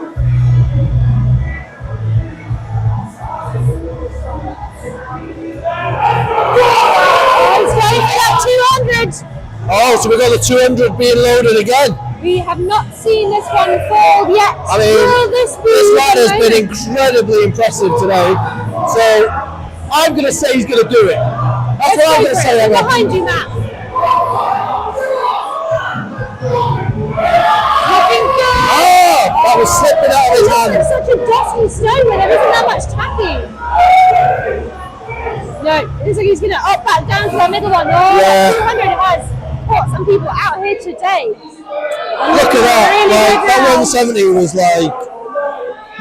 See, based on that extension then, I think he might have struggled to get that lap. Maybe that he's extending. He's taking it. Extension. Yeah, it's nice, but it's a little bit slow considering he's just dropped 30 kilos in weight, you know? Yeah, and sometimes it can just be if you've had to change your tactic in the moment. Yeah. Adrenaline kicks in and you extend just a bit too early. Now he's going to I mean, it is zapping. He has fought hard. Yeah. So I believe we now have Rich, who is currently in first place, and I believe he is our last athlete to lift. Yes, our last athlete of the whole day. What stone is he opting for? Is he I think he's opting for the 170. I think that's actually quite, at this point, a strategic, clever move. He's a good he would have done 170 at OSG, would he not? Yeah. That would have been, I think, yeah. It would have been 180 or so, would it? I have a feeling the end run ends at 180, but I'm not 100% sure. He's an under 80 kilo athlete. But they are a rather large stone, though, aren't they, at OSG? You can see that his extension is phenomenal. You see he's really looking up, really getting that last bit of the extension. A lot of athletes fall into the habit of looking at the platform. When you want to look up, send up, get that last bit of height. But again, right, if there's anyone here that's got a strong posterior chain, the ability to do that extension, it's going to be Rich. Yeah. Yeah, this guy has got so much back and leg power. Look at that for an extension. He's getting well clear. Yeah. Now I think he's gauged the height. He now knows what he needs to do. You can see he's getting a little bit more comfortable with each rep. You can see the lapping of this is getting a little bit taxing. Actually, the extension, you know. I think he's quite happy with that. Yeah, I think he's happy with that too. And obviously we spoke about Rich being a world record holder for the under 80 kilo John and Sam are getting hyped. They're getting involved. But obviously we spoke about him being that world record holder for the under 80 kilo deadlift world record. But he's also recently come third, Europe's strongest man, and sixth strongest man in the world for that under 80 kilo class. He's stepping into the opens today. John having a bit of a pose off there.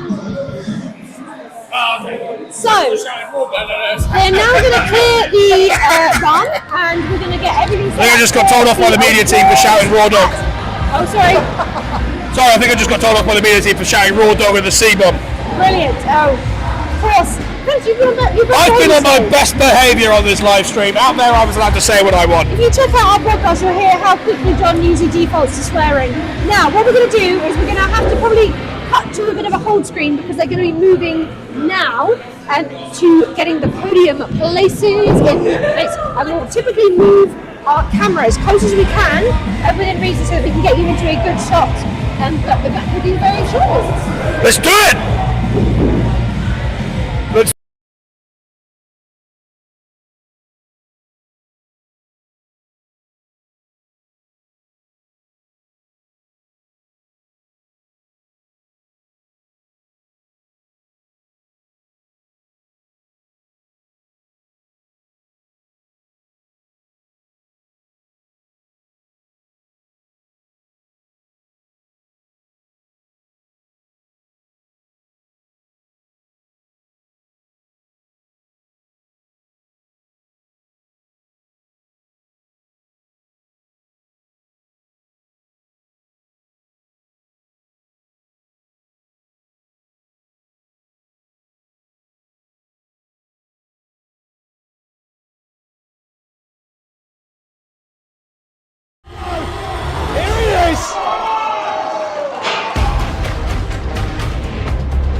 So, we do not know too many of the details right at this moment, but as you may have guessed, if you were watching yesterday, why what is currently in front of us is that we have a tiebreaker situation.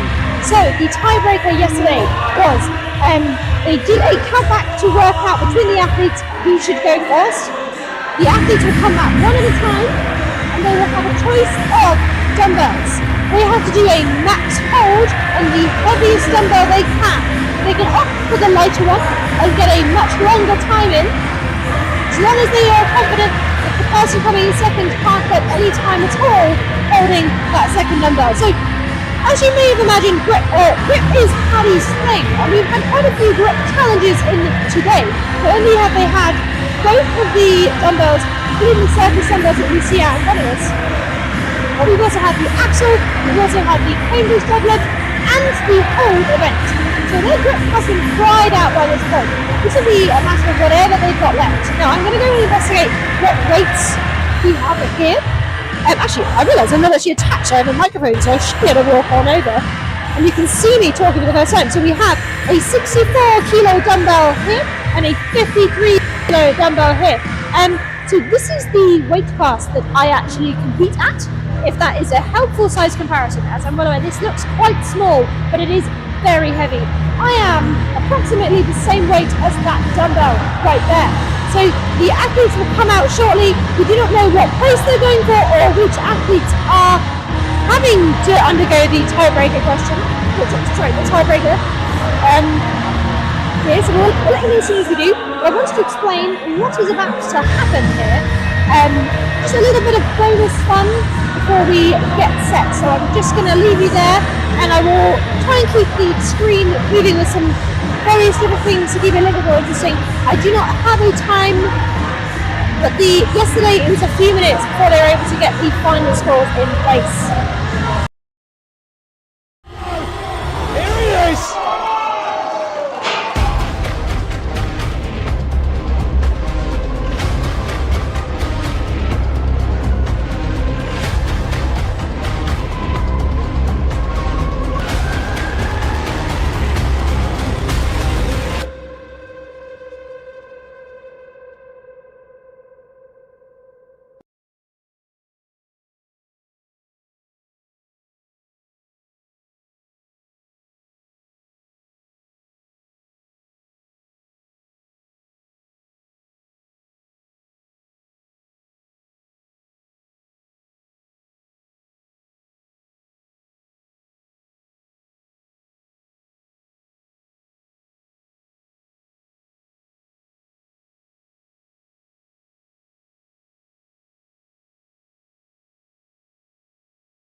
we believe that it is the under 120 kilo athletes that are going to have the tiebreaker in a good position or which athletes. So we are giving you some live information as we find out about it. Paddy is in place. We'll try and get a microphone attached so that you hear everything as we find out about it as well.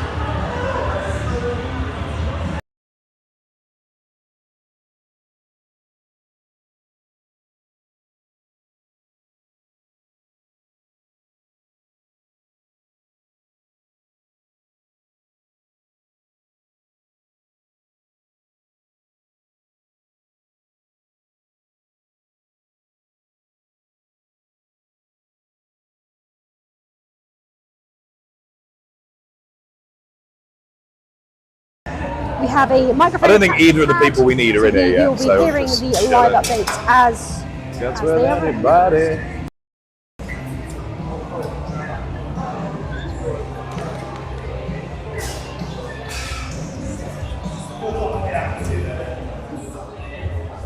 She'll cut. It pains me turning that song down. Who is? Oh, right. So these are the ones that are tied. Is that in the order they're going as well? So Rich first, then Jamie. Yeah.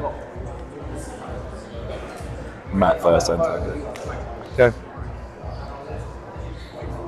Right, sports fans, as if it hasn't been enough fun today, we've got not one but two ties for podium places. So first up, can we please have Rich and Jamie from the under 120s? We're going to settle it with a grip hold. You have a heavy option and you have a light option. Any hold on the heavier option will beat the lighter hold, okay? Literally, we'll start the time when it comes off the ground, so even if it's just like a deadlift, that's fine. Rich, you will be going first, because if we'd have done count back, you'd have come fourth, wherever you are. Is he coming over? Someone go find Rich. Otherwise, Jamie wins by default. Come on down. You're tied, my friend. So, yeah. Pressure's really got to him. Any hold on the 64 beats a hold on the 53. Single arm. No time. And you're up first. I'll put chalk down for you. I'm not sure the athletes Have I got someone to tie? excited about the idea of another event, especially a group event, after everything that they have already done today. Chalk there. Hopefully that'll cover it. It's good stuff, though. Literally, just one hand. If you can hold the heavier one, it will beat any hold on that. As soon as it's off the floor, you don't have to lock it out, but it'll just be how long it's off the floor for. Yeah. Bear in mind, this is right after they've just wiped tacky off them with WD-40, so hands are nice and slippy, yeah? Oh, apparently. Oh, I think you can hear everything. There's been some is this tied for second, isn't it? This? Of some of the implements. Charlie, is this tied for second? Yeah, so tied for second. Yeah. No. You are going against Jamie, not him. I don't know where Jamie's gone. Jamie in the hat. Right, buddy, whenever you're ready.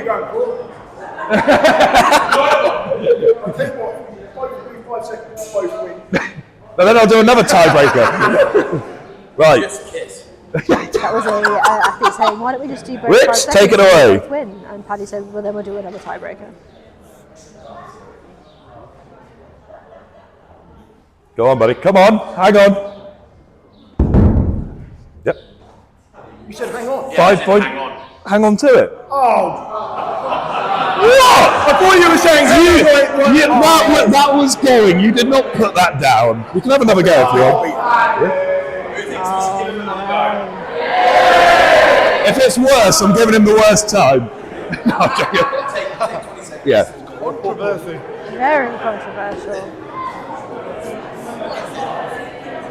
Okay, we'll go for it. I'll have no one say this is a shambles. The athlete said, it was 5.2. Hold on, as in, don't go just yet. And Paddy actually meant, hold this on. Is on the live stream. Hold on to the object. Bribery going live on the stream.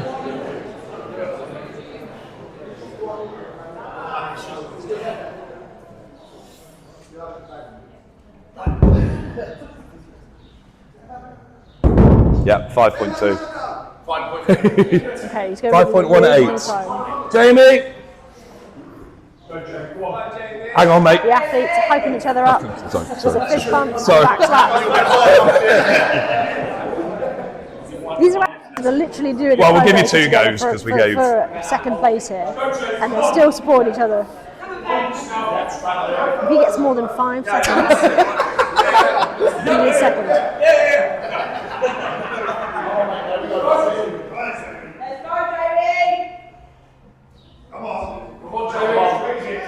Thumb round, mate, thumb round. Got to use your hand. Yeah. Second attempt. So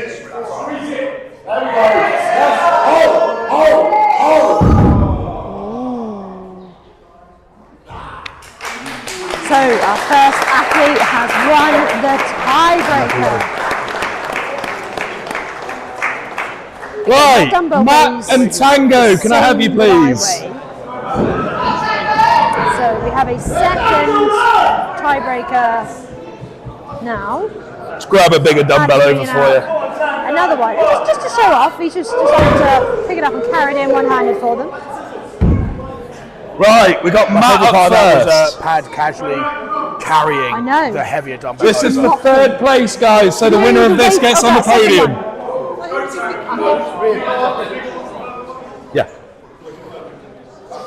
So it's a 71 kilo or a 64 kilo choice here.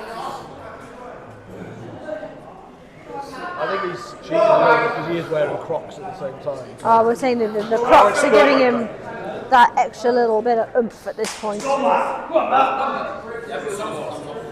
He's going for that 71. Yep. That's good. That is good. Every second counts. That's so good.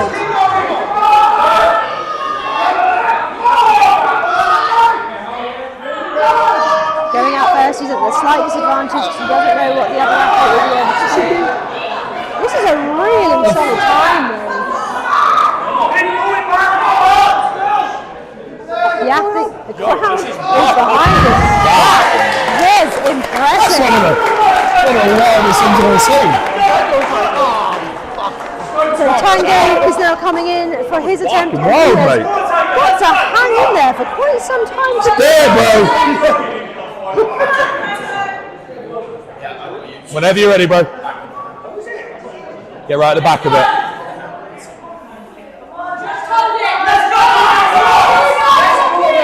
Oh no, just that was a very impressive call there for that first athlete. Okay, I believe that means we're going to hear the score. Oh, that was very soon. interesting. So I'm just going to switch No, I'll over go. to a whole screen. Oh no, go away. John's moving the camera anyway. Oh, you need to do those actually.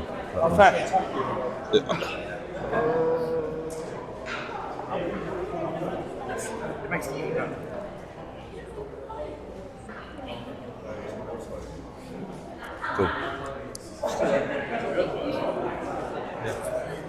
Can you reach under and get the trophies from me?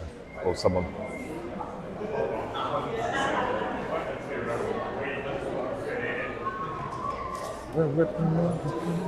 Right. Legend.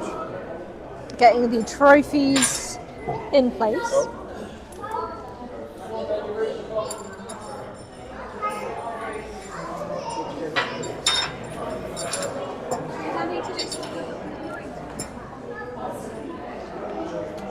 Yeah.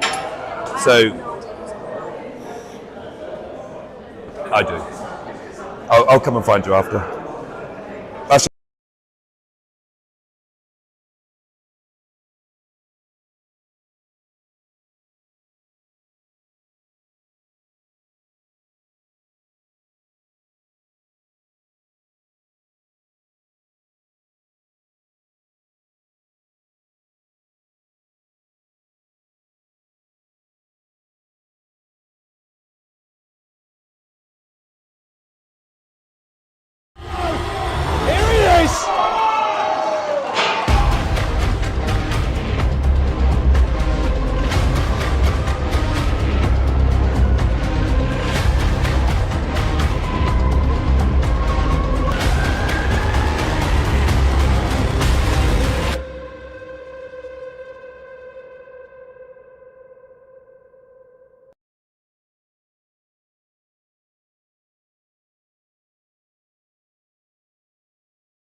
Well done, friends. Well done. Very official. Got on that. Second place with 22 points, Lucy H. Come on, Luce. Well done, lovely. Oh, thanks for that. Athlete. Yeah, you done well. And then this year's winner, 3.5 points ahead with 25.5, Tiff.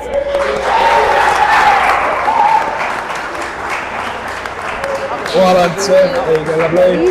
These athletes all smashed it. A huge shout out again to Odd Objects for giving prizes. All three of them took that record. Right, jump on, guys. Not a chance for either jumping on that.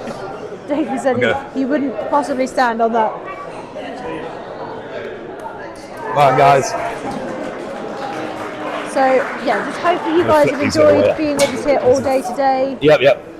We've had a ton of fun. And if any of you were able to hang with us not only today but yesterday as well, even better. Right, the Women's Opens. Third place with 13.5, Kitty. Hey! Well done, Kitty. There you go. Second place with 19 is Laura. Well done, Laura. Smashed it. These athletes have battled hard all day. And then the winner with 24 points, Lisa. You go, lovely. Well done.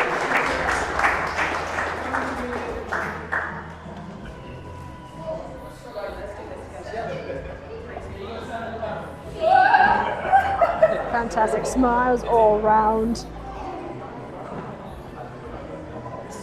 How proud they all look. That's awesome. And if you've been inspired to want to have a go at anything like this, please do just have a look. Right, guys, we ended up combining the under 90s and the under 120s, just numbers. We've got like a little subcategory for the under 90s guys because they were put against it, going against much bigger boys. So in third teams was Sean.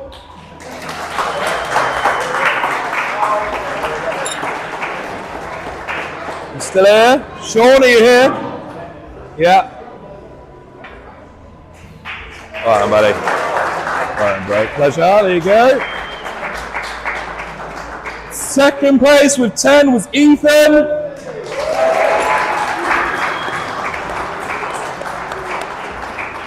Well done, buddy. Awesome, mate. There you go. Yeah, he did. And then first place with 19 was Max.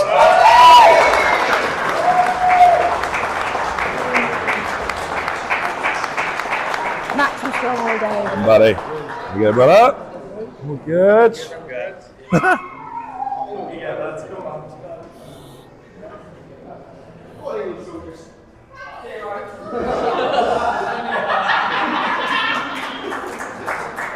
Having a great time. It's nice that the athletes are all supporting each other as well. Oh, did he fell over there? Okay, guys, the men's under 120s in third place, losing on the grip hold. 29 points was Jamie.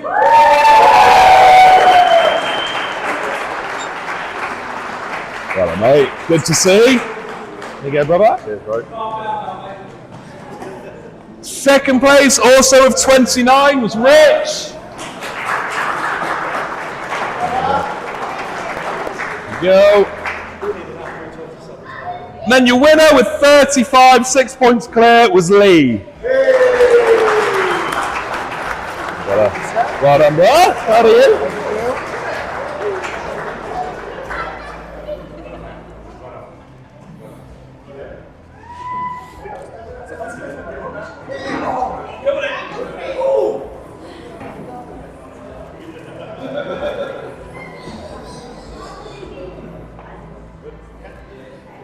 Sound.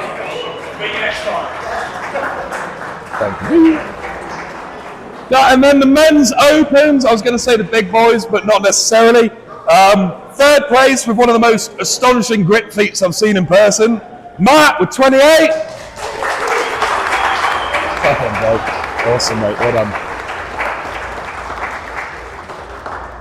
Second place, half a point ahead, so we almost had to do the grip hold as well, was Jake.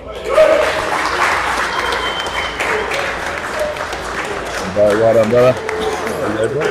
Pleasure. Makes it better. And then the winner of the Men's Opens 2025, Rich Molnar. Rich, of course, usually competing an under 80 kilo athlete as well.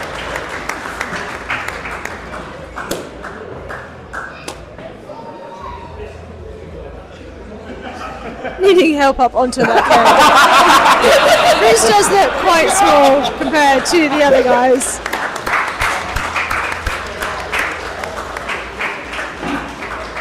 Right, squad, thank you so much. Thank you to my helpers. Thank you for these gems on the live stream all weekend. Thank you everyone that came and watched, bought a burger, bought merch. We love you all. We will see you again next year. Get home safe. Get a burger on the way out, please. Max hasn't been busy enough today, so we could do with cooking some. It has been fantastic. Now, John has just gone to grab the other mic, so we're just going to say our sort of goodbye, but thank you very much for hanging in with us and just being a part of the magic all weekend. We've had a great time. I hope you have too. Yeah, we've had a great time. David passed the mic during a second as well. I think today's been a wonderful day. We've seen a lot of the Opens as well. A little bit of a shake-up on some of the events as well. It's been fantastic to see the changes, the way that people address everything, and the different classes, everyone coming together for the community. Dave? Definitely, and if any part of this has looked exciting to you, please just reach out to your local gym to just come and have a go. You don't have to compete. There are so many athletes just love the training, just love the challenge and the excitement of the whole thing. There will be plenty of communities around you. Definitely, reach out and get involved. There we are. Thank you very much, everyone. All right. Well, we will leave you there. I believe that Paddy is intending to put these scores live on either Facebook or Strength Register. I don't think he decided last time we spoke to him, but there should be scores live somewhere, and I'm sure he'll make that very known on his social media platforms as well. Thank you very much for being with us all weekend, and have a wonderful evening. Yo, bye.